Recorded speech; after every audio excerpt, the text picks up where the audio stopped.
Killing fate.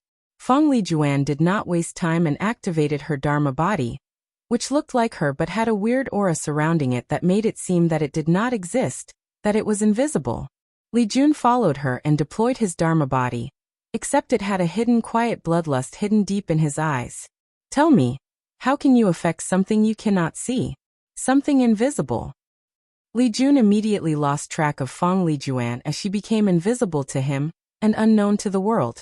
How can an ant hide from a god? And unfortunately no creature, known or unknown, can escape the clutches of death. His Dharma body stabbed a golden spear directly at Feng Lijuan's location. Shadow escape. She disappeared before manifesting a distance, avoiding the attack. Immediately, Feng Lijuan knew the fight wouldn't be as easy as she had guessed. Shadow Dao? It seems you've improved since we last met, said Li Jun. Feng Lijuan did not answer. She might have been quite arrogant before, but after breaking through the limit of her bloodline and experiencing many things in this generation, she's not stupid enough to keep holding on to certain detrimental ideas of the Divine Tao League. She knows to constantly improve and never become complacent. Otherwise, the only fate awaiting her is death, or worse, becoming irrelevant. Wrath of the Shadow World. Li Jun sensed something and looked into the sky. Invisible shadow? He sensed she created a small world full of shadow energy to enhance her attack. Then, she applied her invisible Tao to the shadow to enhance their hiding ability. Bang! Numerous shadow spears, swords, palms, and punches landed on Li Jun, but he did not move a single step. He easily tanked the attack with his fleshly body with no injury. Then he looked at her as if to say, "Do you have something better? Is this the best you can do?" Oftentimes knowledge and the truth are invisible to us.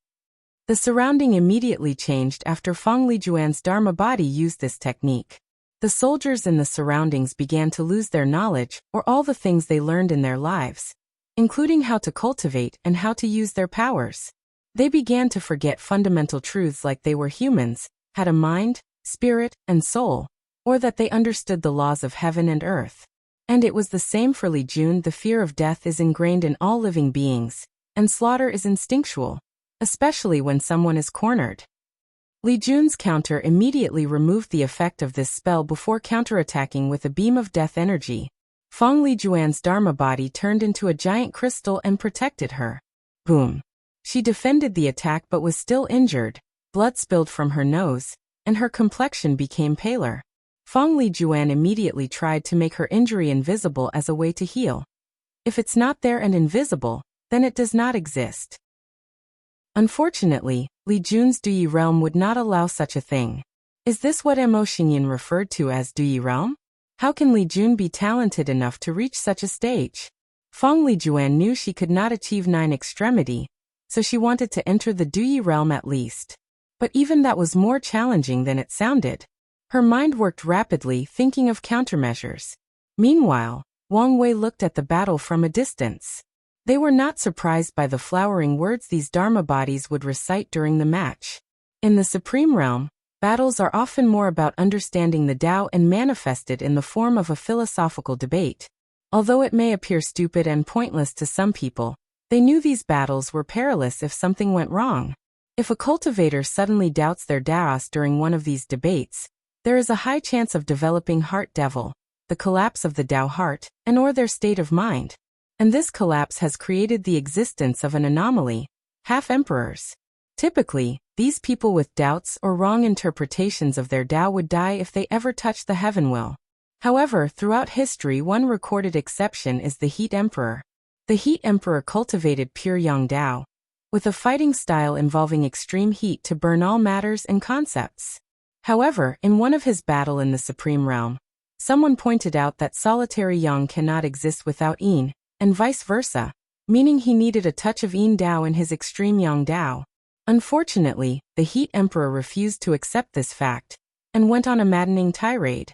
Years later, no one knew how he managed to enter the quasi-realm, and he took the heaven will with some luck and strength. Then the world learned of half-emperors, an entity even weaker than pseudo-emperors. Pseudo-emperors can become third class as long as they fix their Tao hearts.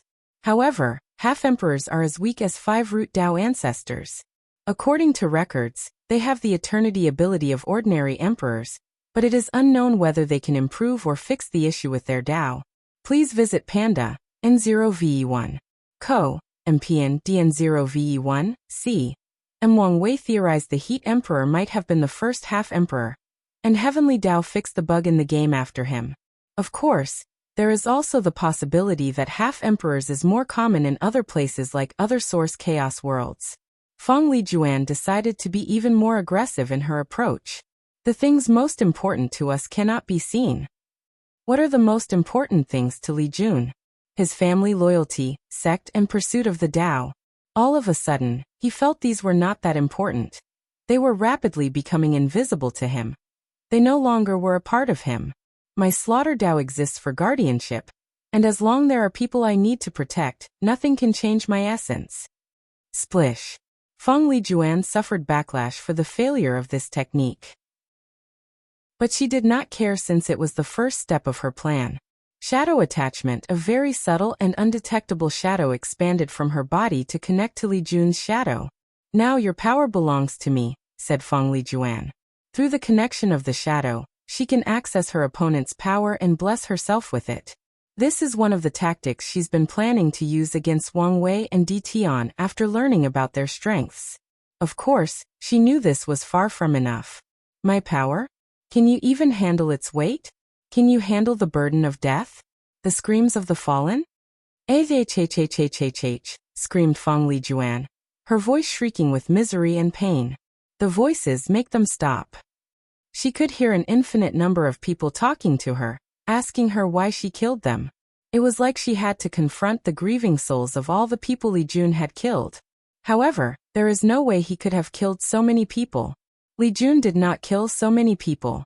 However, in the sex trial, he had to confront the killing intent and baleful aura of numerous emperors who had too much blood on their hands. He has been using this method to temper his mind and willpower. So he passed on this burden to Feng Lijuan for her to have a small taste. This battle has been quite the disappointment, he commented. He has not even used his immortal venerable strength yet. Otherwise he would have instantly crushed her. Not yet, it's not over, stuttered Feng Lijuan as she disconnected the shadow and abandoned her previous tactic. I have one last attack. Suddenly, her aura exploded as it drastically increased. Then her hair turned white-gray like an older woman, and her face aged with wrinkles and age spots. The power of invisibility emanating from her Dharma body became even more potent. Things are finally becoming interesting, commented Li Jun, who could see she sacrificed her lifespan to exponentially boost the invisible talisman's power. She even reached the strength of one leaf immortal venerable. The invisible hand of fate, a gray hand with the power of fate, descended from the heavens intending to annihilate Li Jun, and he looked at the sky in shock. I win, thought Feng Lijuan. She spent countless years and efforts before developing this technique that used invisible Tao to manifest the power of fate Tao. However, this is not why she believes she won, given she already concluded Li Jun has immortal venerable strength. It's because of who you are. You worship your big brother. You worship his strength, intelligence, and more importantly his Tao, she thought with a sneer. And when confronted with its power, you've become overwhelmed, thinking there is nothing you can do before it. Li Jun looked at the descending palm, unable to move. He faced that palm many times in practice, and he was always helpless each time. And today seeing it brought back all these memories. As he was about to be squashed to death, he suddenly heard a familiar voice. Fate can be killed. His eyes suddenly became bright as he held his spear. Yes, there is nothing between heaven and earth that I cannot kill. Fate killing spear. He stabbed his spear, utilizing all the power of his slaughter Tao.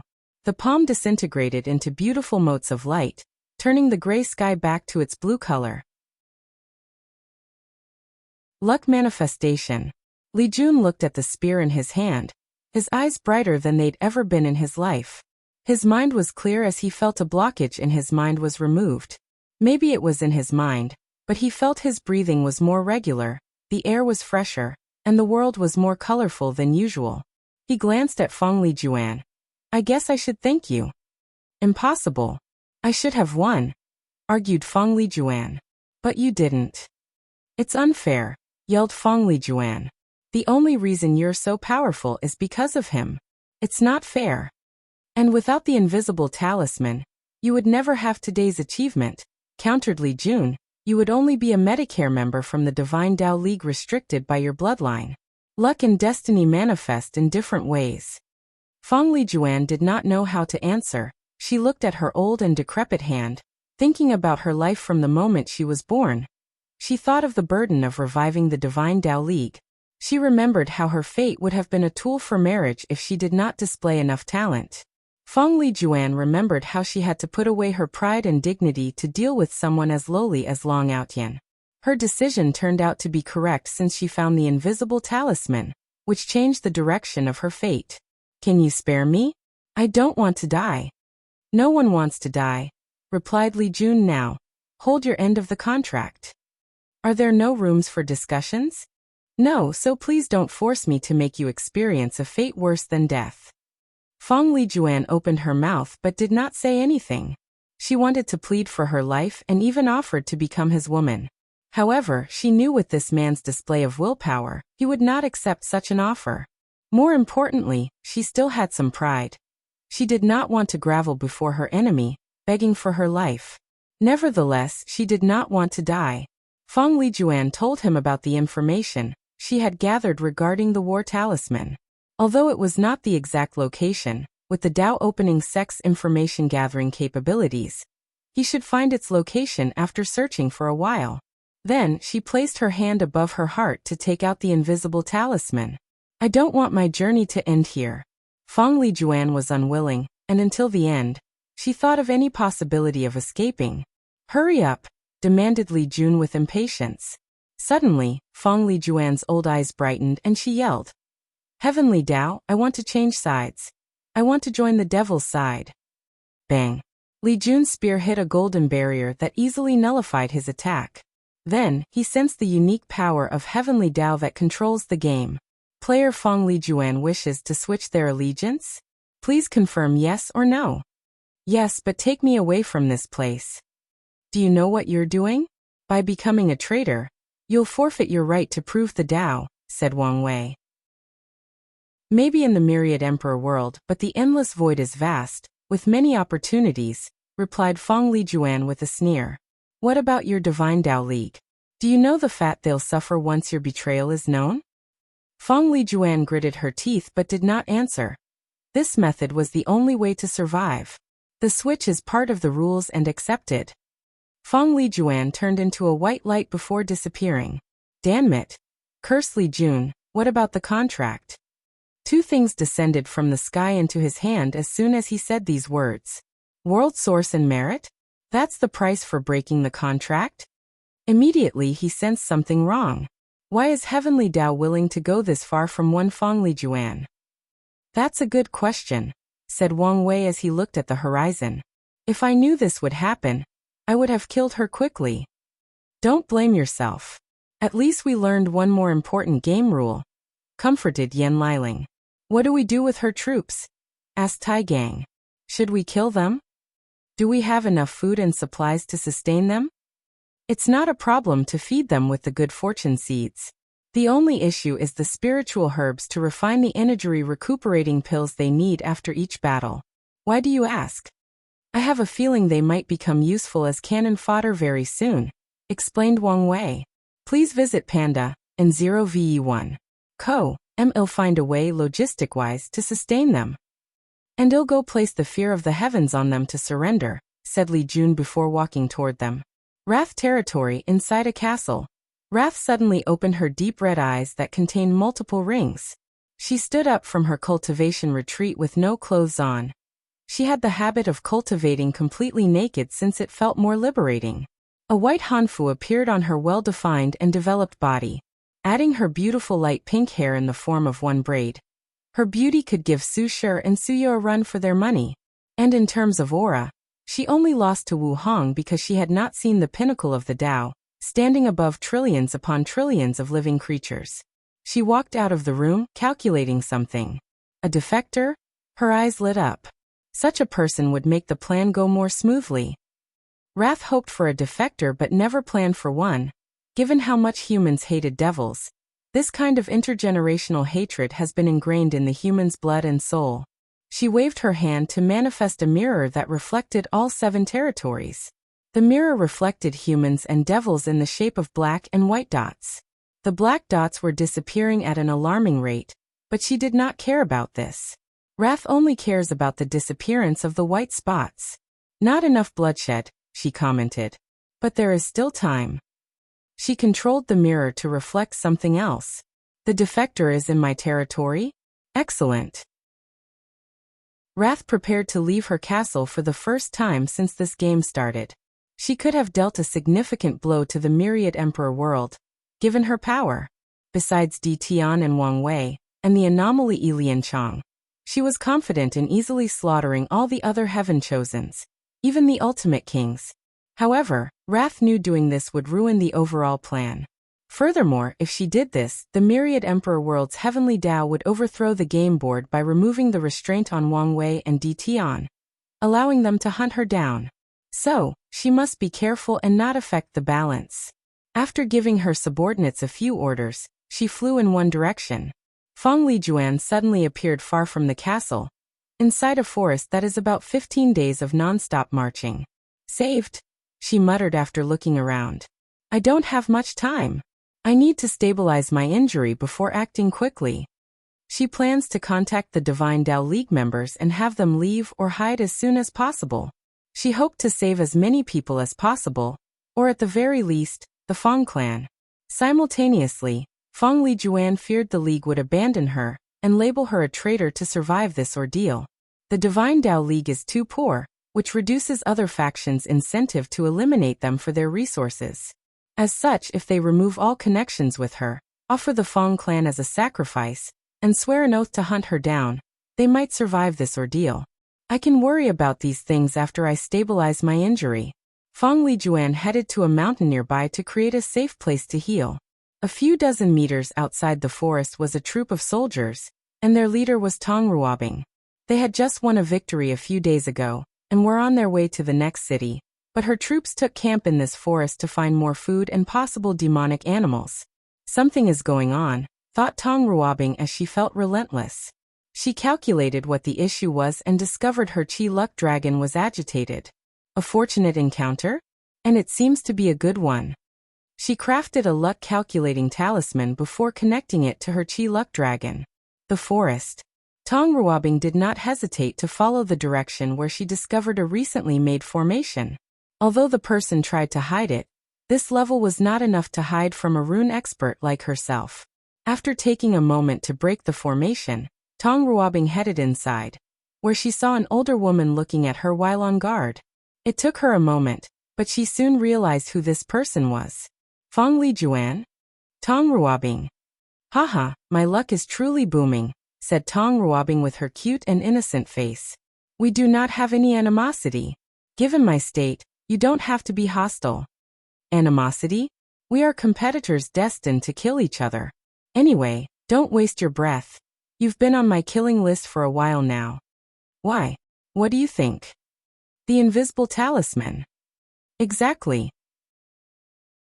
I've been thinking of ways to increase my strength, and the best method is to absorb some of the 12 ancestral talismans. Tong Ruobing is connected to the origin talisman, so it would benefit her immensely to absorb the other ancestral talismans. As such, after seeing the clash between Di Tian and Wang Wei, she placed Feng Lijuan on her hunting list. I'm sure we could nego. Tong Ruobing waved his hand to manifest numerous runes and instantly sealed her. And with Feng Lijuan's current state, she could not resist. It would be a shame to kill you. I'll have the invisible talisman absorb all your powers and Dao, making it in a better shape for me to use. She then refined Feng Lijuan's powers and fused them into the invisible talisman. And once she finished, one more heaven chosen had fallen. With this talisman, I should be able to break the 4-leaf barrier and maybe even reach 5-leaf. But it's not enough, muttered Tong Ruobing. Love. Wrath floated above the sky, looking down at Tong Ruobing in the forest. She knew she was late and someone had killed the defector. The air around her twisted as she tried to rein in her anger. It was one thing to have no hope, but the despair or disappointment is even worse once it's crushed right before her. She landed on the floor, calling out her sword.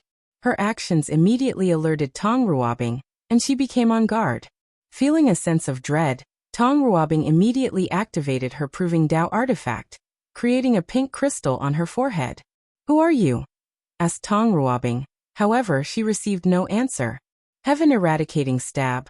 A dark red sword energy flew from Wrath's sword to swallow Tong Ruobing, so she used defensive talismans and redirecting talisman to deflect the attack to its enemy. Her tactic failed miserably as the redirecting talisman broke apart under the sheer power of the sword. Meanwhile, her defensive talismans barely blocked the attack by forcing her dozens of steps behind. "You're a devil." Tong Ruobing's surprise came from Wrath having no physical traits of any devil subspecies. Even her bloodline did not give away her identity. She only discovered it because of the innate maliciousness devil contained deep in their souls, due to their ability to absorb negative karma. "No, you're more like a human with a devil bloodline," commented Tong Ruobing. "Does that matter?" Heaven Killing Slash. The surroundings turned dark red with a swing of Wrath's swords. Cries of agony could be heard as if the heavens roared in pain because of that sword. Tong Ruobing acted swiftly to use teleportation talisman for short distance space travel to evade the sword. She discovered kings could teleport short distances when they engaged in battle. Regrettably, her attempt failed. A sword that kills the heaven must be mighty and encompassing. "So how could you evade?" said Wrath with a sneer. After being hit by that slash, Tong Ruobing felt every atom of her body was about to sever. Her defensive capabilities were like a mortal child fighting a body refining stage cultivator. Immediately, she activated her trump card, one of her best talismans, the Reality Illusion Conversion Talisman.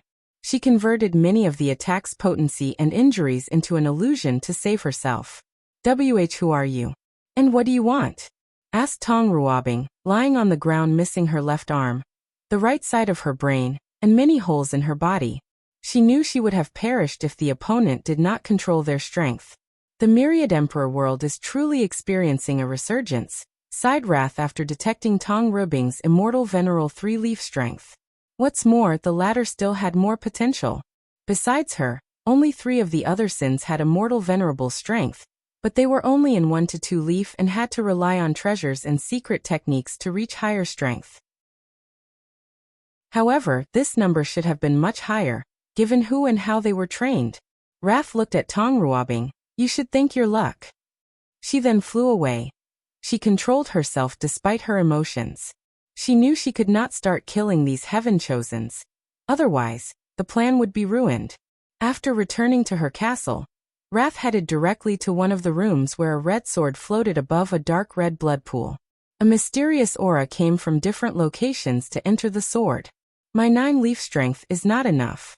I need to reach the Dao ancestor level of power, and this is my only chance." She squinted at the sword before leaving. Sloth territory. The group had finished subduing Fong Lijuan's troops and was camping when Wang Wei sensed something. "What is it?"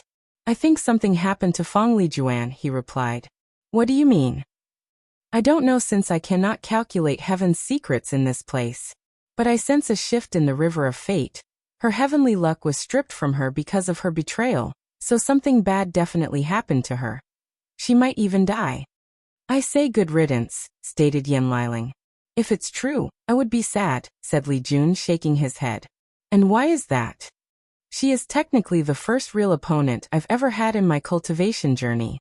I don't know. Somehow, I feel sad knowing she was dead." "I could understand you feeling that way, if she did not become a traitor." Li Jun shook his head and did not explain. He disdained Fong Lijuan's actions despite understanding she did it out of fear of death. Nevertheless, he still felt nostalgic for some reason. "Please visit Panda in 0ve1. Muttered Wang Wei as he looked in one direction, garnering the group's attention. Soon they sensed the same thing as him as someone approached them. "Wife," he said. "Surprised," said Wu Hong with a smile. "I am. I thought you didn't want to come." "I only said that to surprise you later on." "Well, that was a great surprise," replied Wang Wei with joy written all over his face. "I knew you would like it. More than like it. With you here, I can figure out the ins and out of this stupid game." With his wife by his side, he's like a tiger with wings attached to him, becoming 100 times deadlier and more efficient as a hunter. Bang! Wang Wei punched straight through Wu Hong's heart, blood splashing on his clothes and the ground. Then, with a calm and indifferent gaze, he removed his bloody fist, looking at her kneeling on the floor. How did you know? Every time I see her, my heart flutters, and the world seems brighter. In our more than 100,000 years spent together, this has always been the case. Even if I slept next to her and lay eyes on her in the morning, this has never changed until today. There are a few other reasons Wang Wei knew she was fake. He did not sense their fate connection. Wu Hong would not have easily changed her mind after saying she would not interfere, and if she wanted to surprise him with her personality, she would have appeared out of nowhere to see his flustered reaction. However, the sensation he felt after laying eyes on her was the first thing he noticed that made him think something was wrong. Only because of this? Lust could not believe her plan failed because of such a stupid reason. Yes. What if you were wrong? Then I would be wrong, replied Wang Wei. If he were wrong, Wu Hong would only ask him why he attacked her before beating him until his mother could not recognize him. Why, you're a ruthless man. You did not hesitate in the slightest, said Lust, with blood dripping from her mouth. If the role were reversed, I guarantee you she would also not hesitate. This is not over, Wang Wei. I will have the last laugh, said Lust before disappearing, still with Wu Hong's visage. Wang Wei was not surprised as he detected she was a clone or projection after attacking her.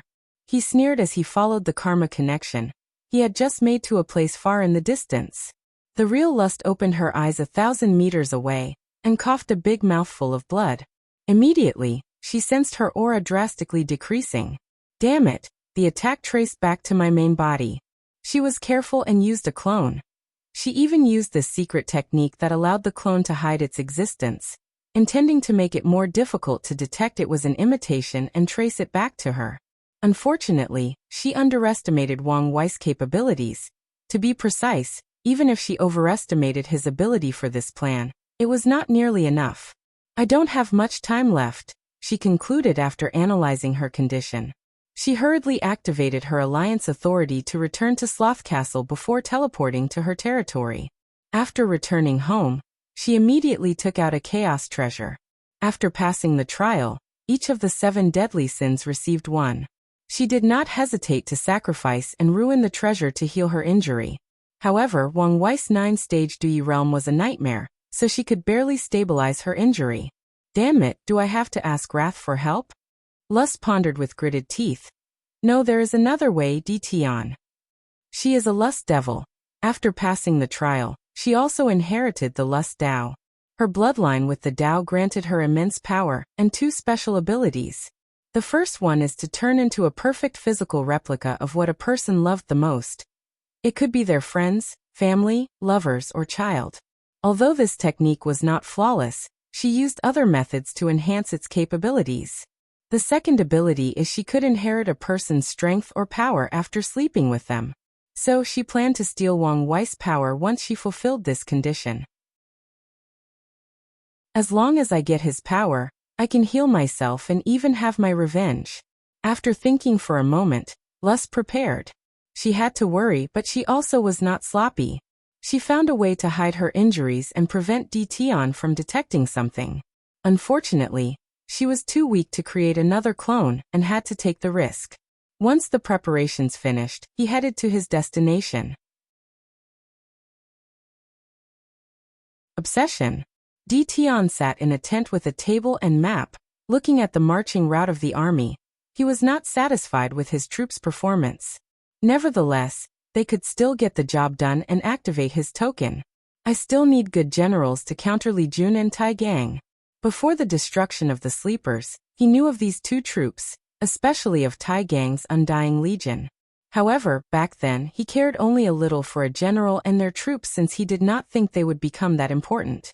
So, he only asked his Sleepers to keep their eyes on them and infiltrate their ranks if possible. All that work gone in an instant. Tian was still mad about that tremendous loss. Although he has rebuilt the Sleepers, they were nothing compared to their past selves. While planning the next attack, he suddenly sensed something in the distance. Someone trying to lure me? He sneered before walking out of the tent, heading in the direction he felt something. Dition paused as he saw a beautiful woman bathing in the light of the moon, gazing at the sky. The tree next to her shaded from the freezing cold of the night wind, guarding her like an eternal protector. So perfect, he muttered under his breath, mesmerized by her aura. Ninger, is that you? After leaving his seal, he tried to find her again, but to no avail. I thought you did not want to see me. I didn't want to, but here I am, replied Xiaoning. Dition walked before her, holding her warm hand. He hesitantly raised his hand to caress her cheek. They were the same as he remembered, the exact same face he longed for. Something seems wrong. You seem weaker than when I last saw you. Xiaoning sighed out loud. I did not want to tell you, but I don't have much time left. You're disappearing? I should have expected this. Whatever obsession keeps you tethered to this mortal coil would not last forever. A sad truth, regrettably, replied Xiaoning as she also caressed his face. Before I leave, I wanted to see you one last time. To spend, she blushed, which in fact, accentuated her perfect beauty. One last night of passion. I cannot remember the last time I saw you so embarrassed, Dition stated with the most brilliant smile on his 100 million years of life. Don't make fun of me, you know I get shy. That's true. He gently kissed her, feeling the lost sensation of his youth. The last time he stroked her lips, he was nothing but a young, passionate, and arrogant late with no fear of the world and boundless hope and ambition for the future. Dition waved his hand to isolate the surrounding area and clean the ground. Then they took off their clothes and lost themselves in the bosom of passion, thrusting themselves into the abyss of longing.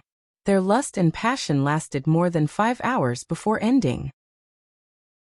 Dition stood up from the floor before slowly putting his clothes on. He did not rush or use spells or techniques to place them on magically. Once he finished, he turned around to look at Ninger on the floor. With a calm gaze, he watched as black smoke emanated from her body. He sighed. How did you know? Lust could not believe she had failed twice in a row, especially when she reached so far with Dition. Longing is one of the most powerful things that exist, stated Dition calmly. One time, I missed her so much that I began to dabble in illusion to see her again. Unfortunately, no matter how hard I tried, I could not recreate her. But you succeeded. I don't know how exactly, but you turned into my Ninger. He guessed she could reproduce things perfectly from his mind, but he was not entirely sure. If so, how did you know? She asked, pain expressed all over her face. When I touched you and felt the warmth of your hand, when I sensed your heartbeat and the vitality in your face, I knew you were alive. I knew even the Ninger spirit was incapable of recreating such vividness. Lus wanted to scream. She again failed because of such a ridiculous thing. No, not ridiculous. It's love. Something I always disdained as a lust devil. Her life was always about unbridled and unrestrained passion. So the concept of love to her was nothing but a human emotion that she believed many species let themselves be slaved to. If you knew it was me, why did you bed me? She asked as many parts of her body had dissipated. I am a very lonely man. After so many years, I could not resist the temptation, replied Dition, gazing directly into her eyes. Don't you feel any remorse? You've betrayed the woman you claim to love, the woman you supposedly would do anything for. PNDN I do feel remorseful. And when I see her again, I will confess my sin, and she will forgive me. After all, I am only human, and to err is part of my nature. Ha ha ha ha ha, laughed Lust in a deranged voice. You men are all the same. After getting what you want, you make all kinds of excuses. Dition frowned, not angered by the mocking word but bothered by her vicious laugh that destroyed Ninger's demeanor and aura. Please visit Panda, N0VE1. You can think as such if it pleases you. Dition could tell this devil had some complicated story about love and desire. However, he did not care, his conscience was clear. Why do you have to kill me? Said Lust as she regained her calmness. I can replace your Ninger. No, I can just be a stand-in, and I'd be fine with that. You can treat me as a way to soothe your loneliness. Dition squatted down to be at eye level with her. He caressed her face one more time. Your presence would be a constant reminder of my arrogance, pride, and my greatest failure. Di Tian's eyes became dazed as memories of that day flashed in his mind. After so many years, everything was still so vivid. More importantly, no matter what you did or how you look, I know you're not my Ning'er. Lus wanted to scream, plead, or even throw a tantrum. However, she was too feeble to do anything else as most of her body was gone. I once met a primitive human tribe in a secret realm, said Di Tian with a reassuring voice. They believe that death is a transition to a higher state of perfection, a way to achieve perfection. Maybe the process won't be as fearful if you think about it that way. Maybe, thought Lust. She was about to experience true death, with her soul destroyed and incapable of entering samsara. It would take a great deal of effort and power to revive her. As she faded into nothingness, Lust thought about her life. Lust devils live a life of depravity and sin.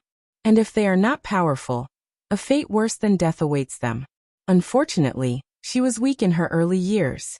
Things took a change for her when she met Sloth, and they desperately survived in this cruel world. Although there were many ups and downs, separations and reunions, they survived by depending on each other. Then, everything changed once the 7 Deadly Sins trial began. They competed against millions of the most talented devils with the best bloodlines. They survived and became the supreme rulers of the race, creating an era of peace and prosperity. When did everything go wrong? Thought Lust as her life flashed in her mind. She reviewed all her memories to find the answer. The trial. After having a taste of power, I could not handle it. She sighed mentally. In her last breath, she remembered Sloth's face. Her ambitions ruined the possibility of finding love like these two. To find someone who could recognize the real her because of a ridiculous reason. Maybe we devils are destined to have things like love and happiness. Lust died. She dissipated into nothingness. A suffering soul with a story, commented Di Tian with his usual cold and indifferent face. The cultivation world does not lack those.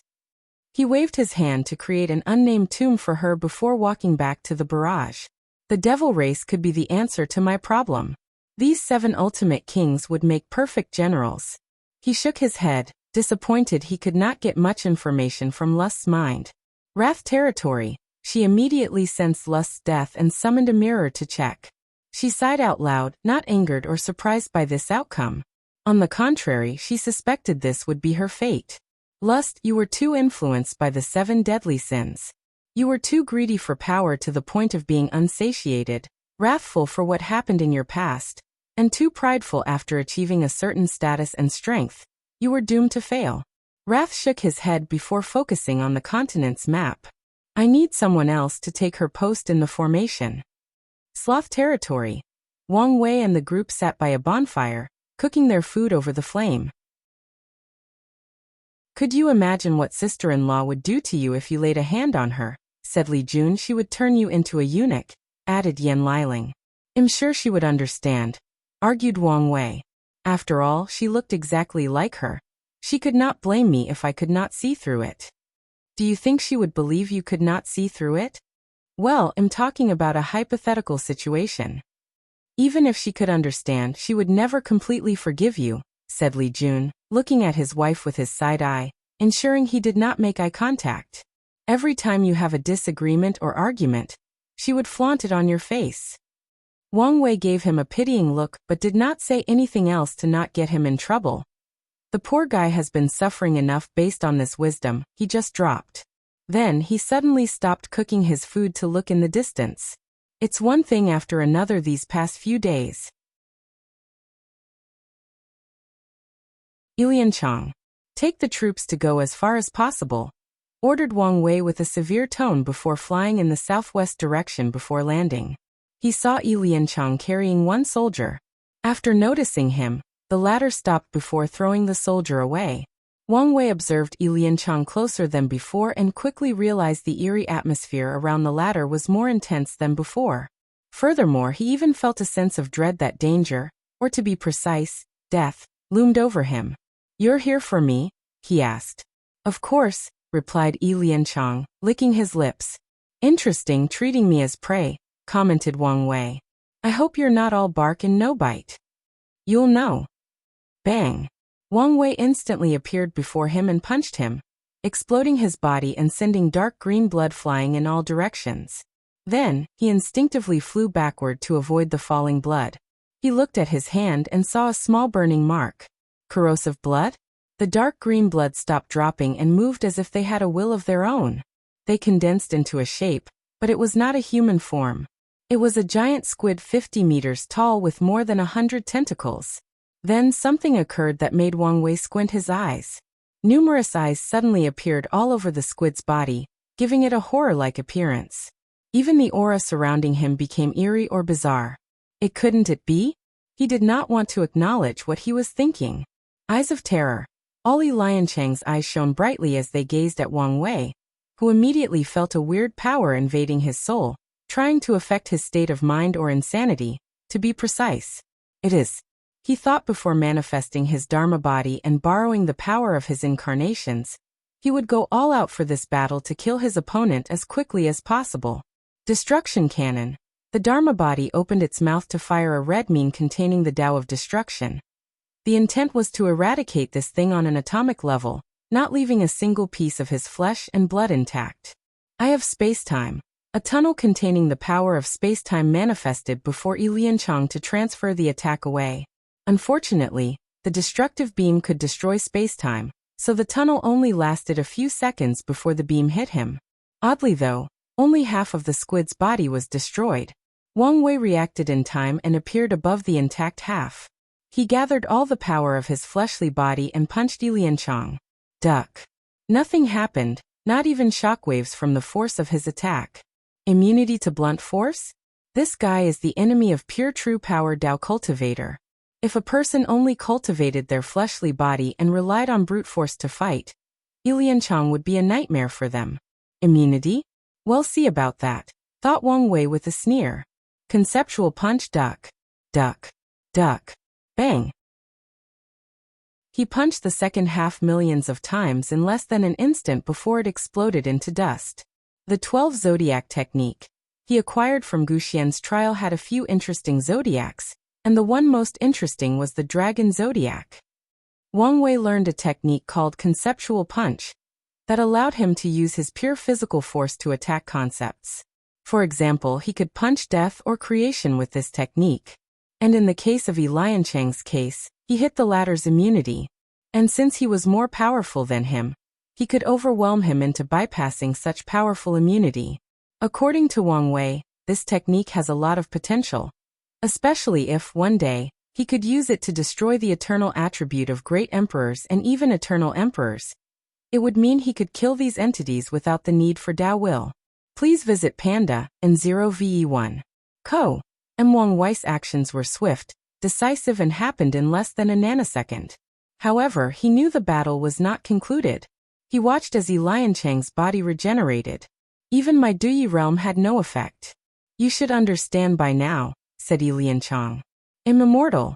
And even though I'm not as powerful as you, I can still wear you down, no matter how long it takes, before I hunt you down. Wang Wei ignored him before attacking again.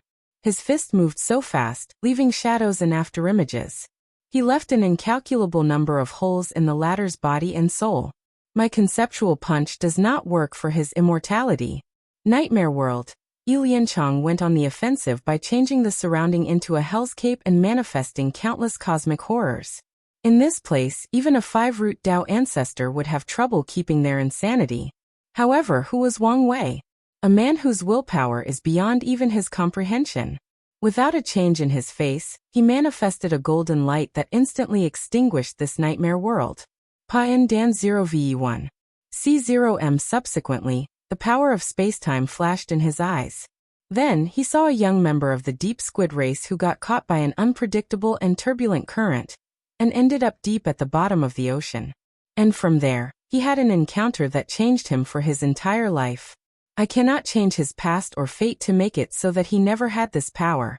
This was his plan to kill Yi Lianchang, but it failed.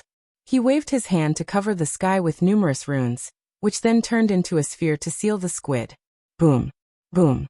Boom. Yi Lianchang exploded his body over and over to generate enough power to break the seal, taking full advantage of his immunity. Hehehe, do you want to know something interesting? Laughed Yi Lianchang. I am not like these rats from the upper dimension. My immortality is absolute and will work during the final battle. Wang Wei created a black energy ball in his hand with the power of destruction and annihilated him once again.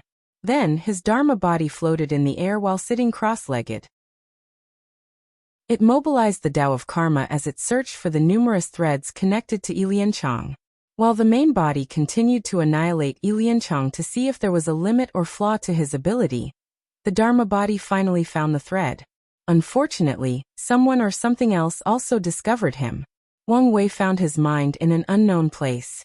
At first, nothing was distinguishable until he saw an enormous creature looking at him from above. It was a humanoid creature with a squid for a face, wings, and claws. He could not see everything else clearly besides the creature's face. Immediately he knew what he faced. One of the 13 taboos, the old ones, the great dreamer, the sleeping one, Cthulhu. Fear was about to overwhelm Wang Wei when his intuition told him being afraid was the last thing he needed to do. Instead, he needed to directly face this mighty being without a hint of timidity. And that's exactly what he did. He looked directly into Cthulhu's eyes, ignoring the murmurs that could probably drive any great emperors and even empyreans to madness. As Wang Wei looked directly into the creature's eyes, he began to notice things he previously did not. For example, Cthulhu had chains on its body, preventing its mobility, and the power he sensed from these chains seemed scarier than the creature itself. After what felt like an eternity, Wang Wei's vision ended and returned to reality. Without hesitation, he instinctively gathered his willpower and Duyi realm and perfectly fused them. Then he cut the karmic connection between Lianchang and Cthulhu. What the hell is going on? Siti, he did not say the name. He once asked Wu Hong if there were other civilizations like Western magic or based on other races or ethnicity in other chaos worlds. And she told him they did not exist in the chaos universe. And Earth is probably the only place in the entire universe with races or ethnicity, making it a special place that even she did not know the secret to. But Cthulhu is Western mythology and should not exist. No, that's not important, thought Wang Wei as his mind began to work rapidly now that he had managed to calm down. In Lovecraftian myths, Cthulhu and the old gods are often portrayed as creatures outside of space and time. They are so powerful that they can only interact in the world through clones or incarnations. What if the one I saw was just a clone of the real Cthulhu? By that logic, the real body would exist outside of the chaos universe. It would exist in Hongmeng. This information confirms my theory there are other chaos universes besides this one. Wang Wei's eyes lit up as he felt this information might become crucial to him in the latter part of his cultivation. He exhaled a deep breath out. Why am I drawn to all these taboos? I really hate this part about being a protagonist. With how much trouble he seemed to attract, Wang Wei accepted his fate as a protagonist. What have you done? Yelled Lianchang in hysteria. Spirit Genesis Sect. Wang Wei gazed at him and saw a man who had just destroyed their entire world and lost his spiritual foundation. Wang Wei did not say anything but created another dark ball of destruction. What did you do? Why can't I sense my lord? Yelled Lianchang. Give it back to me. Give me back my lord. He is my everything. Give him back. I can't say I feel pity for you, commented Wang Wei while shaking his head. I really want to search your soul to get more information. However, I don't want to deal with you and your lord and take unnecessary risks. So be gone. Boom. Lianchang turned into nothingness, as not even a single particle of his being remained in this mortal coil. If Wang Wei could, he would have erased the latter's existence to ensure he was genuinely gone. Wang Wei checked thoroughly with his divine sense to ensure the latter was dead, and he did not make a mistake. Once he felt relieved, he continued his thought of being a protagonist. He deeply understood the concept of luck, sons of destiny, and even era destiny. But his situation is different in a subtle manner. He is drawn to too many higher-than-life events or entities. In other words, he is a danger magnet. He is only a mortal, but he is already connected to 4 taboos, something that most paragons have to actively search to get in contact with. And the 4 are the ones he knows, as he feared he might even be secretly connected to unknown ones. My destiny is obviously not ordinary, but what is it? Am I destined to control fate and become free and unfettered? Or is my destiny as simple as one day becoming a primary character of this chaos universe? Wang Wei understood destiny does not equate to guaranteed success. People have to work for their destinies and could even fail to accomplish them. Nevertheless, it did not change the fact his life would not be peaceful. He raised his hand to manifest a few karma threads connected to him, focusing on the one connected to the Tao opening sect. I've cut all connection to my family, and can remove the last thread after proving the Tao. However, it does not change they are still my weakness, and the future could use them against me. Wang Wei decided to do something about this if his life was destined to be turbulent. He exhaled before sitting cross-legged on the ground to check his sea of consciousness. He wanted to check his primordial spirit for any possible problem. Upon closer inspection, everything was normal, but he was not reassured. He checked every nook and cranny, but he appeared all right.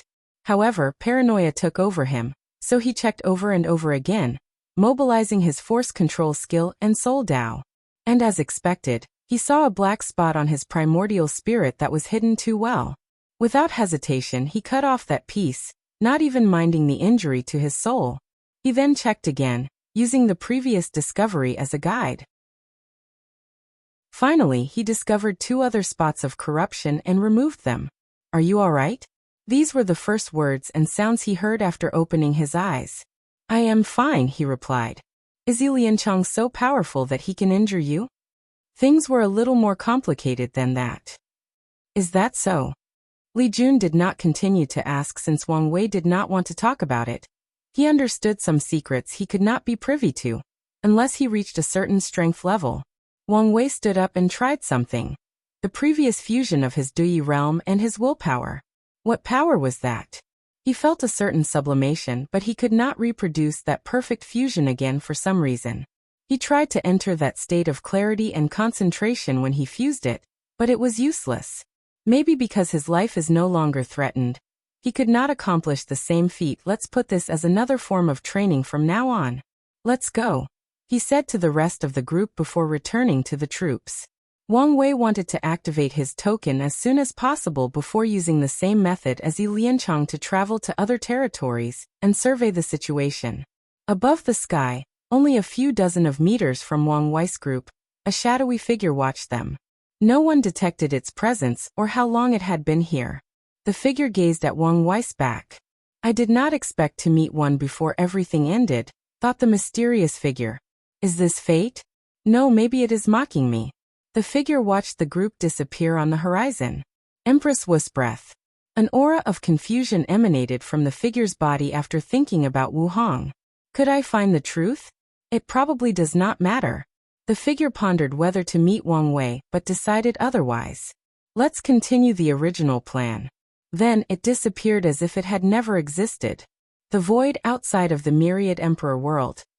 Dozens of people with covered faces and powerful aura of at least immortal venerable level attacked the protection array. The most powerful of these entities were on par with pseudo-eternal emperors. Nevertheless, their attempt was futile. This is pointless. We would need eternal level power to have a chance with this information, commented one of the 2 most powerful entities in charge of this operation. You're correct, but what can we do? We did not expect the myriad emperor world to act so decisively and band together. I respect whoever has such a forward-thinking mind and diplomatic means. Hopefully, it is a member of the older generation. Even then, if that person acts as an advisor to the reigning great emperor of this generation, the rise of the myriad emperor plane is guaranteed. Please visit Panda in 0VE1. Co. M. the second in command only sighed and did not add to the subject. What should we do? Let's report back. Battle Spirit World. This plane is known in the endless void for ranking 4th on the Eternal Emperor list with 7, and 2 of them came from the same faction, the Spirit Genesis sect. This faction is also famous throughout the entire lower dimension with the title of Strongest Sect, with 11 great emperors, 2 of whom are Eternals. Like the Tao opening sect, all their emperors are first class to pseudo-eternals, and they overcame the 9 emperor curse. A magnificent palace adorned with precious spiritual materials lies at the very center of the entire battle spirit plane. Its beauty and luxury were a display of the most powerful faction of not only this world but the lower dimension. A meeting took place between the three people, the patriarchs of the He and Jia clan, and the sectarian faction representative. I just received news the plan failed, said Patriarch He. At this point, it's becoming too costly to interfere in their heavenward battle, commented Patriarch Jia. I agree, added the disciplinary head. We do not need to fear the rise of the Myriad Emperor world or the Tao opening sect. They will only be the second strongest. What if they cultivated a third eternal? Argued Patriarch He. Young master, he will also become an eternal. We don't have to worry about anything. Instead, we should prepare for the 12 Emperor curse, replied Patriarch Jia. The more reason we should prevent them from succeeding. He Patriarch had the most confidence in his son. Nevertheless, he wanted to do everything in his power to ensure not his son's success, but also to retain the sect's title as number 1. After all, such a title will manifest in the form of destiny and chi luck. Furthermore, his He clan has cultivated 4 great emperors and 1 eternal. Once he succeeds, they will have 5 emperors with 2 eternals, surpassing the Wang clan. As such, he must interfere in their promotion. What else do you want us to do? Send our immortal monarch. That's exactly what I want. Absolutely not. I also disagree, added the disciplinary head. Their faction only had 3 great emperors compared to the others 4. However, they also cultivated an eternal. Patriarch He groaned since he knew he could not mobilize such power on his own, so he needed to convince these 2. Have you heard of the Eternal Supreme Theory? He asked, and the 2 had read about it. Some eternal emperors are leagues above others, capable of easily defeating other eternals, referred to as Eternal Supreme. The Myriad Emperor world has 5 Eternal Supreme. Qiyuan Sword Empress, Absolute Beginning Emperor, and Empress Wu. Little is known about the Human Emperor and Heaven Opening Emperor. However, there is a high chance they also were Eternal Supremes. The Tao Opening sect has 2, while we only have 1. Do you see where I'm going with this? We don't know if the next emperor of the Tao opening sect or the plane will be 1, argued Patriarch Jia. No, but there are signs. The 2 frowned. One of the signs of an eternal supreme is breaking the barrier between mortal and immortal. Although it is not guaranteed, it is an excellent indication. The information they received from the recent deception trial is that many such young talents appeared in the Myriad Emperor world, with the most brilliant from the Tao opening sect. You should have faith in your son. The Spirit Genesis sect had the most trust in their young master to become an eternal supreme. I do. But I also want to be cautious and pave the way for him. Fine, I agree. It's better worth it. I give you my sincere thanks, fellow Taoist, bowed Patriarch He. Energy dominance. What should we do? At this rate, the resources we have to use to maintain the array is becoming too much, said the Origin Rune Palace's insurgent representative. What other choice do we have? If we stop now, then only death and destruction await us, replied Headmaster Songli, stating the Academy's stance on the issue. This level of attack could only be the result of an immortal sovereign. Are they willing to go this far to stop us? Asked Jian-Yi of the sword-casting villa. Apparently so. The issue is whether we should counterattack, asked someone from the Tao-worshipping academy. Before an immortal sovereign, that would be suicide, commented the Tai Profound Gate. The best course of action is to have people controlling the array to increase its defensive power. As long as we last a few 100,000 years until the heaven will battle, everything should be fine. Indeed, this is the best option in the current situation. Luckily, we activated the protective array in time. Otherwise, the result might have been catastrophic. Everyone gave Origin 1 a glance, thankful someone in this generation was wise enough to predict this possible future, and prepared beforehand. Simultaneously, these people were envious that it was not their heaven chosen who had this level of foresight. They even wished it was someone from the older generation who had this idea instead of Wang Wei. I'm curious who is responsible for this attack? Probably a collection of worlds. However, there is definitely someone who leads the fray. That's not important for now, and we can search for the culprit later on. True. Origin, you've been very quiet. Is something in your mind? Something on my mind, reassured Origin 1. But you don't have to worry about the situation. We will take care of it. And exactly will you accomplish this? Emperor lineages with 6 or above emperors suddenly shift their focus on the Tao opening sect. They sense that something that would further affect the world's power balance was about to happen. It's best to show you. Origin 1 changed the array to display the image outside of the plane in the void. Initially, he pondered whether to use this opportunity to get some benefit from these people. However, considering the need to keep the peace and stability, he chose otherwise. The purpose of this meeting is a demonstration of the Tao opening sect's strength and further reinforce the status quo. In the image displaying array, everybody saw a man dressed in black bombarding the protection array with potent attacks. Oddly, no one could see what the person looked like. Suddenly, the man stopped attacking as a glorious and brilliant sword light came out of nowhere and enveloped him. He reacted swiftly, and with one step he evaded the attack. A woman with a silver mask appeared before him, holding 2 swords. Impossible, said the black-robed man.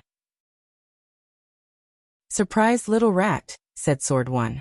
You did not have this power a while ago. So how come? Unless, Elder he seemed to have thought something. I guess I should have expected this from the Tao opening sect. You know a lot about us? Yet, you are a mystery. If you dare commit the crime, have the balls to admit it, sneered Sword 1. Junior, there is such thing as manners and custom. Shouldn't your demeanor reflect your position? Don't you see the irony in lecturing me about respect and manner when you're too ashamed to even show your identity? It's not the same, replied Elder he. Sword 1 suddenly moved and appeared before her opponent, slashing downward with her right sword. It was a simple move but contained the profound mystery of the sword that would grant any talented swordsman a chance at enlightenment. The sword cut through Elder he's body but did not cut him. Instead, he turned into a gas cloud before rematerializing 100 meters. Heavenly dark flame, 10 dark flame balls appeared before them, each the size of a star. Furthermore, each of these flames could annihilate an eternal emperor if they were not careful. Please visit Panda, N0VE1. Coem swish. Swish. Swish. Sword 1 cut them with her 2 swords, but these flame balls transformed into humongous dragons to continue attacking her. She swung her sword to generate a tornado of sword energy, disintegrating the flame into tiny particles. And with incredible speed, she followed with another attack, not giving her opponent. Sword 1 turned into a silver streak, traveling at a speed too many times faster than infinite. She appeared in front of Elder he as if she had teleported before slashing down. Elder he calmly summoned a shield, and the sword cut through it as if it was tofu. However, when the shield broke, it released a repulsive force that sent Sword 1 flying away, albeit uninjured. You indeed have the power of an eternal, commented Elder he. However, you are not as difficult an opponent as any of them. He had experience fighting other eternal emperors and even killed one. Of course, he had to use the help of Dao artifacts to accomplish such a feat as such. He knew how disgusting it was fighting eternal emperors. Their Dao boosted their power and prevented healing. They had terrible regenerative capabilities, making them an even more nuisance. However, Sword 1 did not have these abilities, only the strength. So what? Am still enough to stop you. Elder he shook his head with great disappointment. His emotions were not directed toward Sword 1 but himself. His power was severely limited in the lower dimension. Once he summoned strength above a certain threshold, he would find himself in a quagmire-like feeling where it was extremely challenging to mobilize his immortal chi. If he ignored that feeling and continued to mobilize his strength, he would receive a terrible warning in his mind, and he knew the consequences of disobeying that warning. Only if I could use energy dominance, thought Elder he. In the upper dimension, immortal sovereigns can use a method called energy dominance, where they release all the chi inside their bodies to the surroundings to essentially form a domain. Inside the domain, their control of energy is elevated to a higher level, allowing them to better utilize the energy inside their bodies and the one between heaven and earth. This method is a way to elevate their power, but it has the side effect of suppressing lower-tier individuals. The domain has little to no effect on Dao rulers and Empyreans, but but it is a significant suppression for a great emperor or eternal. With this method, immortal sovereign can kill most eternal emperors and even eternal supreme with relative ease. Unfortunately, they cannot do so in the lower dimension. Enough playing around, said Elder He. I'll show you my power. World displacement. Sword One's face under the mask suddenly changed as hundreds of thousands of space channels appeared around her, with each one having a world coming from them. She did not care about these worlds but their identity. They were the great thousand worlds of this community. You want to destroy our world community? Me? I am not doing anything but simply moving these planes. You cannot blame this karma on me. Elder He's action is only to move these worlds into her direction, essentially using this technicality and a karma protection artifact to bypass the rules and regulations. You want to be serious? I'll be serious, she exclaimed with gritted teeth. The aura of Sword Dao flashed around her body as she gently moved her wrist to swing the sword. Her actions were gentle and barely perceivable. Then Elder He sensed something directly inside his body, to be precise, his immortal mansion. A powerful sword will suddenly manifested inside his dantian, trying to annihilate his immortal mansion and destroy his cultivation. He did not sense any warning or anomaly. The attack bypassed his passive defense. Since when did her Dao become so complex and subtle? Elder He knew of Sword One's target Dao. It's a sword Dao that involves the concept of hitting the target with the sword. Before a sword can use sword slashes, they have to clash head-on with its opponents to cut or stab them. However, their attack is not guaranteed to reach the enemy, so Sword One practices target Dao, which guarantees she would hit the opponent. She later developed her sword Dao to ignore distance and defense, targeting whatever she desires, including concepts. Elder He mobilized a significant quantity of his immortal chi to defend against such a direct attack. Meanwhile, Sword One took the opportunity to control the protective array to boost her strength. She acted swiftly while her opponent was distracted.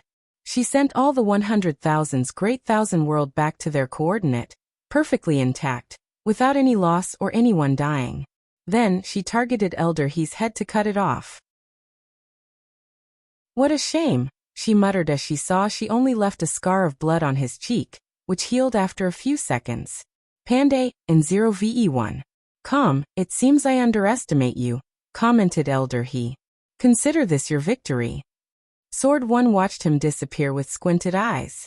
Then she waved her hand to collect something and returned home. Emperor Jia. Congratulations to the Dao opening sect. Our world has a protector. Congratulations to Origin fellow Taoist. We could not survive this situation without you. Congratulations. Now that the world is safe, I can rest easy. Now I'll be leaving. I feel the same. The sect has many things I need to take care of. I hope much prosperity to the Dao opening sect. Now, I have to go supervise my son's cultivation. One by one, the factions gave their congratulatory words before quickly leaving with one excuse after the other. Origin One did not say much besides nodding his head. He knew most of these people would plan on how to deal with this recent power shift, and many would even form secret alliances. However, his act of revealing Sword One's power was calculated, and he expected this outcome. Let's go talk to Sword One. Emperor Enlightening Academy. Headmaster Songli ended the conversation, a deep frown on his face. What should we do now? Asked the teachers and insurgent. In this generation, they technically did not have a heaven chosen. The situation was not looking too good for them, and their future was bleak. The best option is to use the praying altar. Only the founder can save us.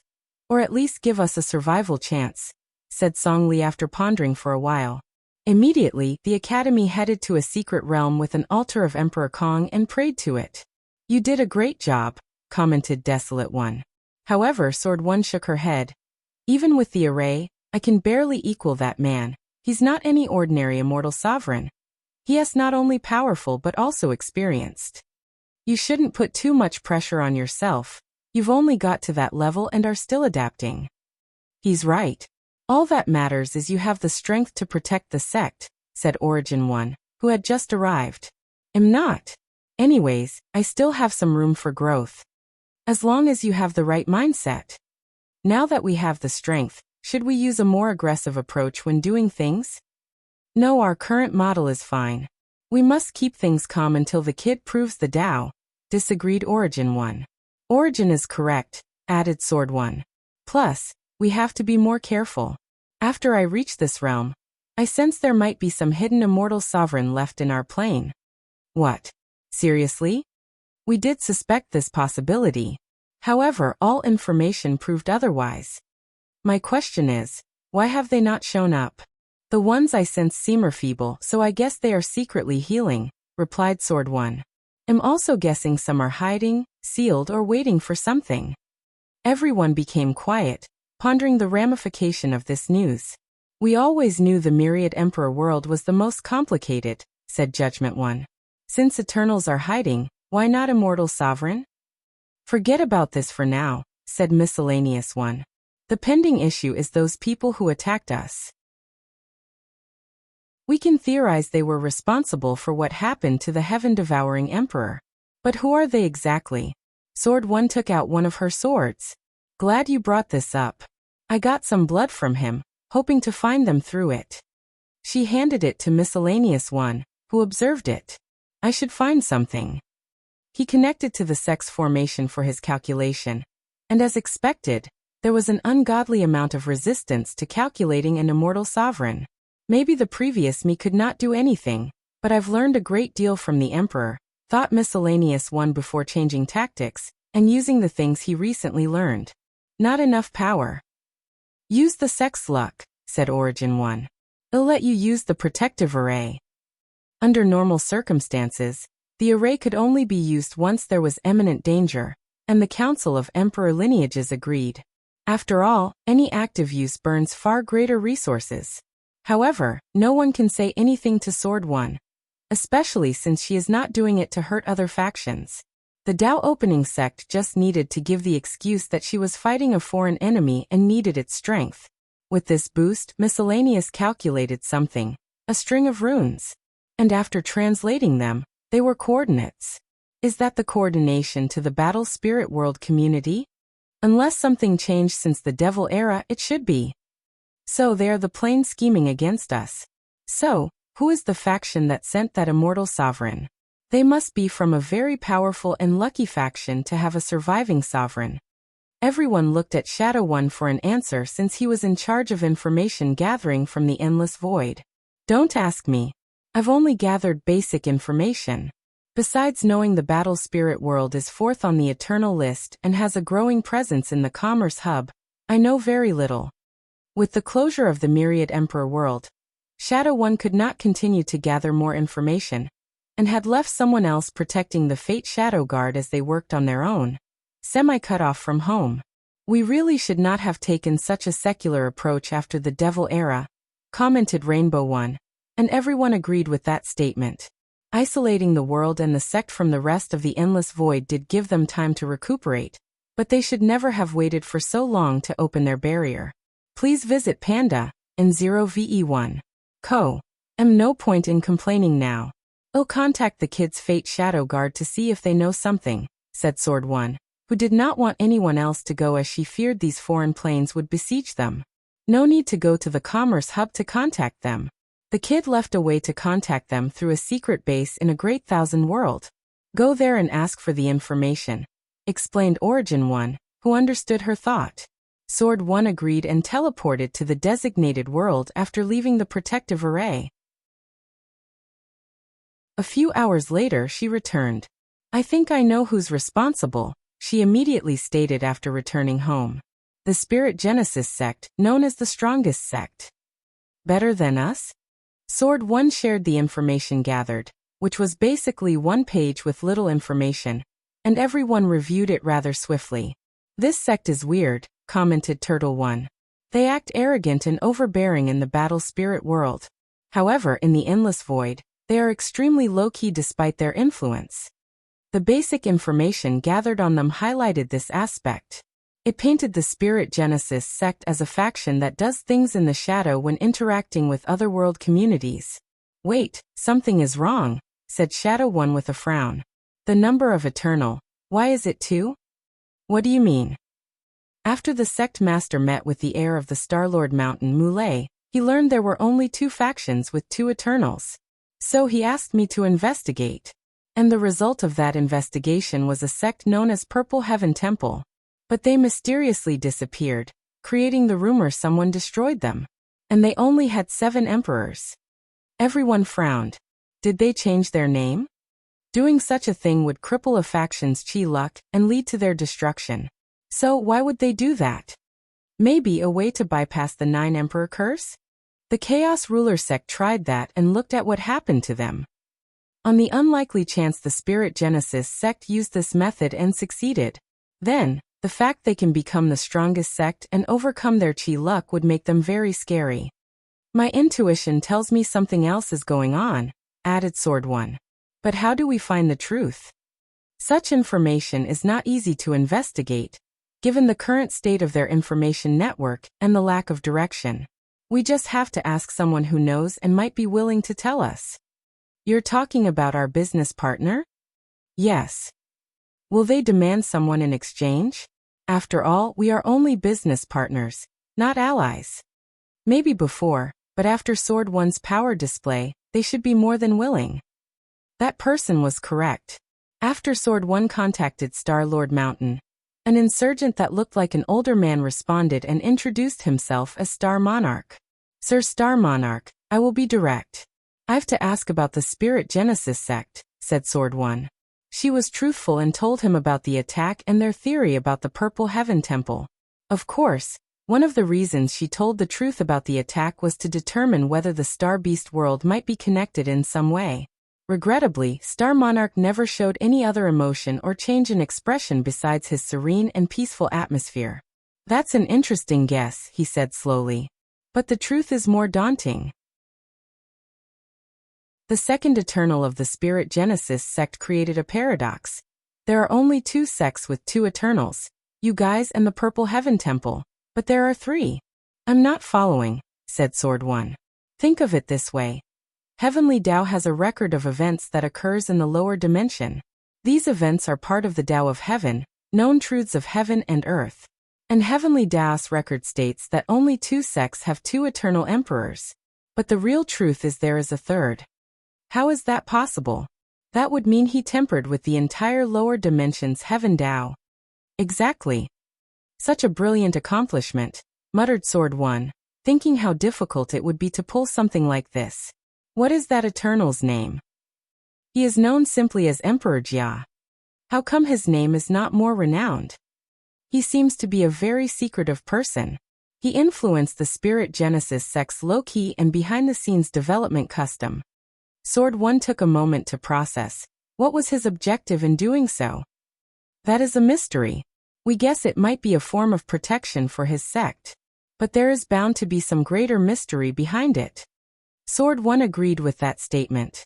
She thanked Star Monarch for his hospitality before ending the conversation. PANDNOV, 1, and Emperor Jia's name is from the sectarian faction, and the character Jia for his name has a different meaning than the one for the Jia family. Chaos Ruler sect is mentioned in CH 232. For Symbol Mirror.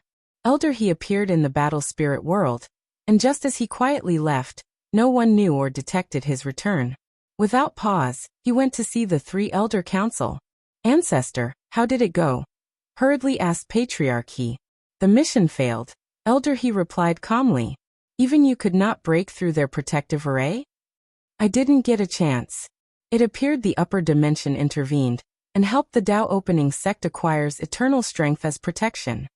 What? Patriarch He did not expect this outcome. Meanwhile, Patriarch Jia sighed softly. Isn't this the reason we never directly destroy them during their weakened state? Fear of their ancestors in the upper dimension. Maybe we should have been bolder and more direct when the lower dimension was sealed. Added the disciplinary. Elder He listened to these people's conversation, and could not help secretly shake his head. This generation's leader is a little mediocre. He agreed the sect needed to interfere with the Myriad Emperor world and the Tao opening sect, but he would never agree with a direct Emperor Tao war. The Spirit Genesis sect would definitely win the war, but the injury they would suffer in the process would be severe. And if the Dao opening sect decides to destroy all their resources before they are eradicated, then the victory would not even be worth it. What should we do now? Ask Ancestor Jia? Asked Patriarch He. Leave him to heal his injuries, disagreed Elder He. Then, we can ask other factions to send immortal sovereigns. We may have to pay a steep price, but now, the Dao opening sect is a genuine threat, so let's not hesitate, stated Patriarch Jia. I agree. We can't, said Elder He. Why? Our actions are already a direct interference of the heavenward battle, and if not for its protection, even the lower dimension ceiling would protect us from true heavenly Dao. Any more direct attack will have severe consequences. That's true. The other factions do not have protections and won't be willing to take the risk, no matter the price we offer. Is there anything we can do? I don't want to leave things like this, stated Patriarch He, looking at his ancestor for guidance. Our only option is to use the four-symbol mirror. The three squinted their eyes after hearing this. Isn't this going too far? It is, so you need to determine whether it is worth it, replied Elder He. The four-symbol mirror is one of the greatest foundations of the Spirit Genesis sect, and it is a broken Empyrean artifact. Anything related to Empyreans will not be left in the lower dimension, as true heavenly Dao would remove them, even a broken weapon. However, Emperor Jia found one and created a way to leave it in the lower dimension for the sect. Although it is only a broken one, the power of the mirror is something even Elder He has awe and fear for. The price for using it alone might not be worth it, said Patriarch He, who suddenly appeared reasonable. Indeed. Pa-nd. I know VE1 it seems these people are not as bad as I thought Elder He. No matter the sect, there will be generations where their leaders are not on par. As long as they are not stupid to the point of ruining the sect's foundation, the old ancestors will not interfere and will wait for the next generation. You have to be smart about how to use it. Ancestor, what do you mean? Direct use of the mirror is also a form of intervention, and I just warned you of this. So, you need to use it in a way that is not interfering. The three frowned, confused by the ancestor's meaning. Ancestor, please guide us. Elder He did not immediately give them the answer but patiently said, What is the last information you received from the Myriad Emperor world? The cleanup was happening soon after more people reached the Supreme Realm, commented Disciplinary Head. Now, use this information in combination with the mirror. The group frowned while pondering. A few minutes later, Patriarch He's eyes lit up. The Heaven Chosens should now be in the Devil world for the cleanup. We can use the mirror there. Exactly. Empress Wu's is nothing compared to the protective array. And luckily, it has been weakened by someone or something. Elder He went to check after his battle with Sword One. Remember, this is an issue of the younger generation and has nothing to do with us, old geezers. I understand, bowed Patriarch He before the others followed him. Elder He nodded before disappearing. Please visit Panda, N0VE1. These people are too stupid. Let me check on this Helaniing. I heard he's extremely talented and uninterested in political power, but hopefully, he did not inherit his father's stupidity. The elder went to check on the sect's future emperor and chatted with him. When he returned to his seclusion, he was satisfied. The apple felt far from the tree. After this event, he would not see the light of day until after the heavenward battle. True heavenly Dao does not like the presence of immortal sovereigns in the lower dimension, and often plots their forced ascension or, even worse, their death. It's only because of the sect's protection, his luck, and cunningness he survived so long without any injuries or being sealed. Myriad Emperor World Dao Opening Sect. I didn't like there was a sect more powerful than us, but now I don't like them even more, knowing how threatening they are, said Turtle One. We only recently found out we were ranked second. So why are you mad? Rebutted Desolate. Be that as it may, we must prepare in case we are forced to fight them. Turtle One said. This statement is more than truth, especially considering the possibility they have more than one immortal sovereign. Everyone finally realized this possibility. Did the Empress leave something that we could use? Asked the steward, which is the name of the voice that used to communicate with Wang Wucheng. Over the years, all the insurgents, especially the top ones, have been in retreat and do not interfere in the sex affairs unless summoned or required. Meanwhile, the steward was in charge of keeping the sect working correctly and ensuring the descendants do not ruin everything with their incompetence. He's the one who stepped up and dealt with the situation when the shadow ruler proved to be more worthy of the sect master position in that generation. He's also the one who set up the rule that shadows can challenge their lords for the sect master position. She only left a dowel artifact and a protective talisman, replied Sword One. She said she could not leave a talisman with her power since some people might use it to track her. It's a shame we cannot help the founders, but we have our own situation to deal with, said Origin One. I would really feel more secure if we had another eternal strength in our midst, but there is nothing we can do. He sighed out loud. So there is nothing we can do? Asked Turtle One. Except leave it for the sect master to deal with in the future. I don't like the idea of leaving everything to the kid, commented Sword One. We should be the ones protecting him until he grows, not keep piling burden onto him. As much as I agree with you, there is nothing we can do, sighed Origin One, who felt old and a little dejected. There might be a way. Everyone looked at Desolate One with hope in their eyes. The Desolate Emperor suggested I underwent Foundation re-establishment and cultivating the sect Mater's Black Hole Acupoints and his 8 Heterogeneity Foundation. No one was happy with his statement but frowned instead. The foundation of a cultivator before becoming immortal in any of the 3 paths will affect their strength, and it is the same for insurgents. With the importance of foundation, some immortals can reforge their foundation by sealing their strength and return to immortal. Then, they recultivated the mortal realm before absorbing their immortal essence or powers. However, things are not so simple. Sealing their immortal power is exceptionally complicated and delicate, and could easily lead to losing it or even dying. On top of everything, they have to experience a horrifying heavenly tribulation and Dao-heart tribulation. Unfortunately, things are not finished after surviving all these things. Cultivators will undergo a period of weakness and experience immense pain after sealing their power. It is the price of once again becoming immortal after ascending to immortality, the price of reducing their status as higher dimensional creatures. And in that period, they will not have their infinite lifespan, and they can be killed. If someone attacks them, they cannot remove the seal in their powers to fight back. Many people, the majority of people, will not reforge their foundation because of the tribulation. Others refuse to partake because they fear something might happen to them during that period of weakness. Of course, these people with such fear or fear of aging would die during the Dao Heart trial. All these steps are for Dao ancestors and immortal venerables who wish to reforge their foundations. Emperors who also want to do this have to undergo another terrifying tribulation. Once they have to reabsorb their power. Furthermore, their process also involves merit and other complicated things.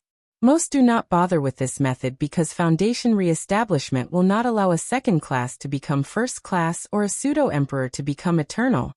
It will only let them have the battle strength but not the means. Are you sure about this? Asked Origin One. If you fail, you will die. I know and am prepared.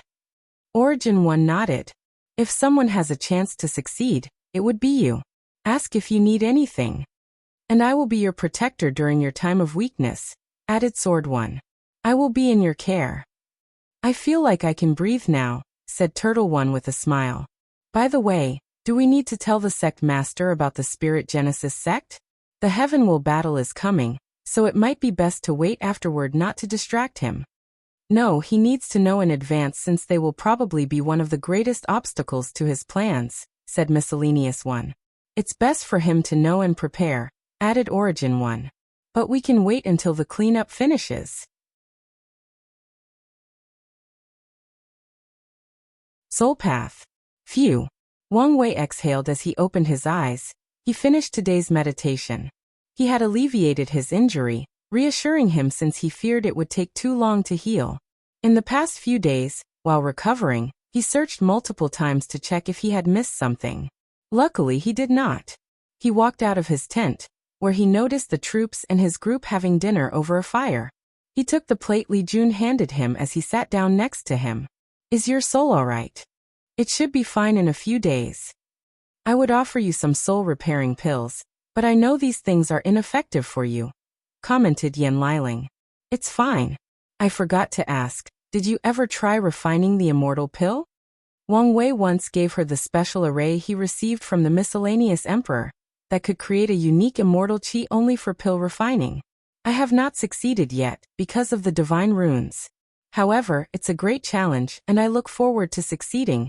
The immortal pill does require not only the absorption of immortal qi, but also a plethora of divine runes that would make quasi-emperor tier pill look like child play. Why don't you refine it yourself? It might help with your injury. Immortal pills take years at the minimum to refine, so it will take too much time, replied Wang Wei. Plus, it will be more meaningful if you are the first mortal to refine an immortal pill. Maybe.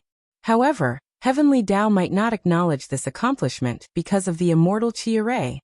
The array is the key to creating the pill, and there is only one that the miscellaneous emperor granted to Wang Wei. Unless we can recreate the array, added Wang Wei, this may not be enough. Yan Liling shook his head.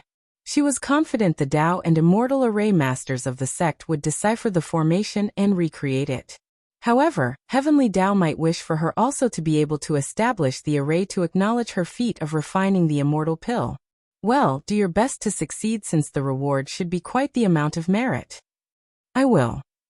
Yan Liling has been saving her merit to cultivate faster in the Emperor realm. Try to do it before the heaven will battle, added Wang Wei. Are you truly going to make this technique public? Yes. However, the people who used it will give a share of the immortal pill they sell to the sect, explained Wang Wei. It's not that big deal considering that less than 10 people have the talent to learn this method. In the myriad emperor world maybe, but considering the entire endless void, that's a much larger number, countered Yan Liling. And they all have to pay us patent fees, continued Wang Wei.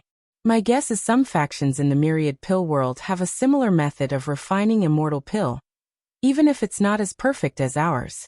If they were as open-minded as us, how much more wealth could they have gathered over the generations? They could put in clauses in a contract that anyone who made innovations to this technique has to share it with them. If you put it that way, it does make sense. Of course, Yan Liling understood such a method would not work for some weak factions who could not protect their intellectual properties from others. Nevertheless, this method was a great business model for the faction with sufficient power.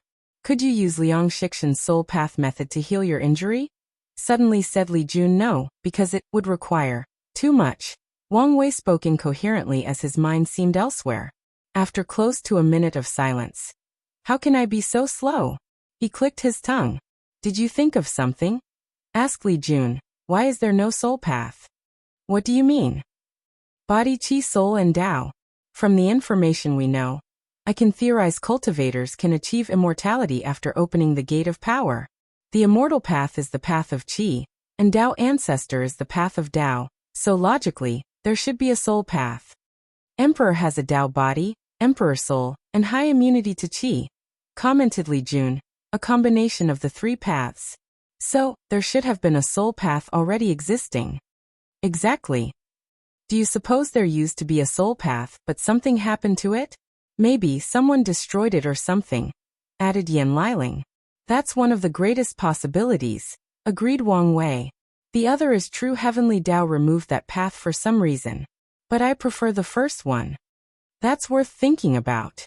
If someone removed the soul path, then that person must have erased it from history since no knowledge remains about it.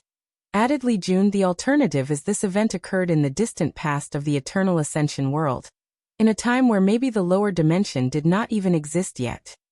True. The same goes for the true power Tao realm.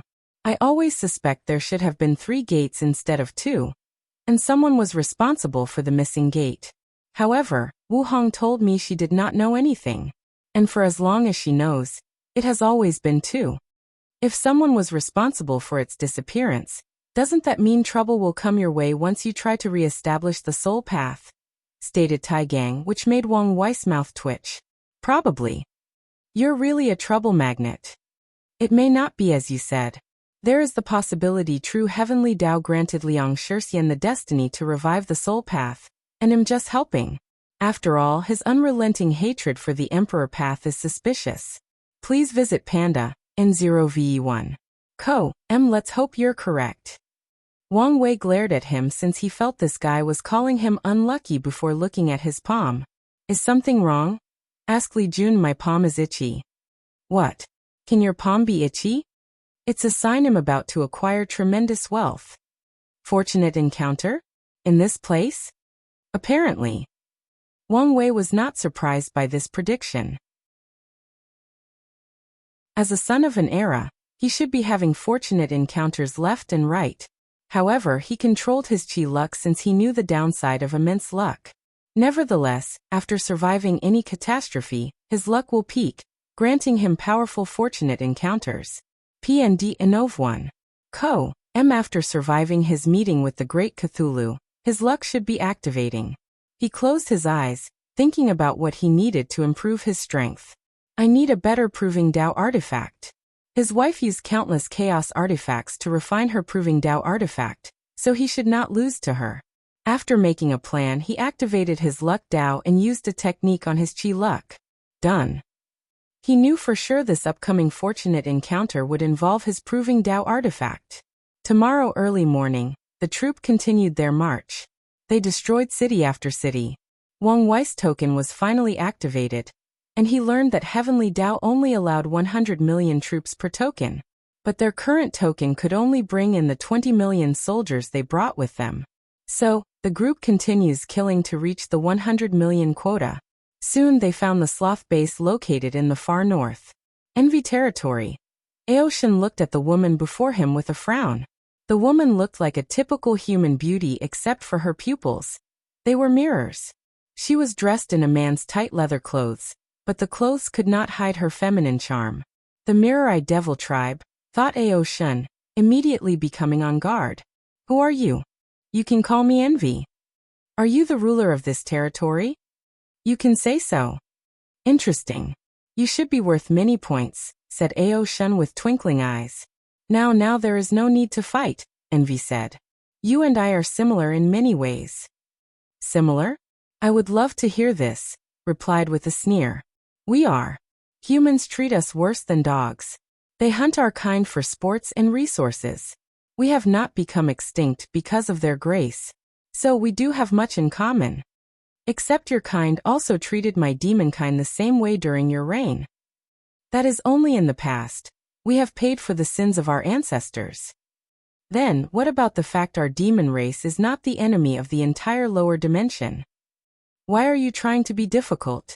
Said Envy with annoyance. I'm not, but just stating the truth. Are you saying you don't see the advantage of an alliance between our kind? The devil race will never stop paying for their ancestors' crime. I don't know what you're planning, but you should understand Empress Wusil protects your race. If you ever escape, there are too many other planes who would go to extreme lengths to hunt you down and exterminate your species. Envy quieted down for a moment. I really wished you would understand. I do. I understand the demon race's current situation is way better than allying with you. At least we can still live under the sun. Since you're not an ally, you're an enemy. I would not have it any other way.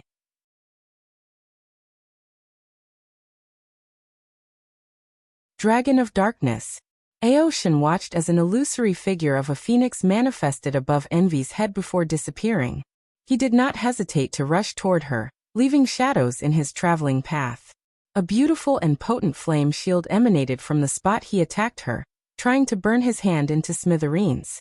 Unfortunately, he had a naturally powerful body as a dragon. Aoshin tried to break the shield with pure physical force, but Envy infinitely increased the temperature, countering his power. Then, a black energy cloud came from the dragon's body and instantly corroded the flame, turning them black. Aoshin gained control of this intense flame, and turned them into its owner, forcing Envy on the defensive. She knew she would be injured by such flame even with the power of the immortal phoenix, so she decided against direct confrontation. The phantom of a unique demon race called Tortoise Beetle manifested above her, and she condensed this beautiful golden shield to protect her. Regrettably, beauty does not equate to strength. The shield only lasted a few seconds, but it was enough time for her to distance herself from the aggressive dragon. At least, that was the plan. Aoshin suddenly appeared above her, opened his mouth to become larger than humanly possible, and spewed a devastating breath of darkness. Envy acted swiftly as she mirrored the ability of the Kuanpung, the creature often recognized as the fastest between heaven and earth. She ran in a circular pattern to avoid the breath, ensuring not to come close in contact with it, as she saw the devastation it left behind wherever it touched. Tao of Darkness with a focus on corrosion and decay, analyzed Envy since this was part of the reasons she came here. If the alliance did not work out, she needed to gather as much information as possible. Meanwhile, Aoshin cared little for analysis, which can be seen as a flaw. His time in the martial hegemony world taught him not to give his opponent the time to breathe, and to kill them as quickly and efficiently as possible since anything could happen in battle. And that is what he's doing. Rain of corrosion. The bright sky and the surroundings suddenly turned dark as the clouds became the embodiment of darkness. Then, rains dropped from the sky, but they were not normal ones. They were black and traveled countless times faster than light. He's an innate life form, as expected, thought Envy as she sensed his innate law. However, her ugly facial expression indicated it was not the time to think about these things. Her mind worked rapidly to think of a solution, and she chose the black tortoise as her next mirror. A black and white shield manifested above her head. At first, the drop of black rain would corrode the barrier, but Envy reversed Yang and Yin, making the black rain turn into their opposite. Light. Panda, Nov, E1 regrettably, her advantage did not last long.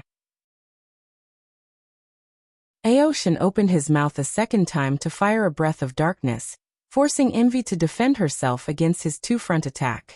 Phew. Envy's eyes grew with surprise. She looked down at her stomach to see a black spear piercing her stomach. If her body did not instinctively move, it would have been her heart. She moved her head behind to see its origin, as shadow. Why are you surprised? Shadows are one of the many ways darkness is manifested, replied Aoshin with a sneer before rushing toward her. Envy had a very limited to come up with countermeasures. Luckily, she survived the trial and had a plethora of battle experiences. Boom. Envy exploded herself, generating a flame bomb that sent Aoshin back, and even charred the skin on his arm. Then, from the center of the explosion, a new Envy rose from the ashes like a phoenix. Sadly, she was not perfectly intact, as her complexion was pale.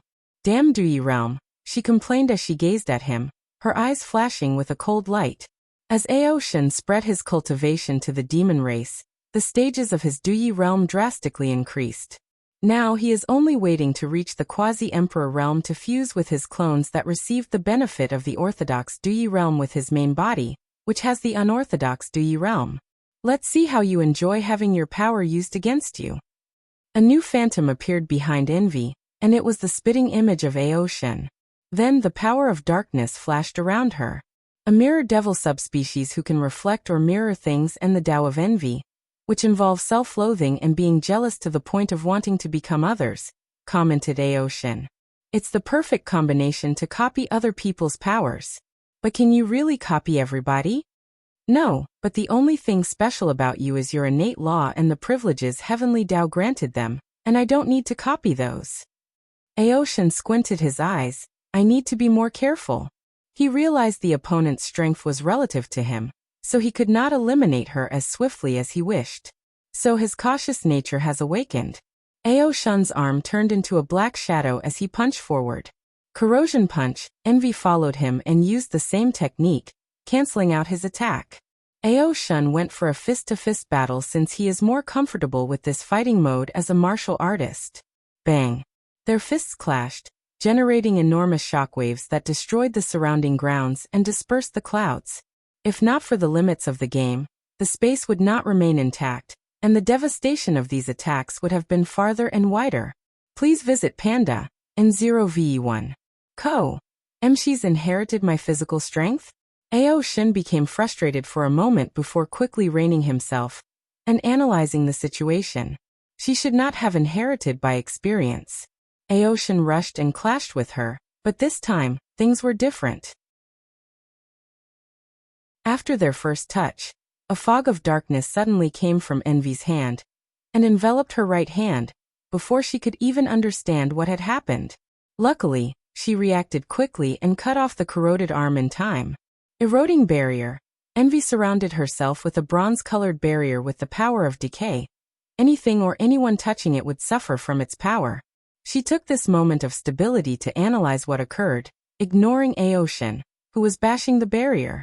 He can control darkness that exists in any place. In that last attack, he controlled the darkness created by my clenched fist. Truly ingenious, she thought with gritted teeth. With the Duyi realm, it will take much effort to regrow that arm. My mission is finished, but am not satisfied. I will not leave until I make him suffer. Envy did not hesitate as she mirrored someone else, Wrath. As the phantom manifested, her face became paler, and blood trickled down from her eyes, nose and ears. She gritted her teeth to bear the pain, but did not make a sound. She held a summoned sword with her left hand, taking a striking motion. Immediately, death alerts flashed in Aoshin's mind as his skin tingled. Swish. He was horrified as he watched that slash with the power to eradicate heaven. He knew he would not survive this attack if he did not do something. So scales covered his entire body like armor, providing them with defensive capabilities, unlike anything he previously displayed. Boom. The slash pushed Aoshin hundreds of meters away before he crashed to the ground. He coughed a big mouthful of blood as he looked at his terrible state. He was almost cleaved into two. The dragon quickly raised his head to check on his opponent, but there was no one. Envy's base. She appeared in the castle and did not hesitate to rush to a room with a green pool.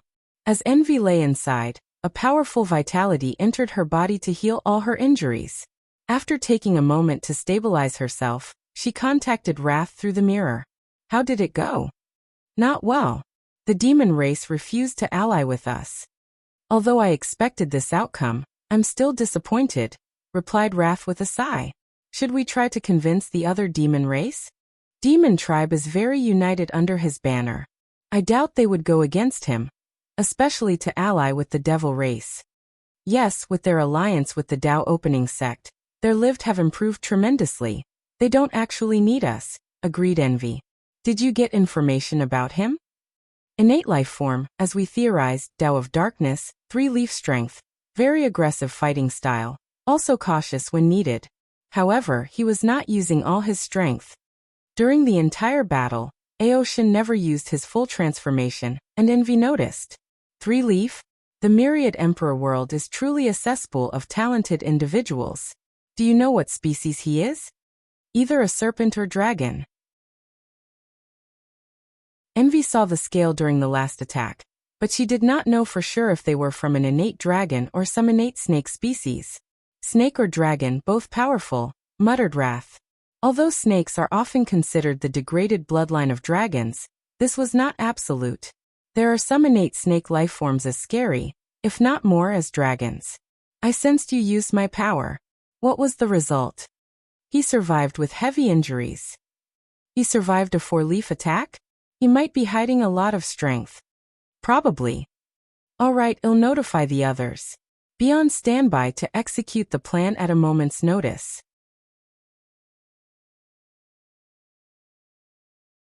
Hidden rules. Wang Wei and the group looked at the towering mountain with a castle at the top. It was a world of white due to the snow, and they observed only one road from the bottom to the top. This thing is a nightmare to conquer, said Tai Gang. There is only one path, and our troops would be decimated before reaching the top. Even with the Undying Legion, we would suffer terrible losses before we reach the castle. It's a double-layer formation, added Yen Liling. The outer formation covers the mountain, while the inner layer protects the castle. Both are immortal tier, if not more. I'm guessing the array virus will not work for these formations? Asked Li Jun Panda, NOV. E1 no, replied Wang Ju. With the formation, it's virtually impossible to dig secret tunnels to reach the top, Li Jun added. We cannot use blockade tactics since they are likely self-sufficient with a small world full of resources. We do not know the effect the low temperature will have on our soldiers, and given this stupid game, there will definitely be consequences. Everyone looked at the map, shaking their head. Without all the restrictions, they would have way more options to conquer this mountain. But as of now, it was impenetrable. The best tactic would be to lure them out, added Taigang. But I doubt the enemy is so stupid. So far, the Sloth King seems a rather careful individual by his actions, and he might not even be in the base. The conclusion is we might be able to conquer this place, but the damage to our troops would be catastrophic. So it's not worth it, concluded Li Jun before looking at Wang Wei. What do you think? I don't care about the Sloth King. However, if I can get my hands on this base, my understanding of order disorder Dao would benefit immensely. Do you want to take the risk? The price we will have to use to retrain these troops is not worth the benefit. I'm sure you can find another way to comprehend the laws from this game. Li Jun spent too much time with these men, and did not want to die needlessly. We don't have to lose much. We will use their rules against them, replied Wang Wei before explaining his tactic. That might work, but you must deal with the formations. Leave it to Liling and me. Li Jun quickly mobilized the troops, and divided them into many groups before sending them back to the previous cities they had conquered. Meanwhile, Wang Wei and Yan Liling sat cross-legged before the mountain entrance, analyzing this immortal formation. The process went smoothly with Wang Wei at the helm. Although his main body stopped studying professions, his other incarnations had plenty of time, and took any chance they had to practice. So he only had to absorb their knowledge and experience. 2 weeks later, the preparations finished. Wang Wei and Yan Liling activated the array flags they planted around the mountain to counter the formation. Then Li Jun and Taigang led the troops. Surrounding the two legions were two different groups, Fang Li Jun's men and a group of mortal devils. With the threat of starving their loved ones, these devils had no choice but to follow orders. The group then used them as leverage. If the enemy fired on them, they would hit the mortals and be penalized by the rules. As expected, no one fired on the troops as they slowly marched up the mountain toward the castle. On the way up, Wang Wei and Yan Liling will continue to lay flags in different spots. Damn it, said the castle captain with gritted teeth as he watched the enemy's tactic. With this method he could not use wide-scale attacks through the soldiers or the mountain formation. He could not even use an avalanche as a tactic. Archers, shoot the people in the middle, he ordered, and his troops responded. Unfortunately, Li Jun's troops were also elite and countered these attacks with their own arrows. Furthermore, they used Fang Li Jun's men as shields when necessary. After marching a quarter up the mountain, Li Jun already noticed his man's stamina deteriorated at a faster rate than before, most likely because of the snow. So he ordered them to stop and set up camp. A group of archers will be on guard before switching to another. Yan Liling set up a formation of her own to protect the group, and give them time to rest. She also ensured the devil mortal had proper heating. The last thing the group needed was for any of these people to die because of them. Inside the castle, the captain knelt while talking to a floating mirror. I guess I should have expected such cruel tactics from the myriad emperor people. Master, do you want to attack? We are willing to bear the consequences. No, Heavenly Tao is on our side because we care and protect the people to the best of our ability. Doing this is counterproductive to our purpose, disagreed Sloth. But at this rate, they would soon reach the castle. I doubt the formation is enough to stop them. Please visit Panda and 0ve1. I know, so you guys need to use Tactic 15. I will give you authority for the base. The captain was momentarily shocked. As you wish. Sloth took one last look at his castle before ending the communication. He went to report to Wrath. The group slowly marched up the mountain for 3 days, until they reached the castle. Have you noticed? Said Taigang, looking at the castle ahead. Yes, their attacks have not been as constant as the first day, nodded Li Jun, who looked at the other two setup flags. A few hours later, the formation opened, and Li Jun broke the gate with one spear. As he led his soldiers inside, he quickly noticed an anomaly. Too few soldiers were in this place. The devil troops looked at the invaders with hatred. Then, with unbridled passion and determination, the leading general yelled, "Glory to the devil race! Curse the humans!" He crushed a talisman that immediately led to countless runes appearing above the castle. As expected, they want to blow up the castle to kill us with it, said Yan Liling, who calmly activated the flags they placed all over the place, taking control of the castle's formation and annulling the devil's attempt. Li Jun led his men to kill the remaining devil soldiers while Wang Ju went to check the castle. Everything disappeared, leaving little to nothing of value. However, they discovered the central hub of the base, which was a mirror. According to the game rule, we can use the base's power after conquering it, stated Wang Wei as he looked at the mirror. However, if they destroyed it as planned, we would have nothing. What can this mirror do? Asked Li Jun. I can monitor the entire sloth territory and use teleportation once a day. That's it. What do you expect? Said Tai Gang. The entire point is to restrict us. That's more than enough, commented Wang Wei. Use the mirror to get the 100 million troops quota. I'm going to use this place to retreat. Wang Wei used the main room of the castle for his retreat. He connected to this base, comprehending the order-disorder laws that Heavenly Dao used to create this base, or the concept behind this base's existence. The process was smooth and fast because he essentially had a teacher teaching about this particular law. As such, a few days later, after using his spirit particles and 360 future Buddha self, he learned something new. How to add hidden rules and restrictions using order and disorder Dao. Quite the fruitful retreat, muttered Wang Wei as he opened his eyes. Now, time to find out what the devil race is planning. As he walked out, he saw Wang Ju waiting for him. How is the situation?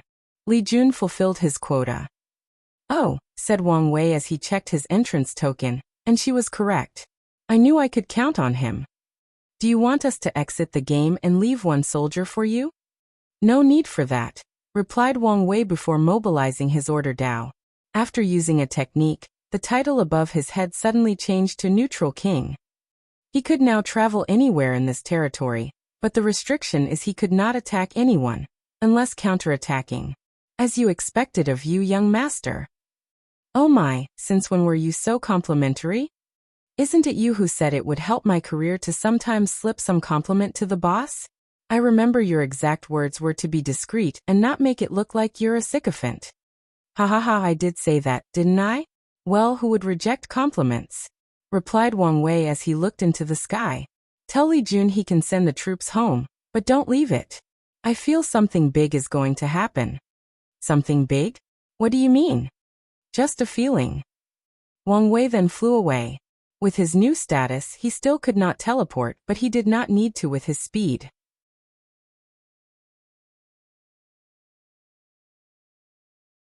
Devil's purpose. Wang Wei flew to the Greed territory before landing. He did not have a map, but he could calculate the places he had to go with limited results. He flew to the nearby mountains, forests, and even some cities. After finishing, he flew to the Envy territory and repeated the process.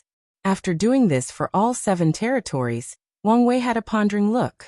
Let's make a final check. He flew to a nearby mountain and set up a formation. Subsequently, he sent a projection to leave this subcontinent and headed to the 9 Devil God world to look at the situation. 7 Deadly Sins Conference.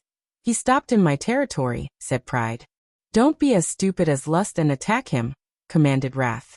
I know. The question is, how does he have such mobility? Asked Greed. Did he use the same method as Lian Chang? No, he used his disorder Dao to give a special title, analyzed Wrath. A title that granted him mobility by sacrificing something. Can he do that? With a high enough understanding of order disorder Dao. PANDNOVE1 luckily, he is the only one that cultivates this Dao to this level, added Sloth. None of that matters, said Gluttony. With his intelligence, it's only a matter of time before he discovers our plan. We need to prepare what to do after this.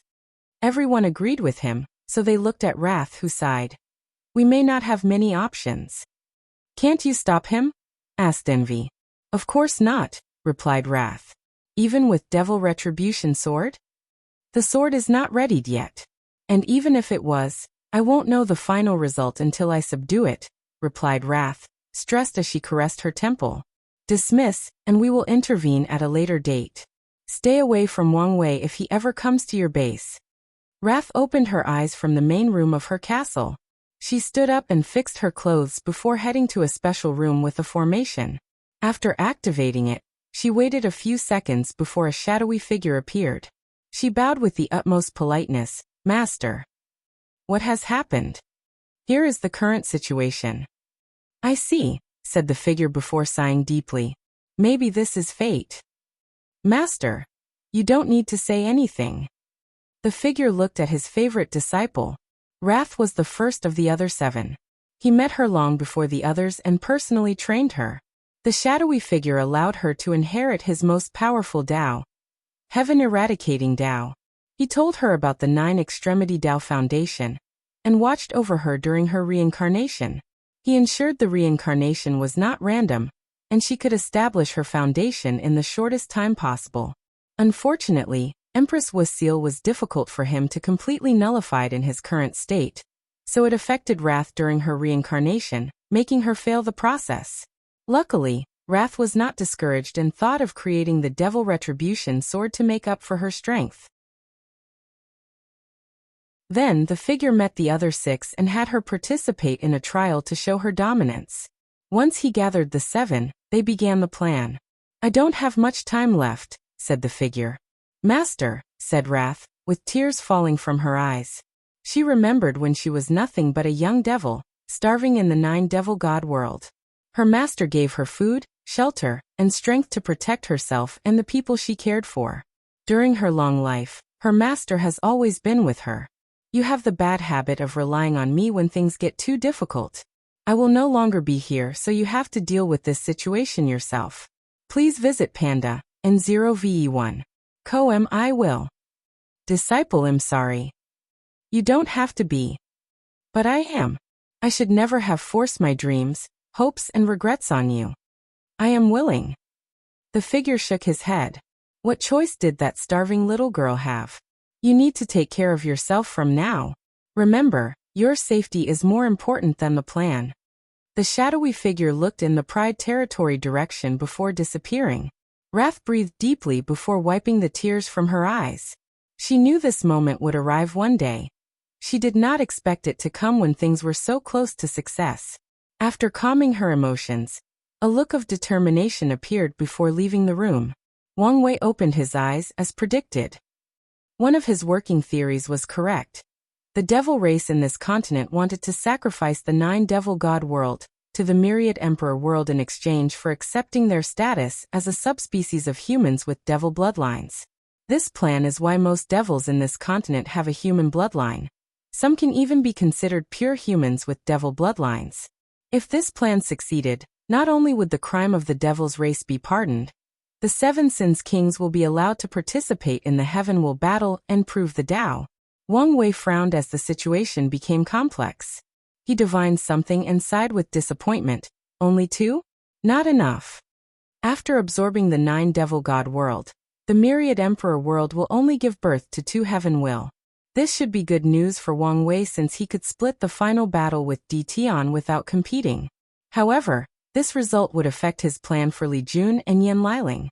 Should I let them compete in the generations after my father instead? We have the karma washing water even if I'm not here? Thought Wang Wei. After all, he was not entirely sure he could defeat Di Tian since the latter had a higher chance of reaching 10 extremity than him. If there was no need to fight and he could prove the Tao, why not take this opportunity? After all, who wants to work hard for something they could easily acquire? Who wants to take risks in uncertain things when something else is guaranteed? So the answer was obvious.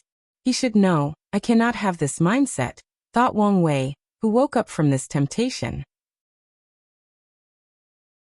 My cultivation path will not be easy or smooth. And Di Tian is nothing but of the many obstacles I must overcome. His mind cleared, and he began to analyze this choice more rationally. Li Jun's role would allow him to gather a ton of merit. So he needed someone with the appropriate strength and someone he could trust. Meanwhile, Yan Liling will be part of the protocol to ensure the longevity of his era, allowing him to benefit from the era's luck for a long period after he ascends. If they have to prove the Tao after his father's generation, too many unpredictable variables could happen, and it's not guaranteed they would prove the Tao then. Meanwhile, if he refined the 9-devil god world, these 2 are guaranteed to succeed. Additionally, his plan of making these 2 emperors is a way to deal with the 12 emperor curse. Li Jun and Yan Liling will be the sect's 11th and 12th emperors, and his father will be the 13th. After his training, his father should have 5 root strength once he completes his 9 extremity foundation. As such, once he participates in the heaven, the next generation's heaven will battle. Heavenly Tao will not have much time to scheme against the sect, nor would it be able to do much against Wang Tian's overwhelming strength. The best course of action Heavenly Tao can take is to skip the next generation as it did before. However, Wang Tian can still wait for another generation and would still win. Wang Wei has decided to modify samsara to prevent anyone practicing 9 extremity from reincarnating in the myriad emperor world in the next few generations. In conclusion, only if a heaven chosen who has the unorthodox 9 extremity foundation showed up in the next few generations would Heavenly Tao have a slight chance at stopping Wang Tian from proving the Tao and breaking the curse. If only there were other worlds similar to devil worlds left, thought Wang Wei. From what he learned from his wife, after the devil race's downfall, other planes placed pressure on 3 different planes that had a similar composition to the 9 devil god world, where multiple emperors existed at once. They forced these worlds to revert to a system of 1 emperor per generation. Maybe things have changed, and there is some new world? However, he shook his head since there was no way to know as of now. His Fate Shadow Guard had access to a few hundred world communities, because of the Commerce Hub. However, there were 3,000 communities in the lower dimension, and it was not easy to gather information on all of them. Furthermore, there is a reason it would be easy for him to refine the 9 devil god world. It's because the generational cleanups have caused a strong karmic bond between these 2 worlds, making them deeply interconnected. Other places did not have this connection. Anyways, he made his choice and will accept the result. He had the utmost confidence in himself that he would be the final winner. Wang Wei took this opportunity to check on the science and technology world. The scientists had already created the 9th stage genetic warrior, and were working on quasi-emperors before tackling the emperor's blood. I need to convince Heavenly Tao to refuse this merger. Otherwise, I'll have to do something to lose the Sun Era title. This was the best solution to the current problem. Wang Wei prepared to contact Heavenly Tao and negotiate when he sensed something. Who is there?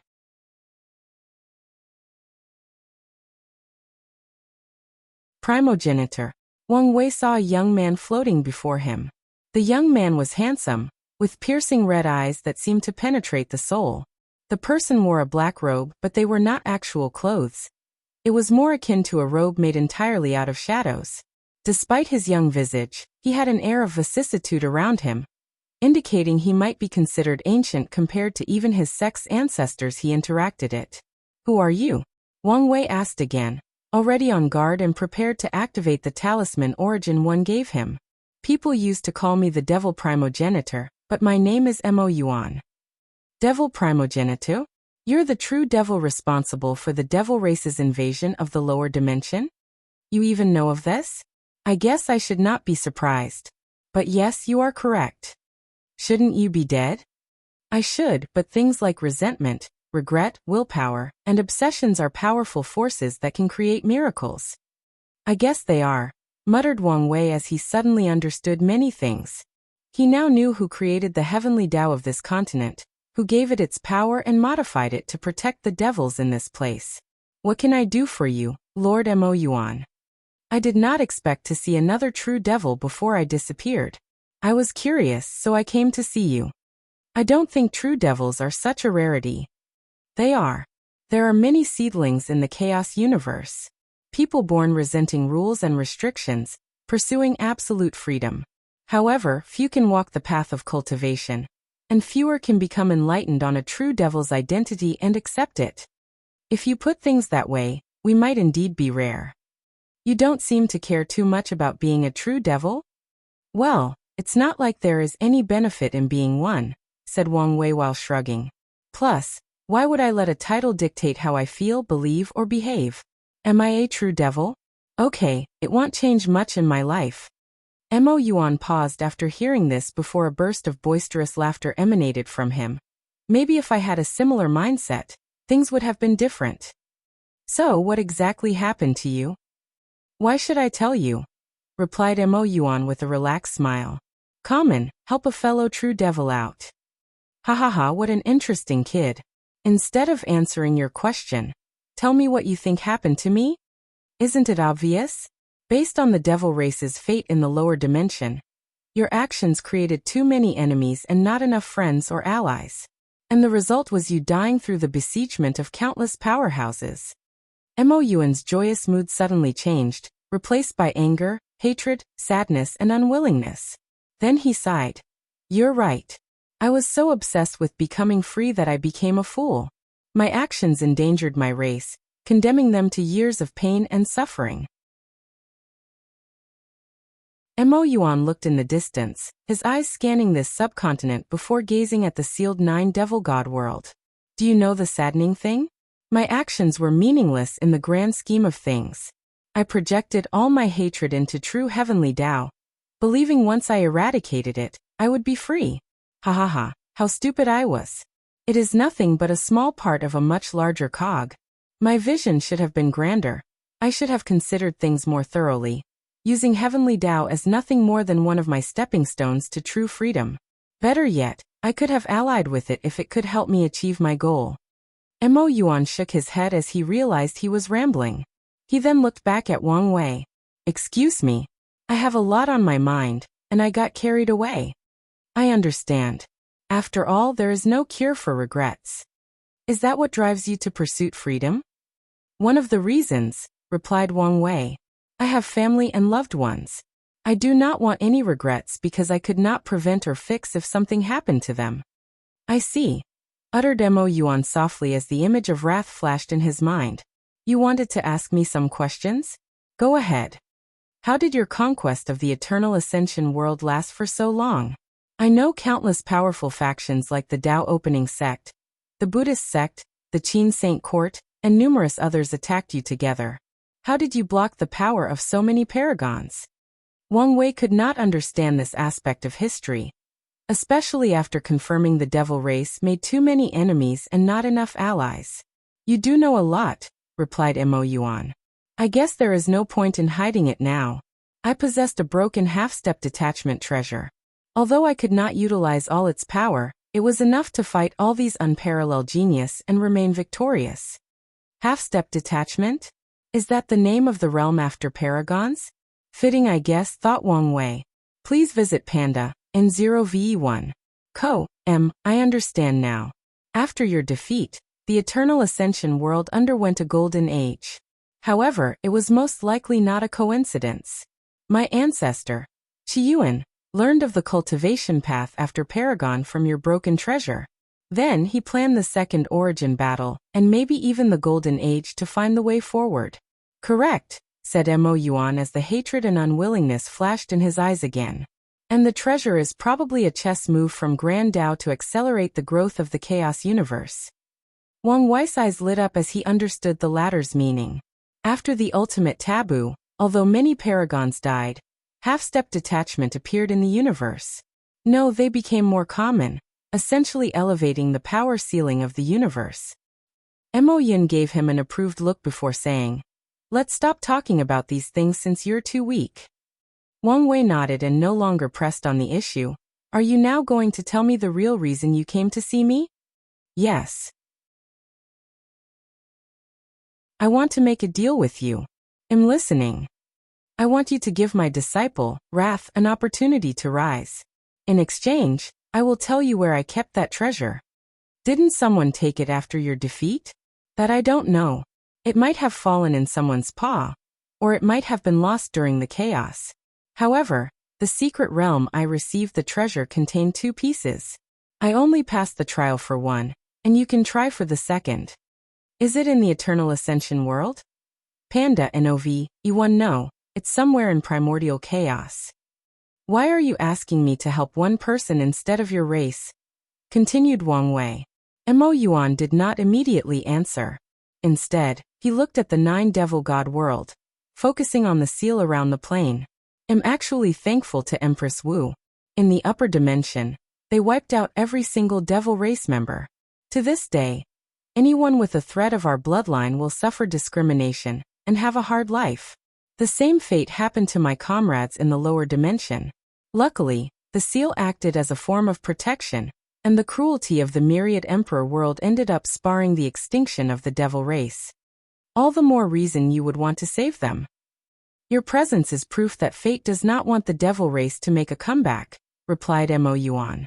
He did not think it was a coincidence that another true devil would be stopping his race's rise. Plus, I've taken solace in the fact that my race exists in other chaos worlds and thrives in some places. If I only have to watch out for her, I don't mind accepting your deal. I give you my word.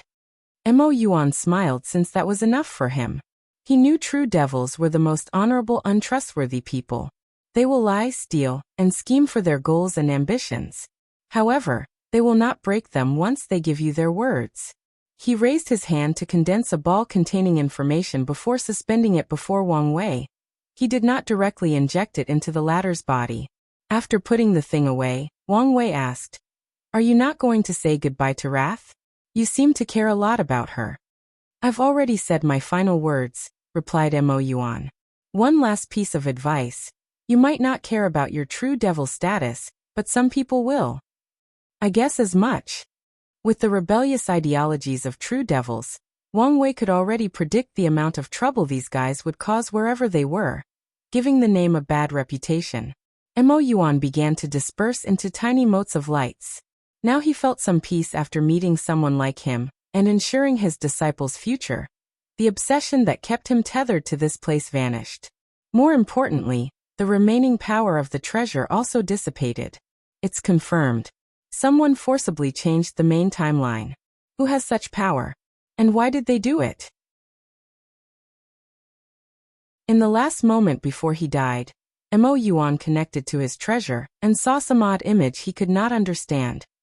He saw he died under Empress Wu's hand. However, his real death had no relation to her.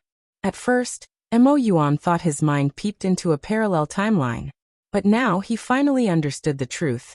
Someone forcibly changed the primordial timeline, which should not be possible.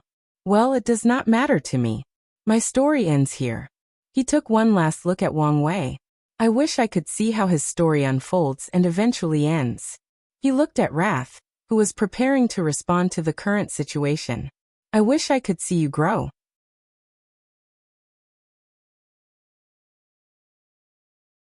Heavenly Dao's chat. Wang Wei watched Mo Yuan disappear and could only sigh. He cupped his hand before bowing deeply. He showed respect for a senior who walked the same path. Maybe in the future his fate will be the same. No, the only difference is he won't be alone if it ever ends for him. At least he hoped it would be so. He looked in the direction of the Wrath territory before continuing his original objective. Contact Heavenly Dao and have a conversation.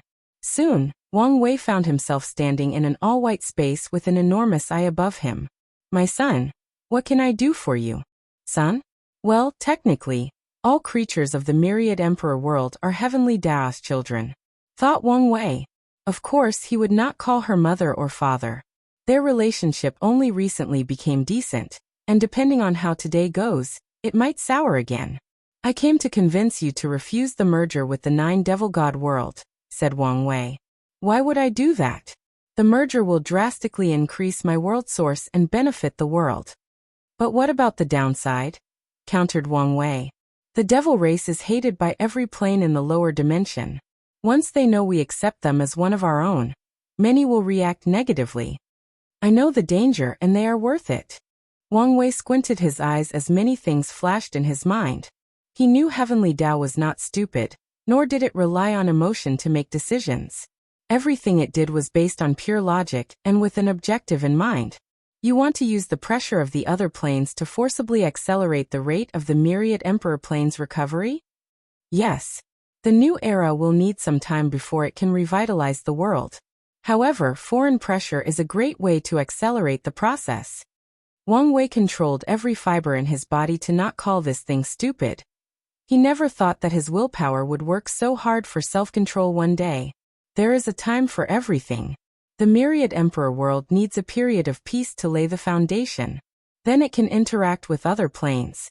It does not require to be constantly overcoming enemies. And this is exactly what will happen if we accept the devil race. Other factions will use this excuse to justify war against us. Under the banner of avenging the atrocities of the devil race, any faction with some influence can rally hundreds of planes, if not more, against us. I have faith in you. You shouldn't, replied Wang Wei. As the ruler responsible for the development of the myriad emperor world, you should never place all your eggs in one basket. What if Tian is the one who is the final winner? Do you think he would care if a bunch of planes invaded?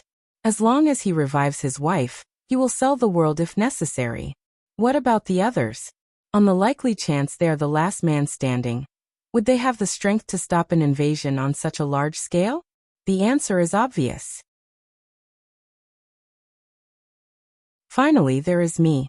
Do you think I would just accept becoming the enemy of the entire endless void? I am a person who learns from his history. The devil race suffered a catastrophe of annihilation because they were enemies with the whole world. Why would I repeat their mistake? Furthermore, you overestimate how much I care for the myriad emperor world. I want it to prosper beyond any era that ever existed because it will bring me merit, luck, destiny, and protection. If I had to face an invasion from so many planes, I would just ensure the survival of my sect. That is the ugly truth. Heavenly Tao did not immediately answer as it calculated the effect of its decision, taking every word of Wang Wei into account. It calculated Wang Wei would set up the foundation of a brilliant era.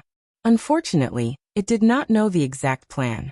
However, no matter the era, it will take a couple of generations to show any real effect. So Heavenly Tao wanted to accelerate the process. Taking into account Wang Wei and Tian's strength after proving the Tao, they should be able to stop any invasion and use war to accelerate the recovery and growth of the plane. It even prepared to negotiate with Tian, using his wife's imprint. Now Heavenly Tao wavered on its decision, especially after the recent things that occurred outside of the plane with the foreigners. Please visit Panda, N0VE1. Co. Furthermore, you need to see things from a long-term perspective instead of short-term, continued Wang Wei. And as long as the devil race is part of our plane, these factions will have a justification to wage war against us. We might defeat them now, but a few hundred generations later, they can use the same excuse to start a war and rally allies. Then there is the integration of the devil race. Their hatred for humans is ingrained deeply in their bloodline. After integration, such intense emotions are bound to create chaos, contradictions, and infighting. At first, the problem won't be as big because of how weak they are. However, when a mighty great emperor appeared in their ranks, the same situation with the Golden Ape Emperor might occur, but even worse. I considered this possibility and hoped you used your diplomatic capabilities to deal with this issue, just like you did the demon race. Wang Wei's lips twitched. He did not know whether to be thankful Heavenly Tao thought so highly of him, or should he complain that the latter overestimated him. The demon race is still a ticking time bomb despite my effort. I will spend some time appeasing them and making their situation better. But even then, I will not be able to completely garner their trust nor remove their hatred for humans. And in the case of the devil race, their hatred and distrust are 100 times worse. Even if I did my best to alleviate the situation, after leaving, everything could revert to the way it was. To be honest, this is one of my worries for the demon race. The demons are a rigid and unmalleable species, so there is a high possibility of that happening. Wang Wei agreed with that statement. Back to the devil topic. Accepting them in our midst has other repercussions. We do not know how it will affect the great emperors from our plane after they ascend. From my knowledge, they are also greatly hated in the upper dimensions. Maybe, some powerhouse will begin to attack members of our plane for accepting the devil race as our own. The upper dimension is outside the scope of my duty. I did not consider this possibility. Heavenly Tao knew it benefited greatly when its emperors reached higher cultivation stages, or accomplished extraordinary feats in the upper dimension. However, once an emperor ascends, they are beyond the scope of its programming. Finally, there are the devil cultivators in the Western continent. Recently, they have been quiet and docile because of the pressure from other fractions and the lack of power. But after the devil integration, these devil cultivators will definitely ally with the devil race to increase their strength. They would soon become more restless and cause more chaos. Wang Wei has not decided what to do with the devil cultivators. A part of him wants to eliminate them since they are a source of trouble, a ticking time bomb waiting to explode. Another aspect of him felt they could be helpful since their craziness and brutality make them some of the greatest military strength when used appropriately. Heavenly Dao considered everything his chosen champion stated and calculated the world's future, weighing its previous decision. It also took into account the possible selfish motive of his chosen son. But it did not mind since it understood humans, the protagonist of its plane, was a race driven by emotions like selfishness and desires. It weighed the pros and cons. After hearing your argument, I conclude my initial decision was flawed. So you've agreed to stop the merger? Yes. Pa and Dan 0ve1. C0 and Wang Wei breathed in relief. He did not want to do something drastic and force this merger to stop. I thank you for granting me an audience. Heavenly Dao did not say anything else and sent Wang Wei back. The main reason for such a swift decision was that it did not want to fall out with its chosen son. After years of calculation, Heavenly Dao concluded he was the only one who could create a brilliant era. Anyone else who received the title of Era Son could, at best, create an era on par with the past but never surpass them. And such a person was rare to find amongst the current Heaven Chosens. Many had the strength to establish the era but lacked the foresight, ingenuity, intelligence, charisma, and desire to make the world better. The truth is that if DTON were more malleable and open to working together, Heavenly Dao would not place all its eggs on Wang Wei and decided quickly to end this merger.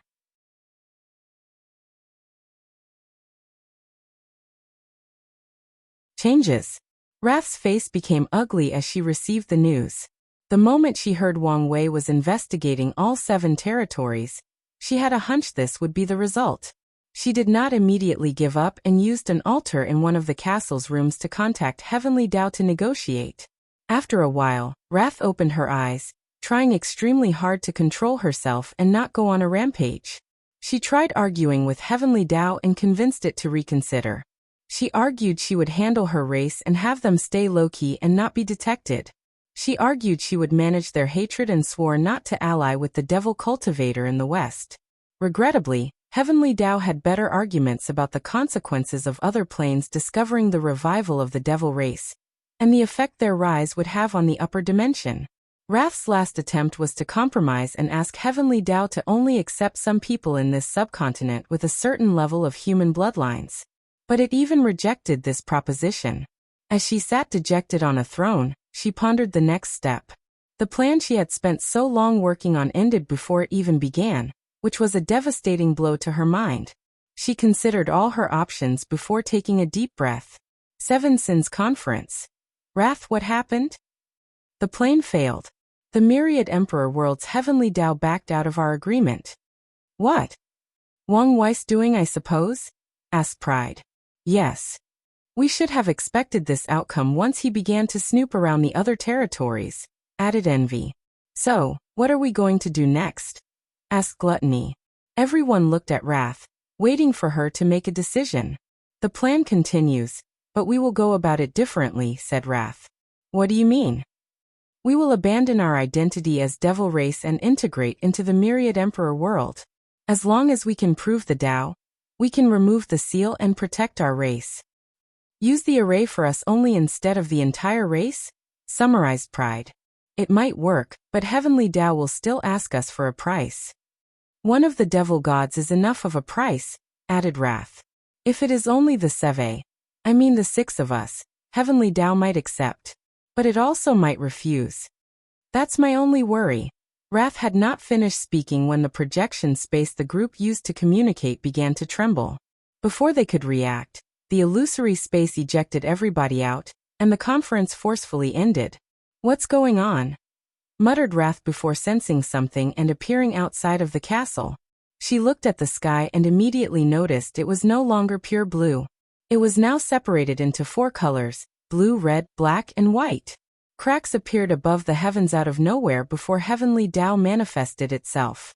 Unknown interference, game rules collapsing, activating counterattack protocols mission. FAI Lu Ri. Wrath's face changed after seeing the information displayed above in the sky. Before she could think, process, or complain about how the situation, a talisman condensed before her. She immediately recognized what it was since her master had mentioned it before. She used her divine sense to immediately refine the talisman. It's so weak? Anyway, it's still enough. She immediately controlled the remaining power of this continent's heavenly Tao to create a small world with extended capacity. Then she summoned all the devil race, mortals or not, into the small world. It's regrettable I could not save the others. Anyway, there is still some power left, thought Wrath as she teleported to the room where the devil retribution sword was brewing. Without hesitation, she sacrificed the remaining power of heavenly Tao to accelerate its growth. Come on, thought Wrath before she sensed something. She turned around, and her heart almost popped out of her chest. She saw someone behind her with a bright red mark floating above their head. Gluttony territory.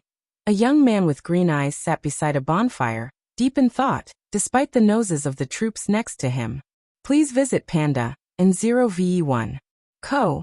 The 100 million troops limit seemed to be much, but before these two, they won't do much, thought Parasite. Even with an alliance of people with 100 million troops, they could slaughter everyone in a matter of hours, if not less. He spat on the floor, and it was an odd green color. No matter. The only purpose of these cannon fodders is to buy enough time to use designer's weapon. Such a weapon will be extremely draining, and has a limited number of use. Furthermore, they have to consider the possibility of evading countless other variables. Parasite suddenly felt something and looked at the sky. He saw Heavenly Tao's message and the change of color. Someone outside is interfering? His eyes lit up as he waited for the changes to end. Immediately, he felt a weight lifted from his shoulder as he regained his freedom. He teleported to the distance in an instant before returning to his original place. Parasite took a communication talisman to contact the others. However, he saw a bright red mark floating above his head before he succeeded. A target? He frowned since he could not understand how this came about. He tried a few techniques he knew to remove them, but the power behind this marker was beyond his understanding. This power has a faint fluctuation that seemed familiar, thought Parasite for a moment before stopping thinking about it since he could not recall. Then he contacted the others. Do you guys know what's happening? Some outside force is intervening in our cleanup, said Undead Flame. I know this much, countered Paraste, annoyed that he stated the obvious. I sense a lot of spatial disturbance. I guess a bunch of people teleported to this continent, added Designer.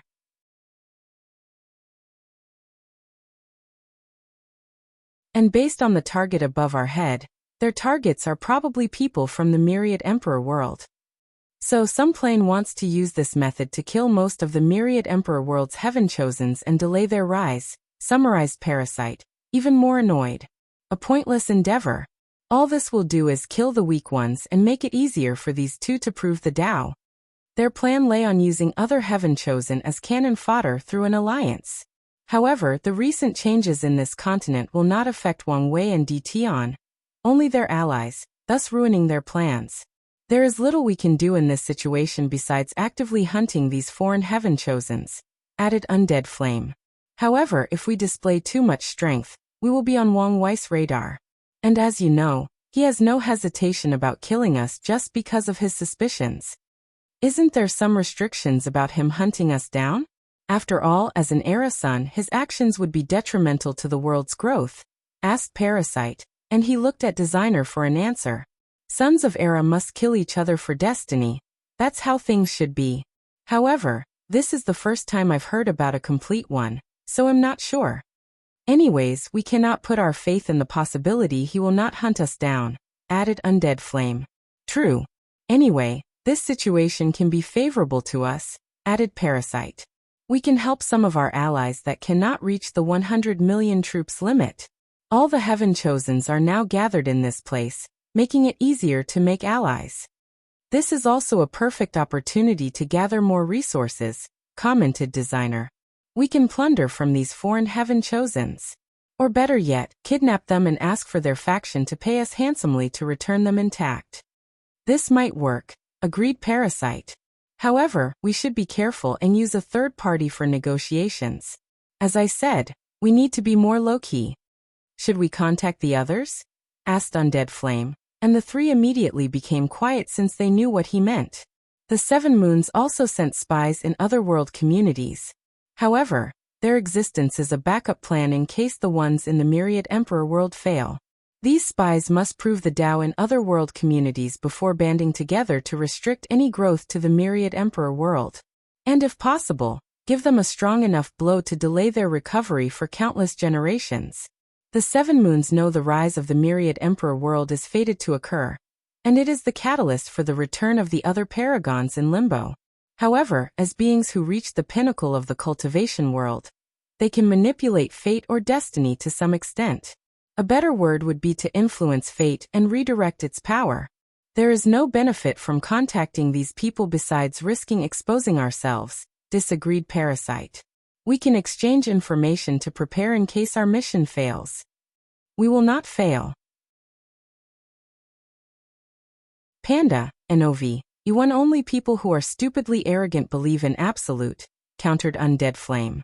No matter how well thought our plans are, there is a chance of failure. So we must prepare for the worst scenario. He's right, added Designer. You know what is at stake. They are from the upper dimension, and their factions are directly or indirectly related to the Seven Moons. They are loyal and deeply rooted with these rulers, meaning their fate is connected. If the Seven Moons fall, their fate won't be any better. All right, let's contact them.